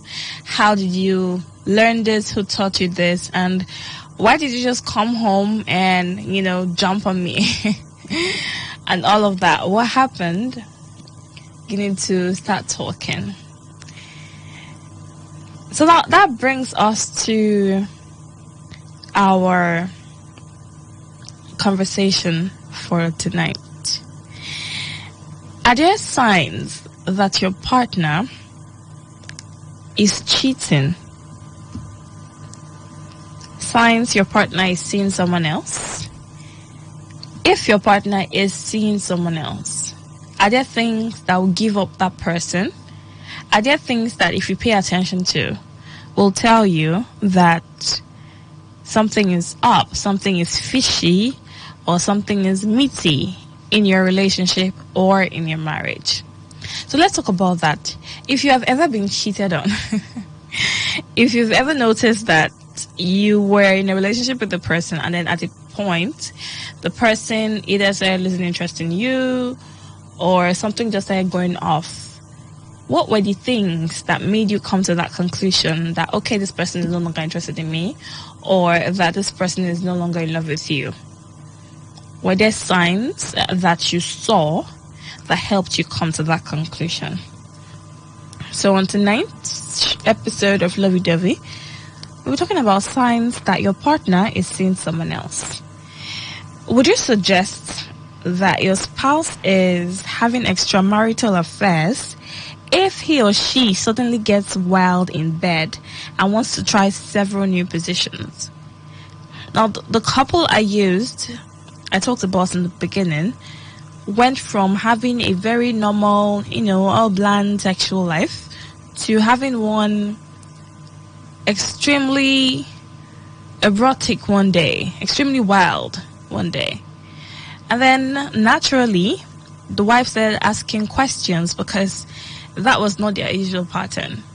So if something like that happens, would you think your partner is seeing someone else and that person is probably teaching him or her things that they are coming to practice on you?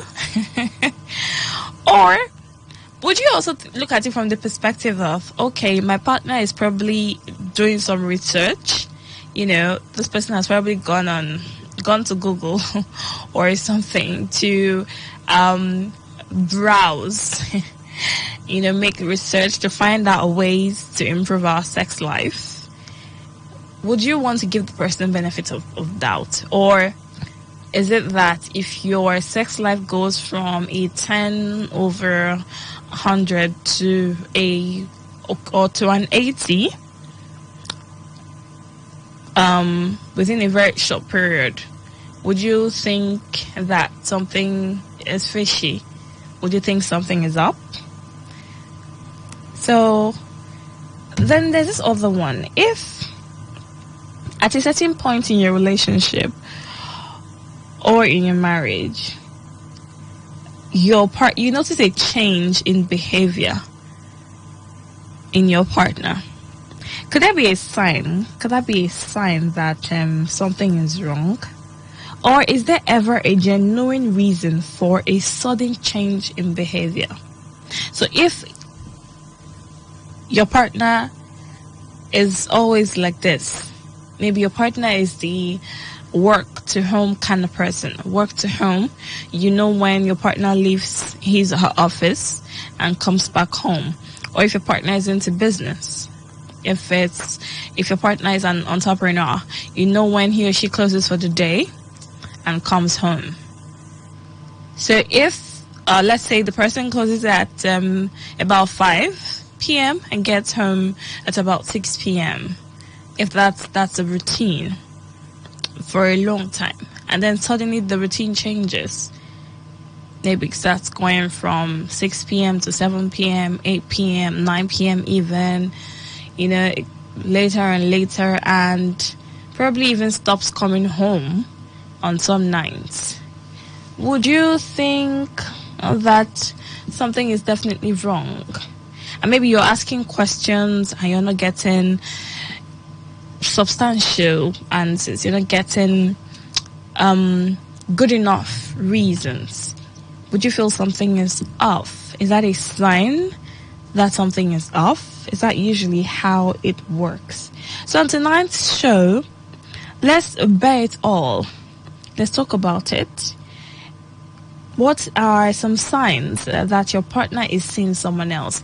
If you have ever had to pay attention to details in that manner, what and what did you figure out?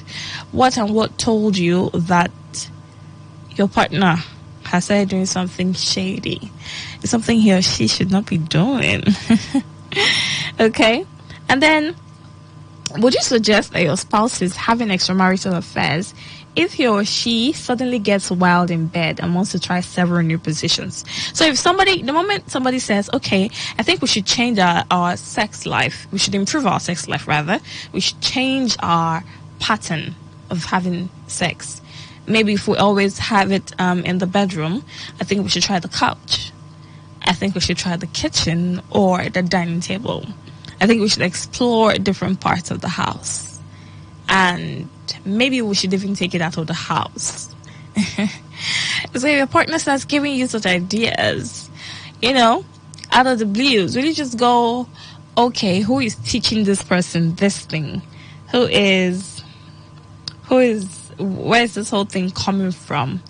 Is somebody teaching you, or are you trying to figure this out on your own?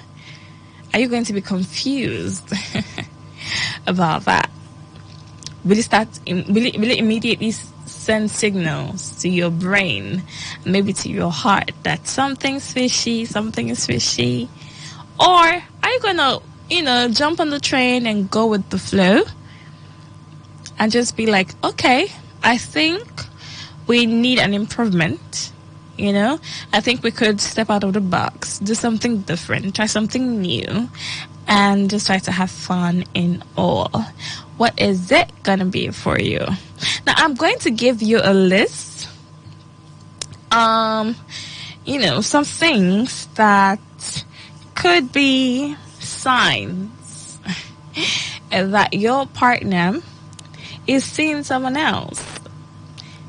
But there is no hard and fast rules to these things. At the end of the day, I would always encourage communication, because when you do not communicate, when you don't ask questions, when you don't talk about things, there is every possibility that in your assumptions, you could be wrong.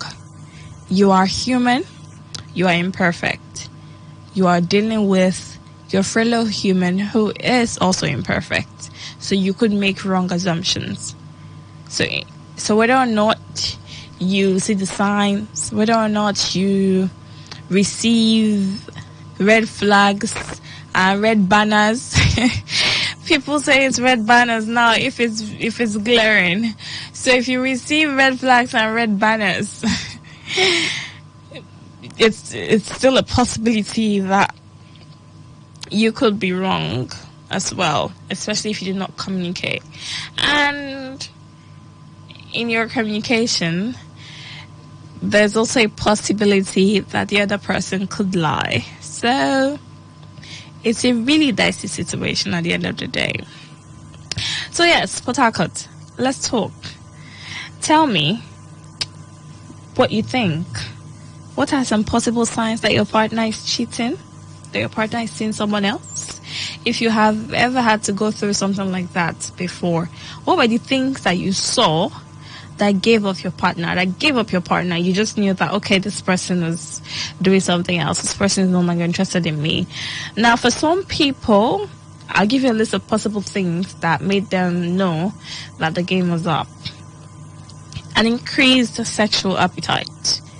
Yeah, that could be a sign that something is fishy. an increased sexual appetite.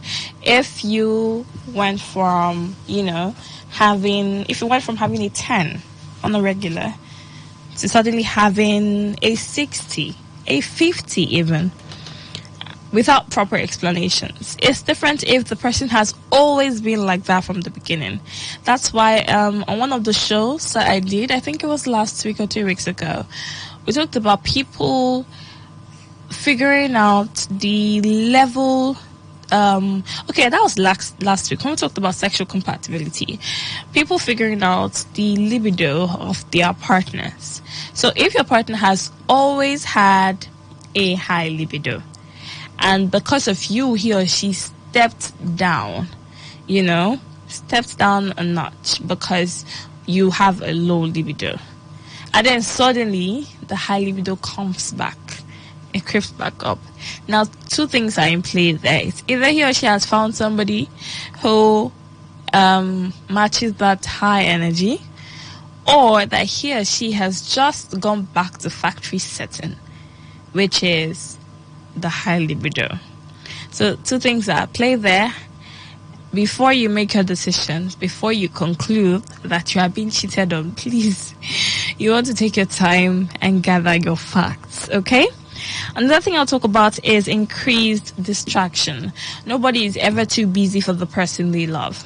We understand that there's work, there's a whole lot going on, and that it's a struggle being human, being an adult, having to pay bills, having to take care of family members, and just finding our footing generally in all aspects of life can be really, really challenging. So it's a lot. So when there's an increased distraction, if your partner pays less and less attention, if your partner begins to pay less and less attention to you, it's either the things he or she is going through is getting worse. Right, that's the word, right? It's beginning to choke, like it's just becoming a lot, and the person can no longer deal. That's probably the time where you have to, be the perfect shoulder to lean on.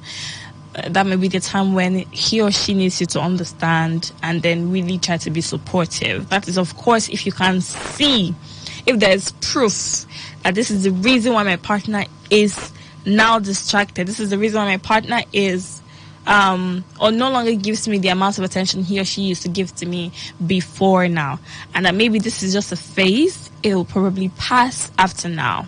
So that's it. That's the one side. Now the other side is that there's a possibility that the attention is now divided. Yes, so there's somebody else on the other side taking a part of the attention, so you cannot have the full 100% anymore. The attention is now divided between two people, so it has dropped from like 100 to a 50 for you. That is, of course, if the partner decides to be fair, to do 50-50. Or if the other person, because the other person could actually take up the higher percentage of attention. Okay, so that's one of it. And then there's changes in body language. There are things that your partner does that appeals to you.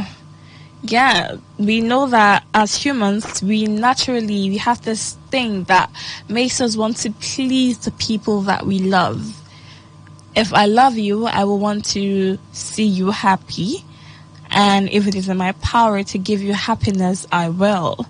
I will do the things naturally. I will do the things that will make you happy. I will try to maintain that happiness platform for you because I love you. Now, if I no longer love you, if I'm no longer in love with you, there is a possibility that those things that I used to do to make you happy, I will no longer do them. That you will just see a natural decline in that. So when I begin to change towards you, that is most likely a sign that there is fire on the mountain. Okay? And then there's another one, an unusually busy schedule. So if you were you know, you used to find the time to have long conversations. You used to find the time to check on each other, you know, catch a drink, see a movie. If you suddenly get too busy, so busy, there's no time in the world. There's no time in the week. Not at all. You can't spare 5 minutes. You can't spare 20. You can't spare 50 minutes to talk or to just, you know, hang out with the person that you love. Then you are creating room for suspicion. The person should be worried, because I mean, in all of these things, you should have a genuine reason. But if you don't, then there's a problem. So is there ever a genuine reason for a sudden change in behavior? Is there ever a genuine reason for a sudden change in behavior? Whew, you want to talk to me, Port Harcourt? Let's know. Let's find out.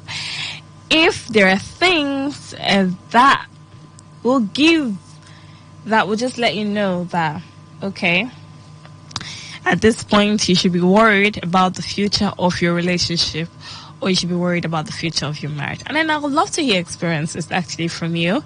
If you have ever caught somebody, if you've ever caught your partner in your relationship, how did you get to know? What were the signs that did it for you? The signs that told you your partner was, you know, cheating, your partner was seeing someone else, or your partner was beginning to like somebody else. What were the signs that made you know that you were no longer the only one, that you were not sharing attention with 99 others? Okay, so 0701-9339-962. That is the number to text. You can send in your text messages via that number.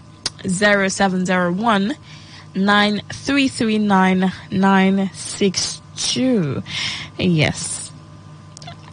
And then you can call via 0817-0000951. 0817-0000951. You can also call 0810-9510-951. 0810-9510-951. Okay, so let's talk. I have some messages that I'm going to be reading later. Yes, that's how we're going to find out what we are doing tonight. Let's know, let's find out other people's, you know, pattern of discovering things.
Okay, so in trying to figure out whether or not we are on the right track, on the right path, is there something that your partner will do that will immediately inform you or send a signal to your brain and possibly to your heart that your partner is doing something shady, something he or she should not be doing? Would you like to share that with us? Let's know. Tell me how you found out that your partner was doing something shady. What were the signs that did it for you?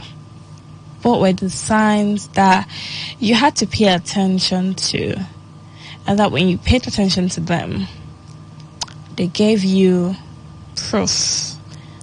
You know, those signs became proof that your partner was probably tired of that relationship and that you needed to let go. At what point did you realize that you needed to let go? Because, you know, sometimes we might get conflicting signals. You might think a lot of things when you see or when you begin to perceive a certain kind of behavior from your partner. A behavior that probably wasn't there before. And then all of a sudden, it comes up, you know? It comes up and then you get confused. You begin to think. You think about this, you think about that. Everything just goes on in your head.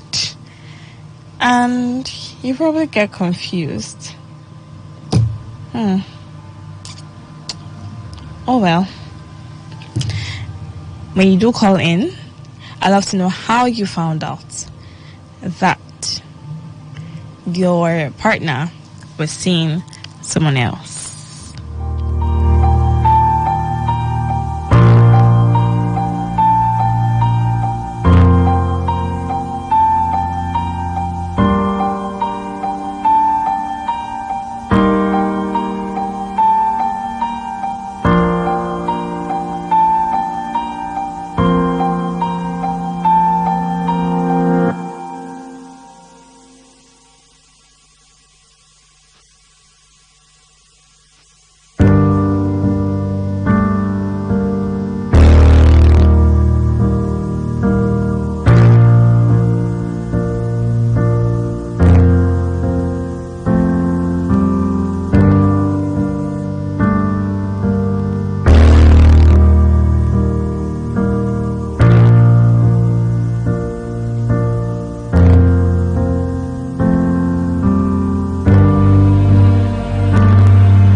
right, so I'm sorry if I haven't been picking calls. Had to sort out some things.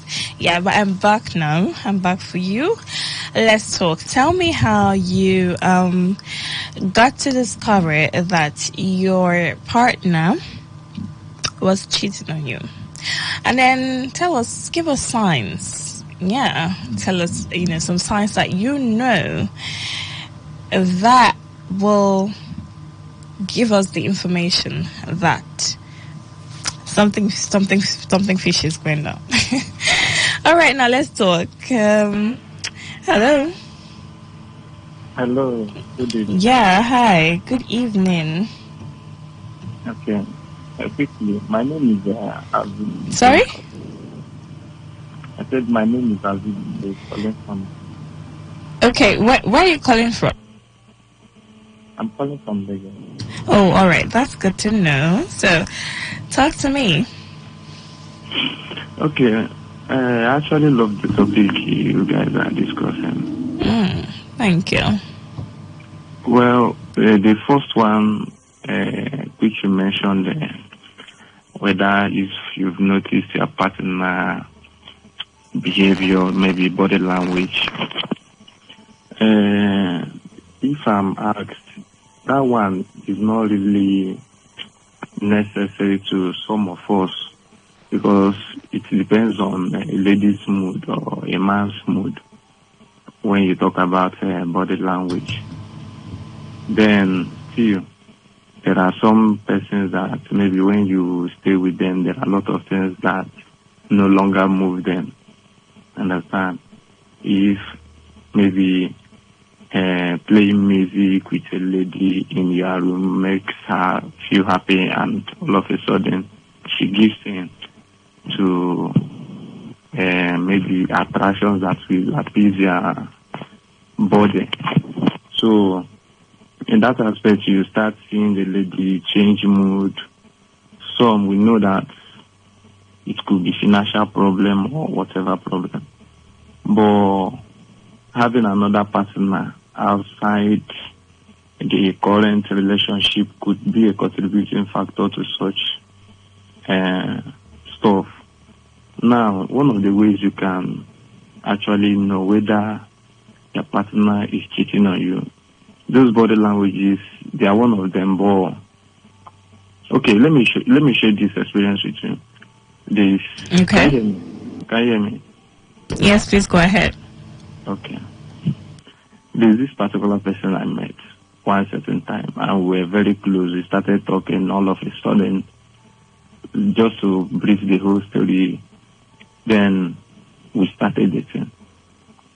So I found out that this girl that used to come to my side almost every night, but now giving me excuses why she couldn't come. Understand? So then I had some other friends and colleagues telling me, guys, something is going on. So, but I didn't pay much attention because there was much feelings for that particular person. But along the line, this particular stuff that made me realize that yes, it is actually true. You know, when you begin to touch somebody and maybe she gets irritated, you have to think, this is not the type of person. This is not the type of person I know. So you have to make your findings. Understand? As one thing leads to another, I had to check phones. I know it's not that right to check phones, but I had to. So it was along the process of checking phones. I saw things my eyes couldn't have. So we just had to end it. You understand? Yeah. So then you mentioned another one, which is you being busy, not trying to reach out to your partner, irrespective of a work schedule.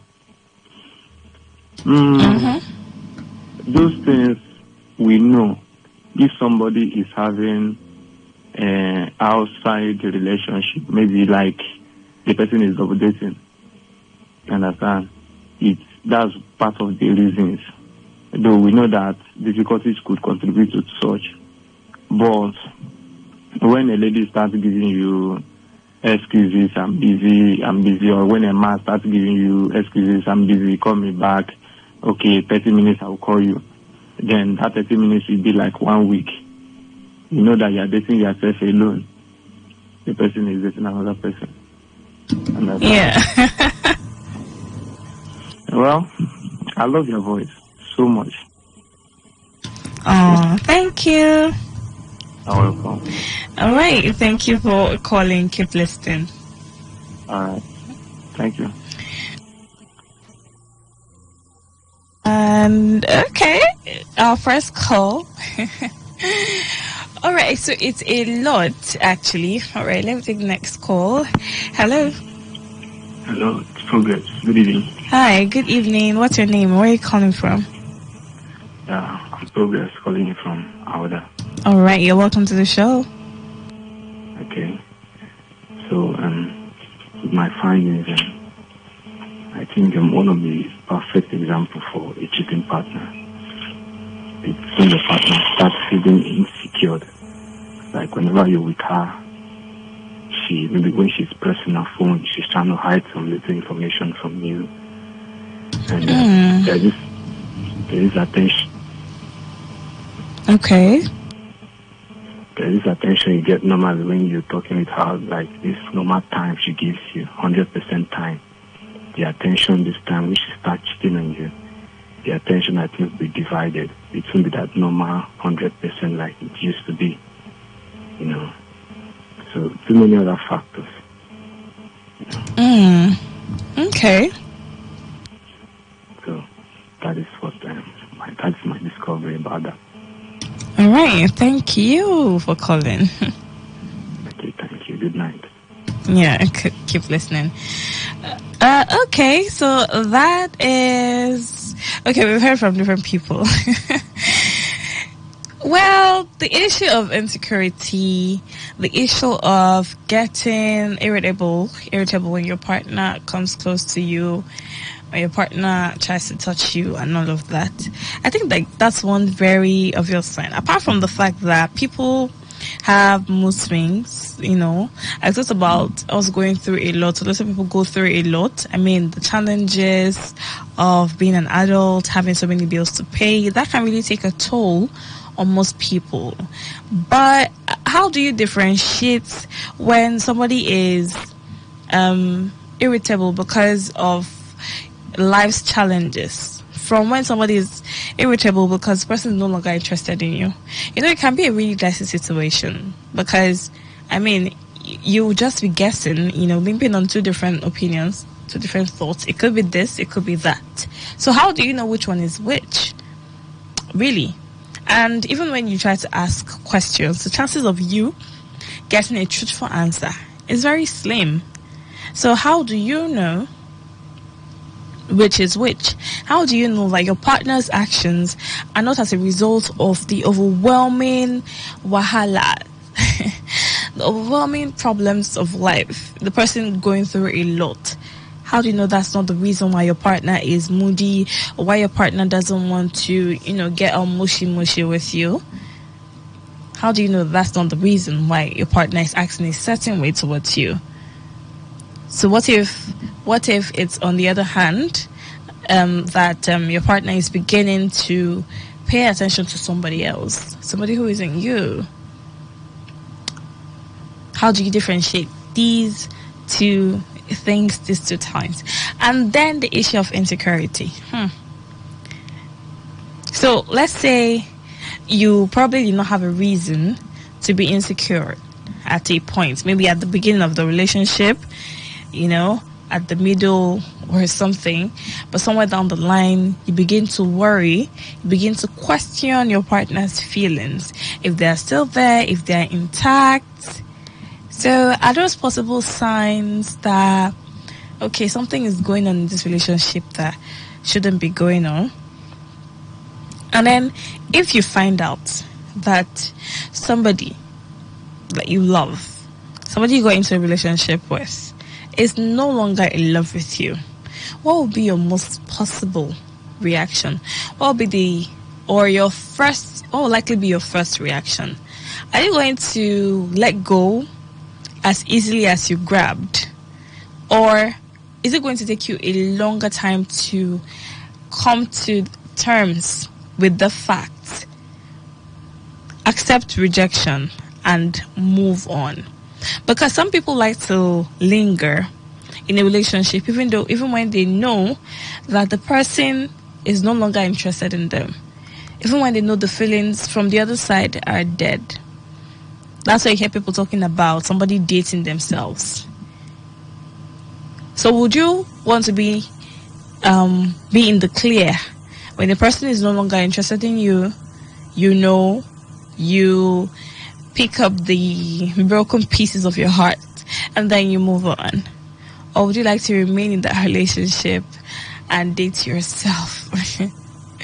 So when you begin to have heightened insecurities, that is sign that it's time to take a bow from that relationship.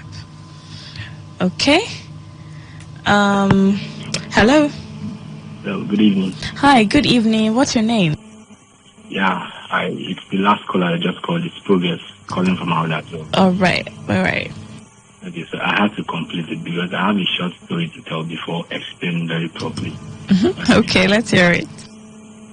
So, there's this guy I dated sometime ago. Normally when the love was 100%, when it was going very well, she was able to share things with me. I was having a password. She was able to, have my own password as well. Yeah. So, but there came a time when she traveled and she came back. Maybe when she came back, she changed. Like the change, I mean, even her look, she appeared very clean and her look was questionable. That was when my guy called me, guy, see, this your girl, man. This girl don't too fine. I know just not only you, the brother. I argued him. I said, no, this girl loved me. She knows she do like that. You understand what I'm saying? So, but at the point when she came, I started noticing this stuff. Like some kind of call she wants to make, she have to hide. Normally, she doesn't used to do that. She have to hide and just to make some call. And there will be a time when she's pressing her phone. If I should get close, what are you doing? She will hide the phone. She tell me, what is it? What do you want to do? So when I started noticing this stuff, and normally we used to plan together, like we can sit down and have a good conversation for about an hour. But maybe when she came back, our conversation will not just last for up to, some hours. She was not giving me that 100% time, as in that attention I needed. I don't know if you're getting me. I am. Go ahead. All these reasons, I started looking at why is she, because her name is Shorty, though I call her Shorty, so why is she turning up to, why is she behaving like this, because I knew when the girl was there, that was when I started questioning her, her attitude. And I'm sorry, I know it's not nice going through phones, but that day I have to do it. She's using this Infinix phone, so she was sleeping in the night, then I had to use her fingerprints to unlock the phone while she was still sleeping. I was almost there that day. What I saw, man, the chat I never believed. At that point, I was mad at myself. That was when I knew, actually, what my guy told me is like, this girl don't too fine. We have only you. So when girl don't find like this, bro, no, but only you, So I actually believe that, and that was how. Maybe when I found out the love I had for her reduced to, I say from 100 to 30%. Wow, are you continuing the relationship? No. We've parted for a year now. We've parted for a year now, so that is it. All right. Okay, so you were able to deduce that something happened. There was a reason for the change in appearance. Yeah, I have to notice it from her appearance and everything. Normally, she's not this trouser wearing type, Or she started putting on trousers and she started bleaching, very decent bleaching, not just ordinary bleaching. And all these lashes things, she keeps lashes. So all those things, it just made me, I just know, but inside me, I will not believe she's actually cheating because how she loved me, She loved me. everything. I mean, we planned life together. That's what I'm saying. Aww. Maybe these things happen. My friends could just tell me, guy, see, just rest. No woman is a cheat. So far, but you know that's not true, right? you say what? You know that's not true, right?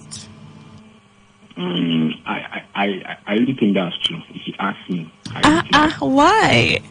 It's not easy because my guy is a professional. He has been into that, relationship thing for a very long time. So, and I believe him. Because if that girl, I swear, if she could do what I saw she did, that means I can say definitely 90%, 100% girls are doing the same thing. Okay, but one person cannot make up the majority, right? That's true, but somebody I'm talking about, she was well brought up. I took her virginity and everything, so I wouldn't even believe, even if a prophet told me, if I had not seen it with my own eyes. Yeah, well, but people change, so it's possible she just changed at a point. That means anybody can change as well. Exactly, that's it. So, with that, honestly telling you, I would tell you, definitely all girls are not. Once you're looking that beautiful, man, I'll question your faith with your one partner. I'll question that. Okay.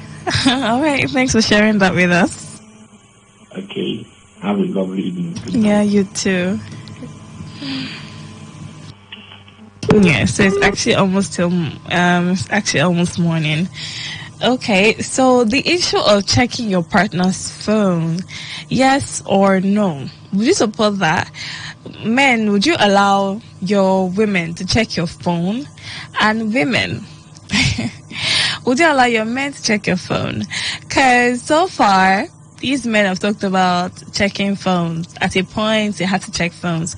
Like I told you earlier, we could make assumptions. Sometimes our assumptions are wrong. Sometimes they are right. In as much as we're imperfect, we have these perceptions, and our perceptions might want to move us to probably snoop around to see if we can find one or two things. So, snooping through your partner's phone, is it a yes for you or a no? Are you against the idea of checking your partner's phones? I've been seeing a lot of memes saying that if you check your partner's phone, now you know what they find and that you're going to probably get served. So you should just enjoy your place in the relationship or in the marriage and just know that you are the main person. So how will you know you are the main person? Really, if you even have to question your place in a person's life, what are you now doing in that person's life? Actually, the moment you begin to question your place, you begin to question your position in a person's life, then there's a problem. That is not exactly a good path for you to be on. So, are you okay with the idea of checking your partner's phone? Do you think you should be checking your partner's phone while he or she is asleep? Because some people say that's the right time to do it. Do you want to check your partner's phone at any point in time? Or would you rather just let it go and wait until the day you have or you find a convincing proof? Maybe you get to see something and hear something that you can confirm. So with your confirmation, you now begin to think about something you possibly want to do. So let me know how it is for you, what it is for you actually. 0701-9339-962. That is for text messages. 0701-9339-962. You can send in text messages via that number. And then 0810-9510-951. 0810-951 0951, and then 0817 951 0817 951. So you can call in and tell me, what do you think about checking your partner's phones? I know a lot of people don't like it. A lot of people will kick against it. The men especially. Okay, so do you want to get served or do you not want to get served? Let's talk. Hello? Yeah. Hi, good evening. I'm Chizzy from Omagwa. Okay, I need to talk louder, please. Please, can you talk louder? Okay, I say I'm Chizzy from Omagwa. All right, let's hear from you. Okay, please, before I proceed, I would like to ask you a question. Okay, go ahead. Are you into marriage? Into marriage? Yeah. Can you rephrase that question, please? I mean, are you into marriage? I mean, have you gotten married? Am I married? That's a private question. I cannot answer that. Hello? I can hear you. That is a private question. I cannot answer that. Okay. There's something I wanted to keep it for. Okay, so just let me know what you want to say. I've been listening to the discussion that's been going on about how to get a sleeping partner, right? Okay. So,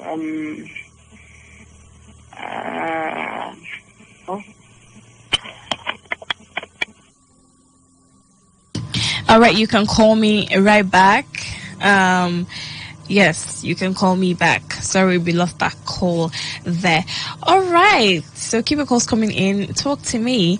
Are there signs that your partner is seeing someone else? Are there things that your partner will begin to do that will let you know that, okay, you need to start making other plans for your heart so you don't get served? Hello?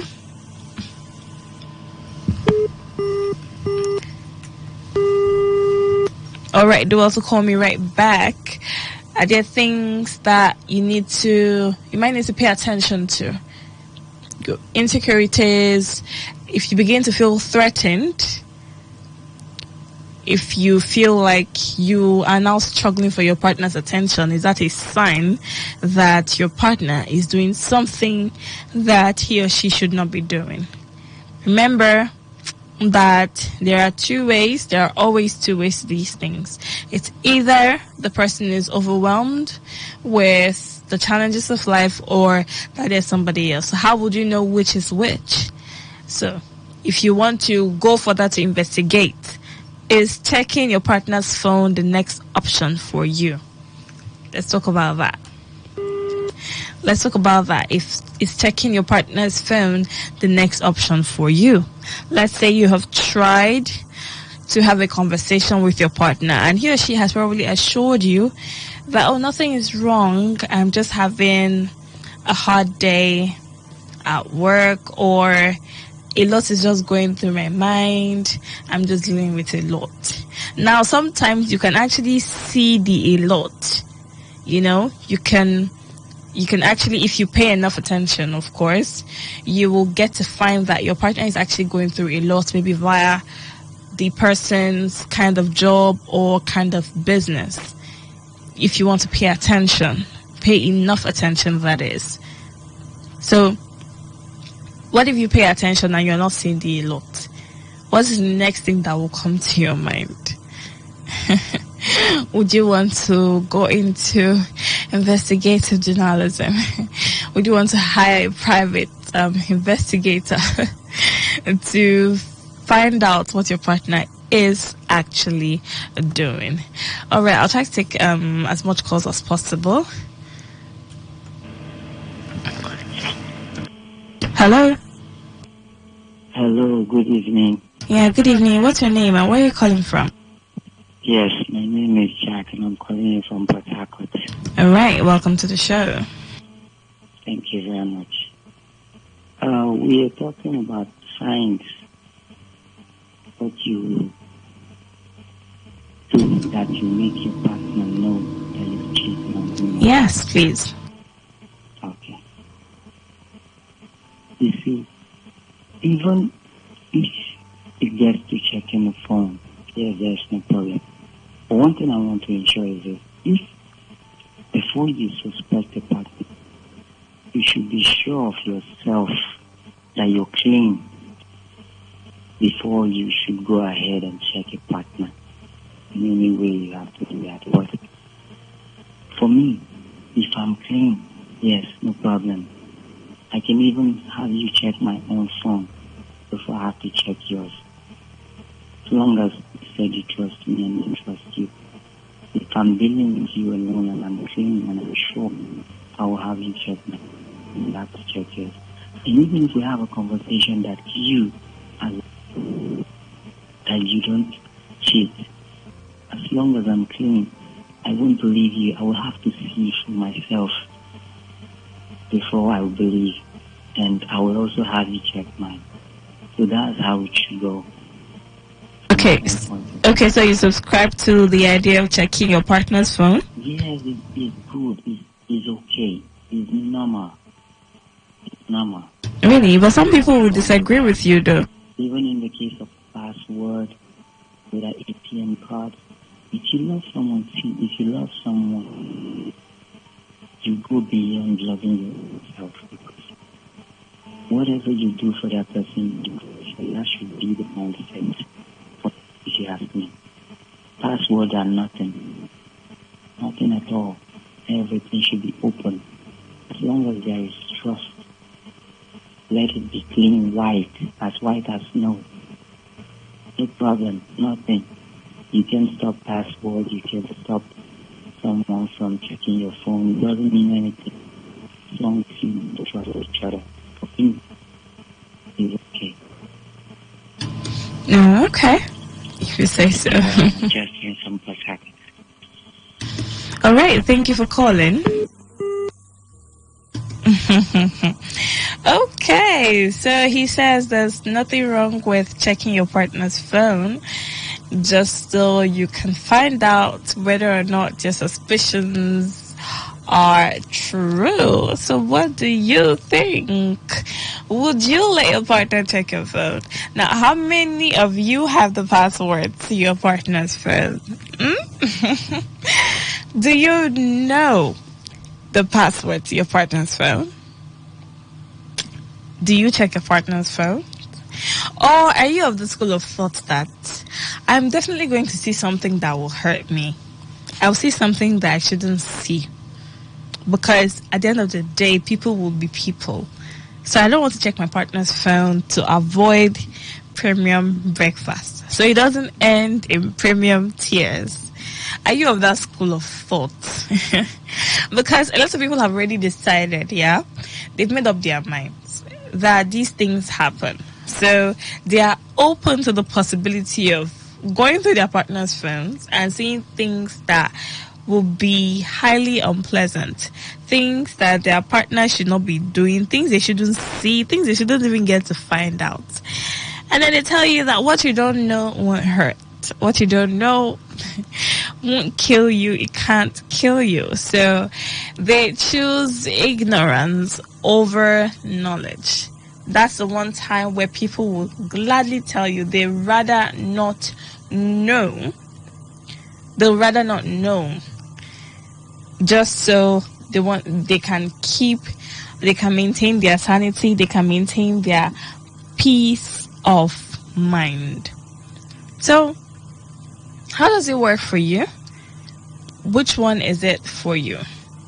If you begin to have doubts in your head, maybe due to a change in your partner's behavior, if you begin to have doubts in your head that my partner could actually be doing something funny at this point, what would be your possible next line of action? Would you want to go all out to investigate, or would you make excuses for your partner in your head? Because that's another thing that most people unconsciously do. They begin to make excuses for their partners even when their partner has not exactly given them a reason to make an excuse for them. So if you are the type of person who makes excuses for your partner before you even get to talk to your partner about your worries, about your concerns, you have made excuses, and your excuses are self-sufficient for you. So you'd rather not check your partner's phones because you are scared of what you might find. So if you make excuses for your partner and you feel your excuses are enough for you, why the fear? Why would you still be scared of what you might find if you go through your partner's phone? How far are you willing to go to get the information that you need? If you used to have 100% of attention, if you used to get 100% of attention from your partner, and then it begins to drop slowly but surely, and then it drops to a very low percent, is that a sign that there is something wrong? Like I said, a list of things will probably come to your mind, and like everybody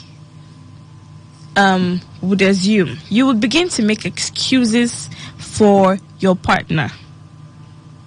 You begin to make excuses for your partner. So when you begin to make these excuses, does it mean that you are on the right track? Or will you be making excuses because you are in denial?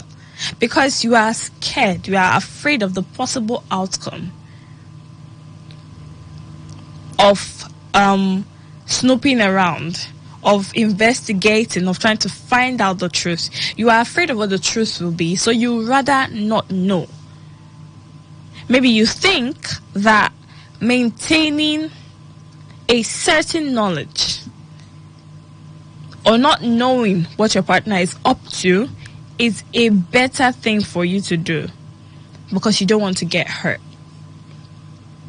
And so people say if you check your partner's phone and you find out things about your partner that you shouldn't have found out, then you brought it upon yourself.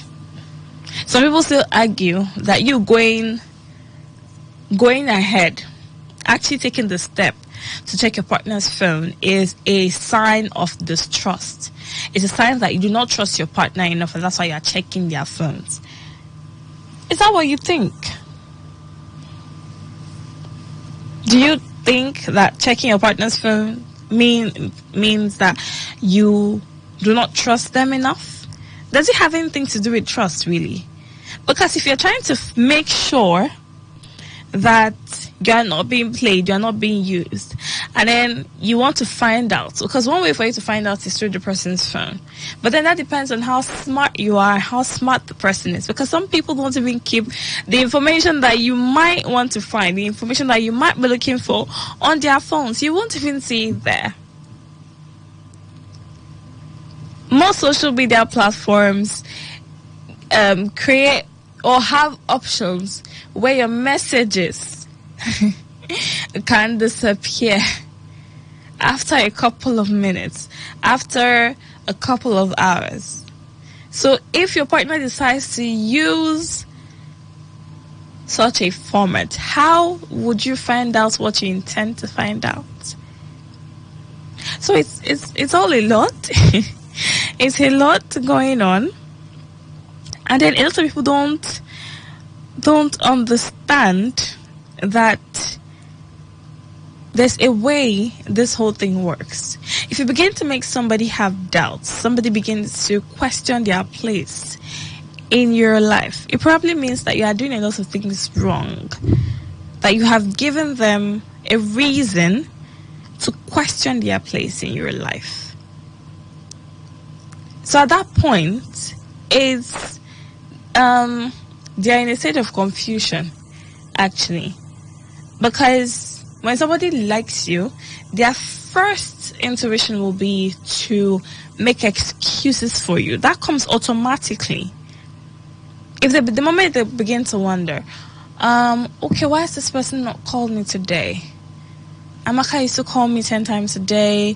She used to visit me every weekend. But in the month of March, she has only visited me once. And she only calls me twice or 3 times in a week. I mean, if I don't call her, we can go the whole week without talking.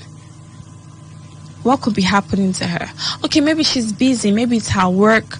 Maybe it's overwhelming for her. Maybe she just has a lot going on at work.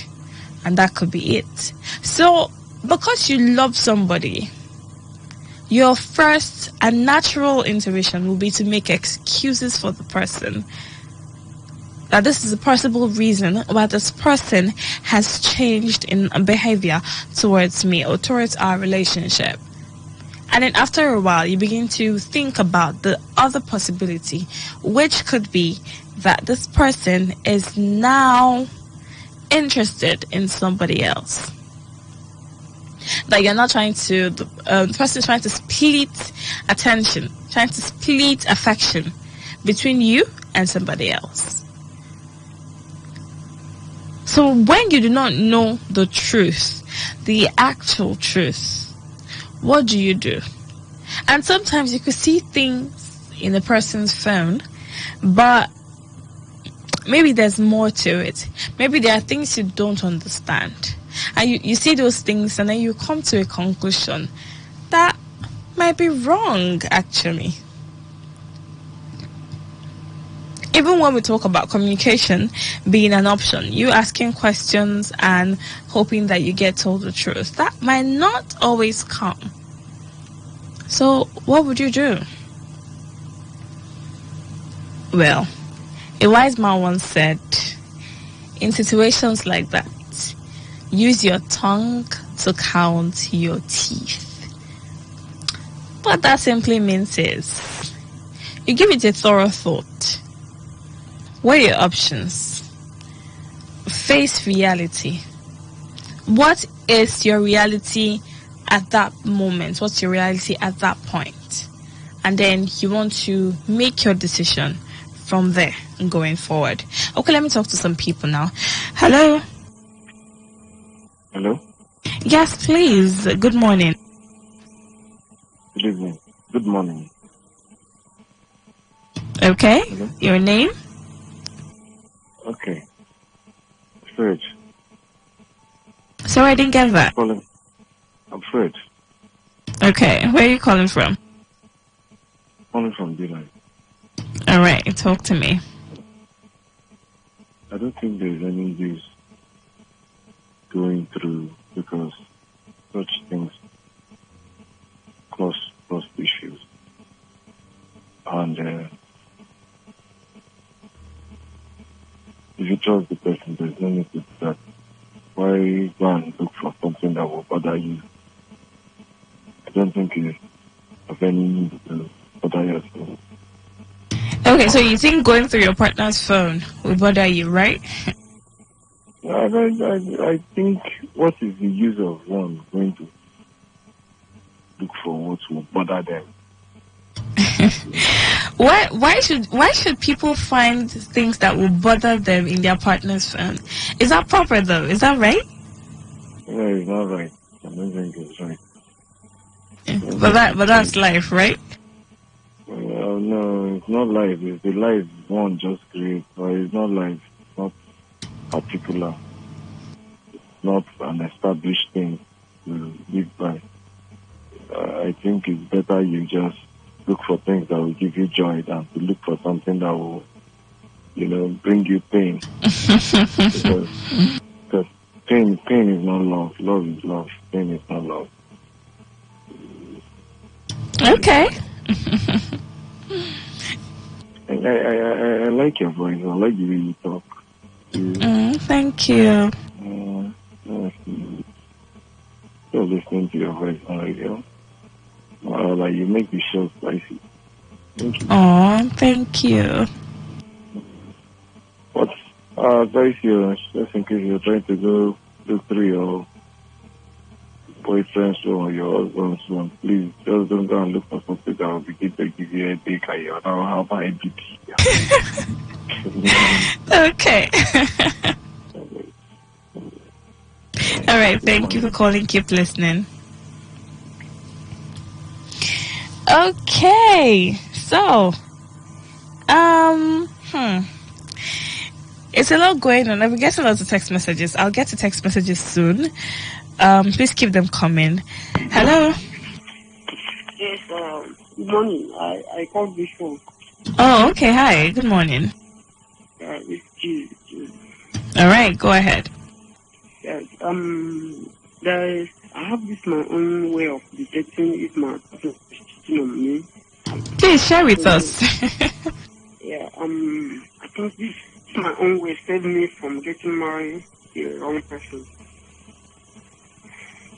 You see, when I'm in love with a girl, maybe a lady, I'm dating her. That area that she's living, I used to have some guys, my friends, so that I can be able to check her movement. Hello? Go ahead. I can hear you. So I'm not seeking those guys maybe for them to be a mentoring spirit for me, for the girl. But it's just in case if she start having an affair with another person around the place, so they can be able to give me some clues that I will use to, find out. Like for instance, there was a girl I was supposed to marry. I'm in Port Harcourt here, where she's living at Kuma here. So there, I have some friends that I make when I visited her. I met some guys, my friends there.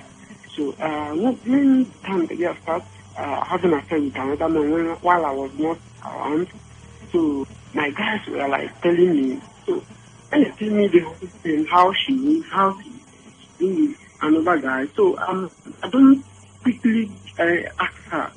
I will be tracing her myself, but the way I call her before, the way we talk on phone before, and if she came around to visit me here in Port Harcourt, sometimes what she normally do is that before she don't used to hide her phone from me. So during that time, she started having an affair with another man. Once she comes to me here, she normally hides her phone away. She keeps her phone away from me. And if I try to be closer to her phone, she will put her phone in flight mode. Are you getting me? Yes, please. So from that moment, I started to tell that what those my guys are telling me. So from there, I started doing my own investigation until I find out that another guy. So I think that helped me to tell my personal something. So I've been like using that method. Okay, so it was effective for you. Hello? Yeah, I asked a question. It was effective for you? Yes. So you found out that she was cheating. You said did you go through her phone? No, you just based the way she, when you are having an affair with another man, while you have a boyfriend, or when you have a man, so, the other person will be calling you when you are with this person. So, that's not how you can hide the call, because I believe that she will not let the other person know that she's having another guy. She's trying to play the two games. So why, I'm a wise one, so I choose to find another. Okay, you're a wise man, huh? Well, how wise can a person be? So, thank you so much. Thank you. I love your program. Thank you so much for listening. Thank you for sharing that with us. All right, keep listening. Okay, so it could be, I don't know, some people have really strong intuition. So what are you perceiving? When you begin to feel that something is fishy, something is off with your partner, maybe the way they relate with you and all of that, is that a sign that something is going on? Most times, or sometimes, if I may, you can easily tell that the person is just going through life, or the life is going through the person. You can tell that a lot is going through the person, and you just, want to try to be there for them as much as you can. When people are going through a lot, apart from the fact that men like to keep it to themselves, men like to bottle things up because the society has this perception of men that presents them as superhumans. They can just, they go through things without sharing, without telling anybody about it. They just chest it like men. The society expects them to be stronger for the other gender and to be stronger for the rest of the world. Apart from the fact that men might not want to talk about what they are going through, you can tell if you pay enough attention. Because, you could get subtle signs that something is wrong somewhere, that all is not well with this person. And then maybe with a lot of probing, because except that man really wants comfort, except he really wants ideas, except he wants to talk to somebody about it, you will most likely not get anything. You'll most likely not hear anything. He'll just most likely tell you that he's fine, and that's it. So, in some cases, when people are really going through a lot, you will know somehow, from the way they behave. We know that people bottle up things a lot, especially men. We know that they want to put up the strong front because they need to be strong for everybody else apart from themselves. So there's every possibility that you most likely not get the I'm going through a lot, life is difficult for me, things are hard for me. There's a possibility you won't get that. You won't get to hear that. But if you pay attention to details, that know that this person is actually struggling, and then you might just want to be the shoulder to cry on. Just make sure you have tissue papers on your shoulder and to at least dry the tears. And then some men actually talk when they find somebody who is who they are comfortable with enough to share. They could talk. So if you want to have that conversation, that kind of conversation with your partner, if your partner is like that, you'll likely hear okay, this is what I'm going through, this is what's happening to my business, or this is what's happening to me at work. You will likely hear that one. Okay? But sometimes you won't hear anything. You'll just be left assuming, could this be it? Could that be it? What could be the reason why this person is aloof? Why this person has suddenly gone from talking to me every day to talking to me, talking to me maybe twice or 3 times a day, to talking to me once a day, to talking to me 3 or 4 times a week. And then you just tell yourself that this is all shades of wrong. So it's actually really confusing, yeah? But, like always, I'll encourage communication. Do your part. Do your part. Yeah, you actually have to do your part before you begin to question your partner's motives. Do the part of communication.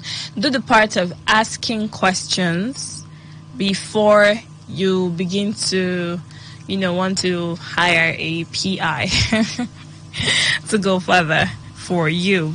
That, of course, is if you do not want to start checking phones and all of that. All right. So, I'm going to read some text messages now. Yeah, I'll read some text messages now, and let's see what. Let me see what you have for me here.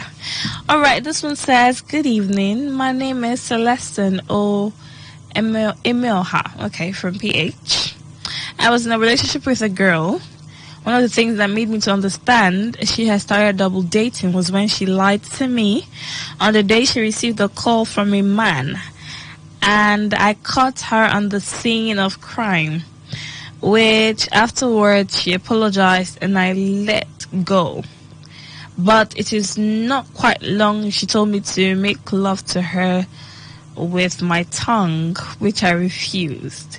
Since then she stopped picking my calls, and I think that is enough to ascertain that she has changed her mind. As I am now, I'm afraid of women." Okay, what a way to end this text message. Why are you afraid of women again? Because of one woman. Why will one woman make you change the narrative? But I don't know why people do that a lot. Why will one person make you change the narrative? I mean, there are over 1 billion people in the world. So how can one person... The truth is, the percentage of people who do the things we don't want them to do, it's not even that high. Because when people are even talking about percentage, they are limiting it to their region. In this case, Nigerian women do not make up the world's population of women. They do not make up the entire population of women in the world. So you cannot come to the conclusion that all women are terrible. You should not be afraid of women because one or two, people decided that they didn't want you anymore.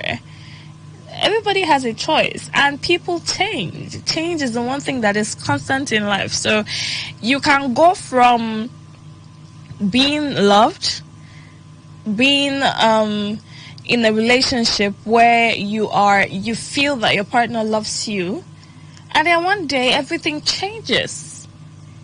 People do these things. That for a while it's been trending that people could be in a relationship, people could date for 10 years and then marry people they just met after 6 months. So sometimes it's not how long, it's how well. So there's that it's a possibility, it's something that you have to think about, it's something that happens. I think different things work for different people. As a teenager, the things you probably wrote on your checklist for your future partner, I'm very sure that if you wrote 10 things, you have changed about 8 of them. Now, like as an adult, if as a teenager you wrote 10 things that you wanted in a partner, as an adult, you have changed 8 of them. Okay, or maybe at least 5 or 7 of them has had to go off that list because you now understand life better as an adult. You have a different reality now. You now know what to expect from people and what not to expect. So if as a teenager you were like me, you were a Disney princess with the whole High School Musical love and all of those fairy tale things that we like to do. If you had that kind of checklist, as an adult, you must have realized that the reality is different from what you see in movies and cartoons. So you will adjust your list to the present, to reality, to what is actually obtainable and not what is in your head. Granted, you want specifications. Granted, you want what you want. Your heart will always desire something that you cannot let go of. But it's just a question of making sure that the more important things are on your list, and then the rest are probably things that you can help your partner attain. So if you marry somebody, because I mean we're all imperfect, so you choose your imperfect person wisely, and then perfect the things in them that you want to perfect. You might have to do the work yourself. Okay, so Celestine said he found out that the person he was dating lied to him. Yeah, that's how he found that she was double dating. She lied to him, and then he caught her. Okay, so does it mean you followed her? I don't know. Did you have to follow her, Celestine? Did you have to follow her around to actually get to catch her on the crime scene, like you said? And then she introduced a different kind of lovemaking to you. You weren't okay with it. So you knew that something was up. That's why at the initial time I asked that question. If your partner suddenly wants to introduce a new style of lovemaking to your relationship, is this a sign that they are probably doing something they should not be doing? Is it a sign that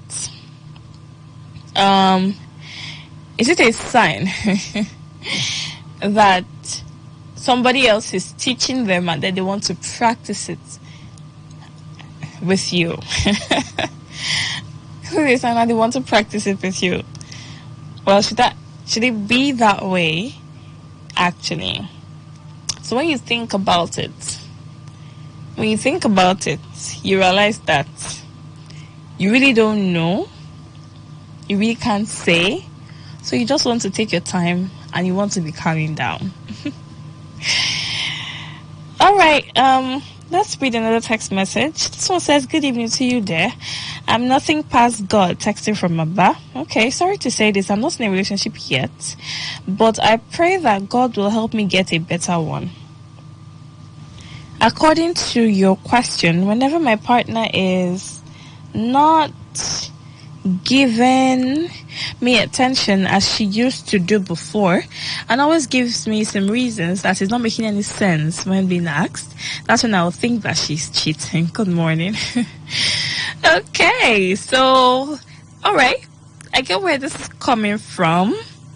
The moment you begin to have reasons to lie to your partner about certain things, then you are giving your partner reasons to doubt you, so beginning to question whether or not you are remaining truthful, whether or not you're being truthful to that relationship, and then he says not making any sense, but she always gives me reasons that is not making any sense when being asked.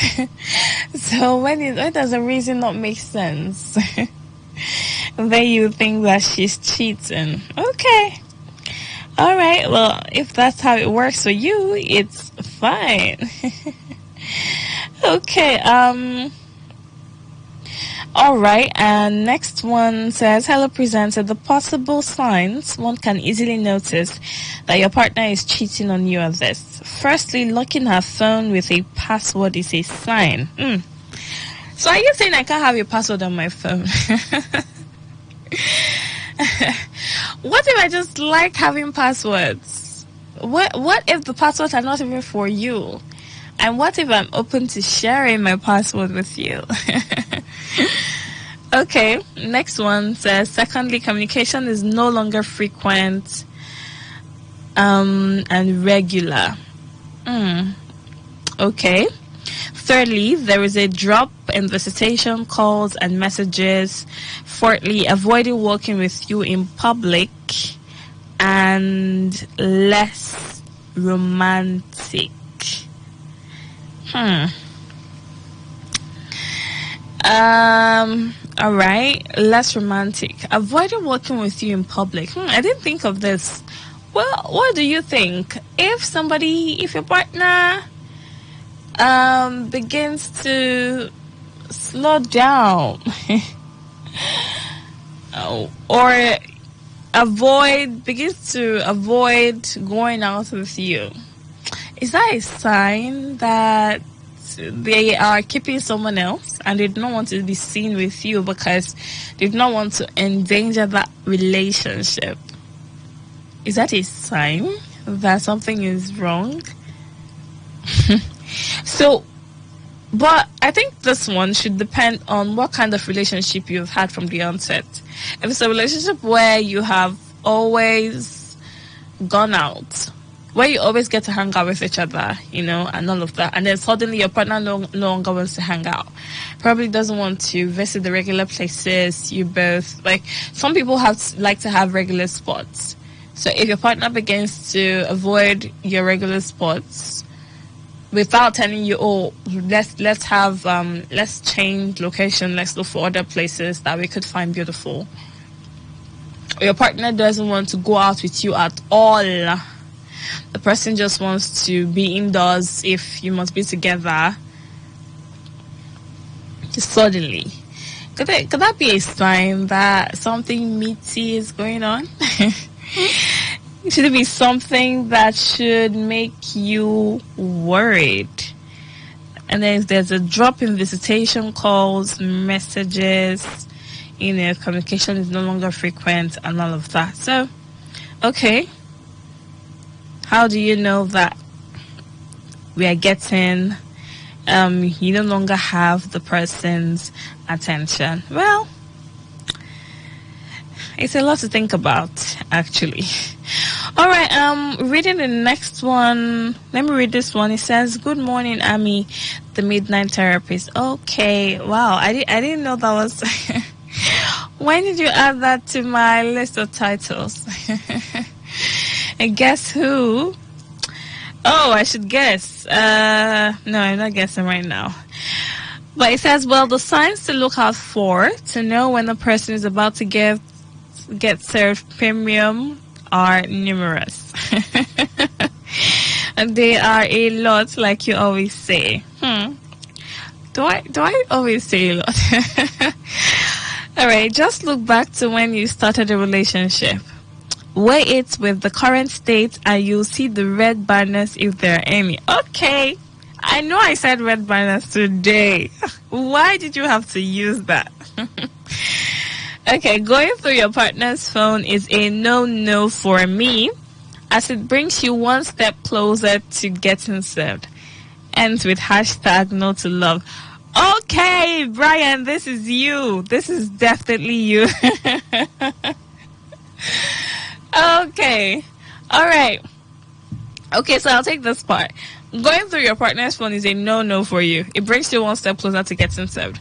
And I asked earlier, if you don't go through your partner's phone, how would you confirm your worst fears? Yeah, because at the end of the day, you have to know somehow. So if you're asking your partner questions and he or she is not forthcoming, I'm not encouraging going through your partner's phone, please, because that's like one easy way to get served breakfast. But then why is it an easy way to get served breakfast? Why is it that people are scared of going through their partner's phones because of what they might find? Now, why should you be in a relationship with somebody, or why should you be married to somebody and then the person has to worry about what the content of your phone could be? And why should you be worried about what the content of your partner's phone could be? Why is that even a thing? Why do we even have to go through things like that? Why? And then this part I actually appreciate. Look back to when you started the relationship, weigh it with the current state, and you'll see the red banners if there are any. Okay, I like this part. This is actually something you can do. It's something that is workable. Now, we know that most relationships are open to improvement, yeah? The possibility of your relationship being at the same level at the beginning stage and maybe at the middle is very low. Okay, if it shouldn't even be on the same level. Maybe you started on a high note. Maybe you started on a high note where, you were so in love, the love was massive. So let's say the love was about 70% for you both, or 70 for one person, 60 or 50 for the other person, because usually one person's love is higher. Yeah. it's almost never equal. It's equal in very few cases. So let's say 70-60 or 70-50, and then there's that. At a point in the relationship, it should either be higher or lower. So if it's higher, you know your relationship is working. If it's lower, you know your relationship is not working. So you should either be thinking about doing something to make it work or taking a vow. That is the truth. Okay, so 50, 70, 60, 70 at the beginning stage.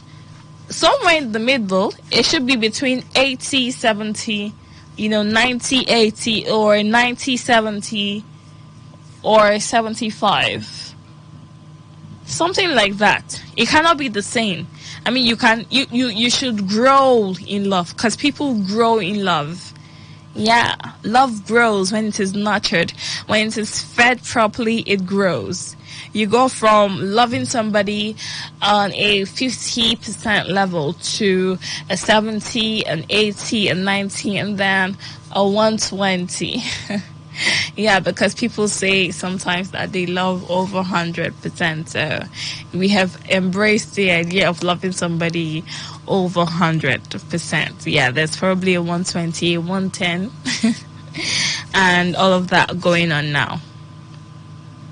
So love grows, like I said. If you feel the love is stagnant, if you weigh your relationship from when you started to where you are at the moment, and you think that, okay, this person used to love me so much, or I was so much in love with this person. Right now, I don't even know how I feel anymore. Or right now, I feel like I'm even more in love with this person because I've gotten to find out different things, more appealing things about this person, and I'm getting even more hooked. So that should be one thing that should be happening in your relationship. Or the other thing could be that there's a decline. There's a decline in love that you both share. So maybe you want to check. You want to figure out where it's headed, just so you can avoid being served premium breakfast, and so you don't end up like Brian, who keeps telling us that we should not fall in love. Brian, please, we are going to love. And you are going to love as well. We will be praying for you and hoping that you find love soon. Okay, thank you so much for texting. I'm going to try to sort through some WhatsApp messages that we should read. Okay. Whew. All right, that's going to be a lot. Actually, I'm going to try to find out if we can, read one or two messages. Okay, this one, Ugo from Abia State says, there are lots of guys with format. Okay, wow, format. Just like finding a wife is hard, despite the vast number of women, finding guys with genuine thinking is hard as well. Okay, so let me take this again. There are lots of guys with plenty format. Just like finding a wife is hard, despite vast number of women, finding guys with genuine thinking is hard as well. Okay, I think I get that now. Alright, so different things happen for different people. You could be, you could think that you have everything figured out, but alas, you could get disappointed. People say that it's difficult to find a wife, but there are plenty of women out there, and that it's difficult to find a guy or a husband, but there are plenty of men out there. So what gives? We are an imperfect bunch. You cannot want to have a perfect person when we are all imperfect. So sometimes I know that the problem that most people have is the idea of expectations, the level of expectations that most people keep. They are too high for imperfect people. I mean, you are imperfect. There is no perfect person in the world. So at a certain point, you might want to reevaluate your expectations, your lists. You might want to recheck your checklist and look at your reality. Go for the things that you can actually get, things you can find, and the things that you can get. Of course, there are things that are more important. We know that everybody has that thing, or everybody has those things that appeal to them. But there are things that are more important. I'm going to say this the way most people say it out there. Wife no hard, now you they find slave queen. Now you they find Mercy Chinwo inside Mercy Johnson. Okay. Things like that. Okay. And then husband no heart. There's a way they say it for the guys. I think it's husband no heart. Now you they find what's this I think it's Tim Godfrey or something inside. Oh Christ. Okay. I've forgotten the comparison that most people use, but it's like if you cut the idea of those memes is if you cut your expectations, you might actually begin to find genuine people, because whether or not you want to accept it, whether or not you want to tell yourself that, which is the truth, there are genuine people out there. You just need to find them. And like I always advocate, if you want to find a genuine person, you will have to be a genuine person as well, because like minds attract. I know that in physics, and is it physics or chemistry? I don't know. One science thing. You were probably taught that opposites attract. I don't know, but it depends on the kind of opposite. When it comes to life's issues, it depends on the kind of opposites. Okay, some opposites attract in a good way. Some opposites do not attract. Oh my God, no. Some opposites do not attract. They cannot meet in the middle. They should not even meet in the middle. They should just be on their own, separately. So if you want to find a good person, you, my dear, will have to be a good person as well, because you cannot want something good and while having something bad to offer. Okay, so just know that relationships and marriages are not rehabilitation centers for badly raised people. So don't carry your problem and go to somebody and expect that the person is going to be okay with taking all of it. Some people do not know how to take a lot of problems, and you really cannot blame them for that. All you have to do is to change your personality. Look inwards. Okay? Look inwards. Do this inner thing, this inner yoga exercise thing that will help you self-reflect, and then hopefully improve your personality at the end of the day. These are the kind of things that you should be doing. As always, it's been amazing doing this with you, because it's you guys, and you know that I absolutely adore you. And I told you that I'm going to have a package for you guys this week, hopefully. Thanks to some of our sponsors, we're going to be having giveaway sessions. So that's why I told you. I've always been telling you that you want to stay tuned to this dial. It's Today 95.1 FM on nothing, baby. So I'm in. I'm going to be bringing you lots and lots of goodies. All you have to do is to stay tuned to this dial. Okay, 11 p.m. Monday to Thursdays, I'll be with you for mind-blowing episodes of Lovey Dovey. I am your Miss Love. Okay, I just added my titles. I just added my titles. So I'm your Miss Love. Okay, so I'm going to be here bringing you beautiful episodes of the show. So you want to stay tuned. You want to stay listening to this dial. Okay, so it's Tuesday. It's the 22nd. Oh, the 21st day. Wait, is it the 21st day? Okay, Monday 20th. So yeah, it's the 21st day of March 2023.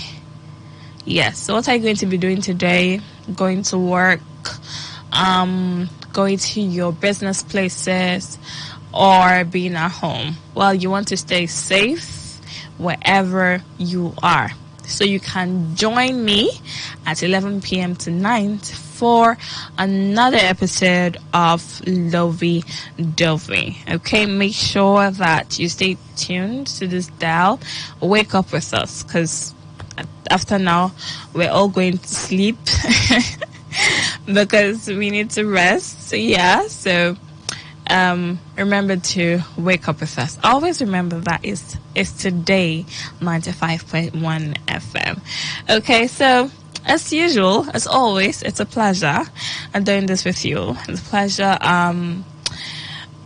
to, just be here and have these amazing conversations with you, getting to hear your experiences and all of that. It's beautiful. Trust me, it's a beautiful feeling. And as I always encourage, you could reach out to me. We could talk. Yeah, we could talk. You could tell me the things that you want to tell me that you cannot tell me on air. So, yes, I'm on Instagram and on Twitter as the Amaka Felix. Okay, be sure to follow me so that when you send me messages, I can find them. If you're not following me and then you send me messages, okay, they sometimes they disappear. I think I notice that they disappear sometimes. I'm not able to get to them. So just please make sure you're following me. I don't know if it's my Instagram. I don't know if it's from my end. If the problem is from my end, but I really can't figure that out. Okay, so please make sure that you follow me. So when you slide into my DM, the message will stay there until I can attend to them. Okay, so keep your messages coming in. On Instagram and Twitter is at DMAKA Felix. Okay, TheAmakaFelix. All right, no underscore, no space, no hyphen, no comma, no nothing. It's just the Amaka Felix. I decided to make it easy for you. Yes, Felix is spelled Felix. Just in case you're getting confused. All right, my lovely people, have yourselves a wonderful night rest. Till I come your way again, which is going to be later tonight. Please stay safe.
that there are over 8 million listeners connected to our frequency, covering 6 states across 2 geopolitical zones?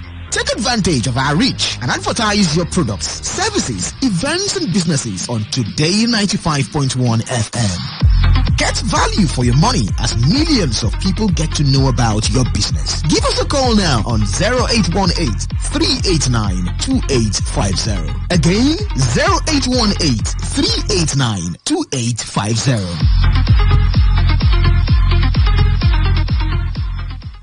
Ladies and gentlemen, may I have your attention, please? This president's failed. It's about the future of this country. We're going to take it back. We're going to take it back. You asked us to vote you into that position so you can bring about that. Solutions. So when you vote me, then you sleep. Let me see if I can take another phone call. Hello, Today 95.1 FM. Good morning. What makes a policeman to be able to feed is the gun he's holding. They use their gun to extort money from people. Good morning. What's your name and where are you calling from? No longer news that we are truly the voice of the people.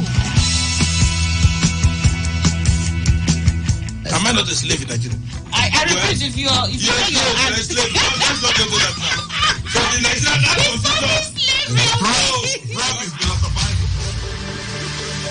You spot the difference now?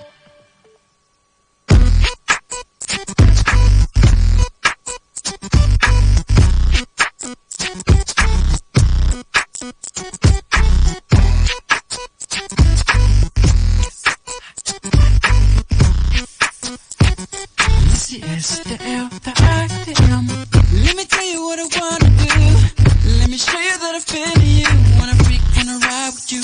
Wanna taste when I put my lips all over you. Can't get enough of you. Always thinking of you. So sweet, I can't forget. So good, girl, you make me sweat. What I'm talking about, peaches and cream. Oh, that's right. It's even better when it's with ice cream. Know what I mean? Peaches and cream. I need to get some more on my feet. Getting free. Girl, you taste so good to me. I never thought that I would be so addicted to you. On top, underneath, on the side of you. Better yet, baby, right next to you. Love the way you're just going down. And I can feel it all around. In the front, in the back of you. Ooh, I love the smell of you. Girl, you know what I'm talking about.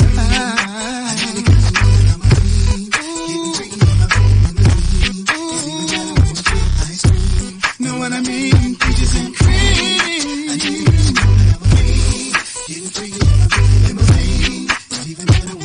Ice cream. Know what I mean? Peaches and cream. You know I can't get enough. Wanna taste it in the morning when I'm waking up. Like peach cobbler in my stomach when I eat it up. Got your arms around my neck and I can't get up. See the boys 112, we from the A. To eat peaches, shorty, we don't play. All the ladies in the house, if your peaches in, put your hands in the air and represent the That's right. Girl, you are so tasty. Tasty. Girl, you taste so good to me. I need it 'cause you know that I'm a fiend. Getting freaky in my limousine. Know what I mean? Peaches and cream. I need it 'cause you know I'm a fiend. Getting freaky in my limousine. Know what I mean? Peaches and cream.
me so everything is alright. Tell me who's gonna call you on the telephone when you're all alone. Tell me who's gonna love you, girl.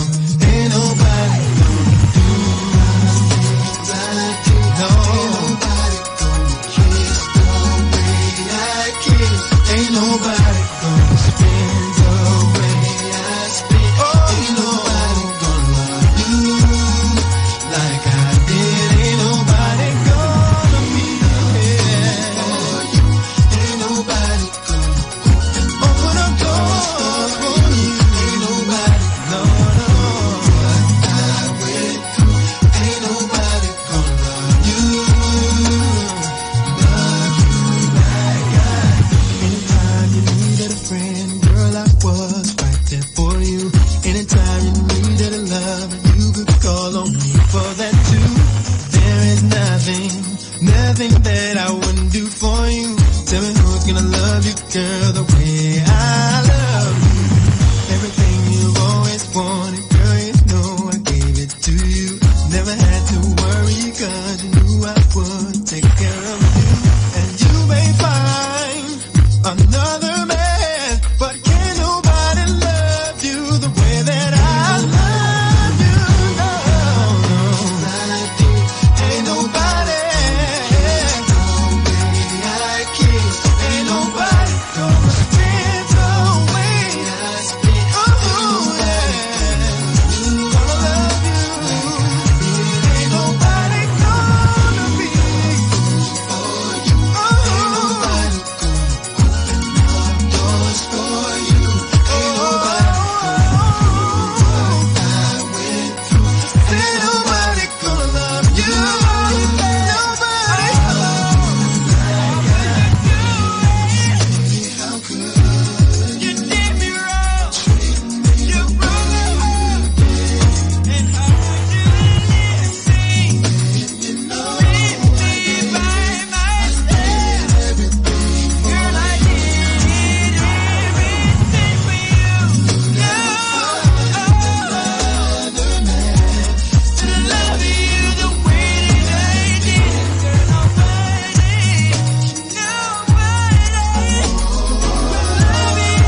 be the one I need, but then you go and act so crazy. You say you never want to let me go. You say you want to be the one I hold. You say you never want to let me go, but then you go and leave me lonely. If you want to make things right, love can make a way. If you want to take the time, act like what you say.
Sitting in the morning sun, I'll be sitting when the evening comes, watching the ships roll in, and then I'll watch them roll away again.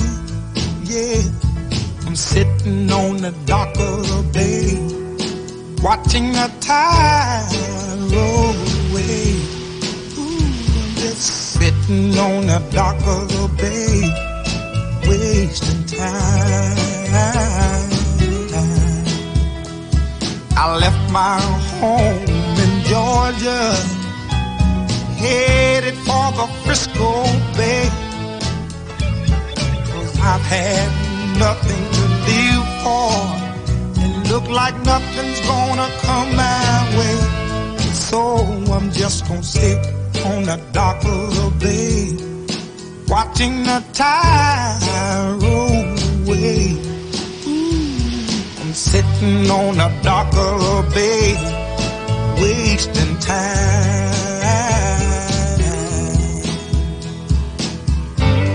Look like nothing's gonna change, everything still remains the same. I can't do what 10 people tell me to do, so I guess I'll remain the same. Listen, sitting here resting my bones, and this loneliness won't leave me alone. Listen, 2,000 miles I roam just to make this dock my home. Now I'm just gonna sit at the dock of a bay, watching the tide roll away. Ooh, I'm sitting on the dock of a bay, wasting time.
never, forever never comes around.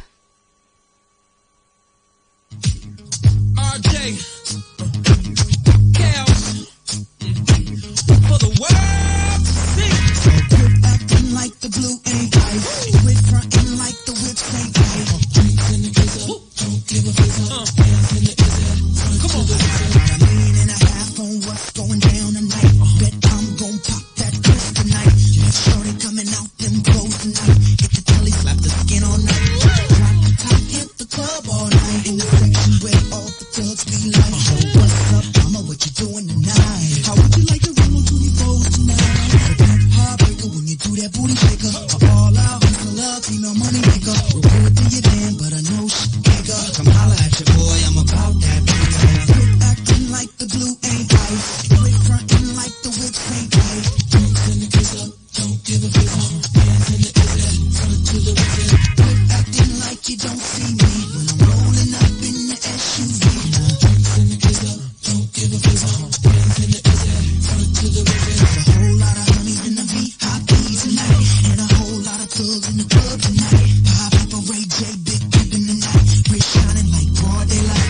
Think I'm gon' buy the bar tonight. Drink the six and then a brother be like, what's up, mama? What you doing tonight? How would you like to roll on 24s tonight? Heartbreaker when you do that booty shaker. All out, hustle love, female money maker. We'll do it to your band, but I know she bigger. Come holla at your boy, I'm about that pizza. Quit acting like the blue ain't ice. Quit fronting like the whips ain't right. Drinks in the gizzard, don't give a fizz up. Hands in the gizzard, front to the wizard. Quit acting like you don't see me when I'm rolling up in the SUV. Drinks in the gizzard, hey yo, Kill, translate it for your mind.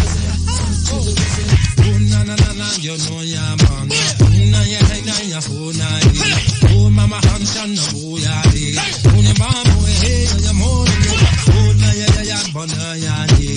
Oh ya ya bando so ya de. Oh na na ko wa ya he ya. Oh na ya ho la ni ya ya. Hey yo, we got the pimps and the thugs and the players in the club now. Hey yo, we got all the fly honey showing knockout love. In the front of the club, we got all the hot boys now. Hey yo, I got $1.5 million on what's about to go down. Quit acting like the blue ain't ice. Frontin' like the whips ain't right. Drinks in the gizzard, don't give a fizz up. Hands in the gizzard, front to the wizard. Quit acting like you don't see me when I'm rolling up in the SUV. Drinks in the gizzard, don't give a fizz up. Hands in the gizzard, front to the wizard. Get your glass ready. Yep, your song's on. She's getting so hot she can keep her clothes on. Ray Mac and Kels, hotels for Canada.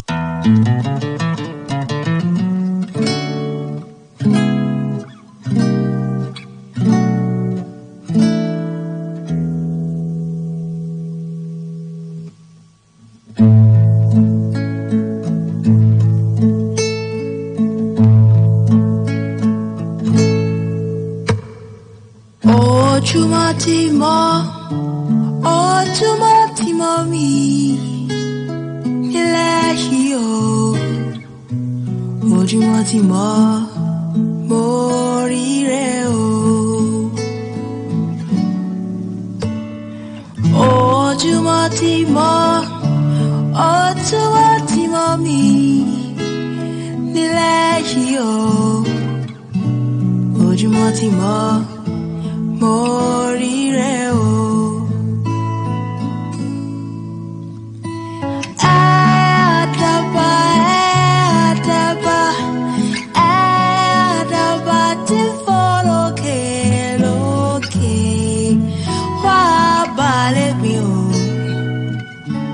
Ojumatimo, morireo. Ojumatimo, ojumatimo mi, ilahio. Ojumatimo, morireo. Ojumatimo, ojumatimo mi, ilahio.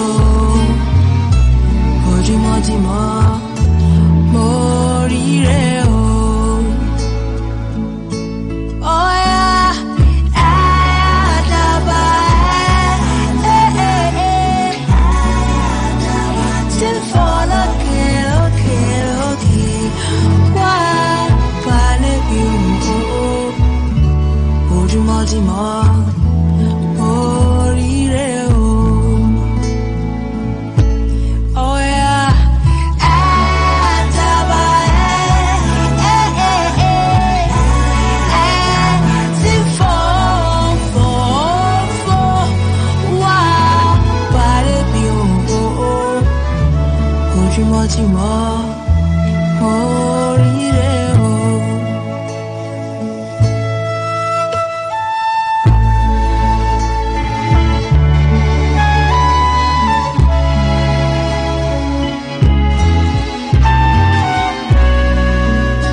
More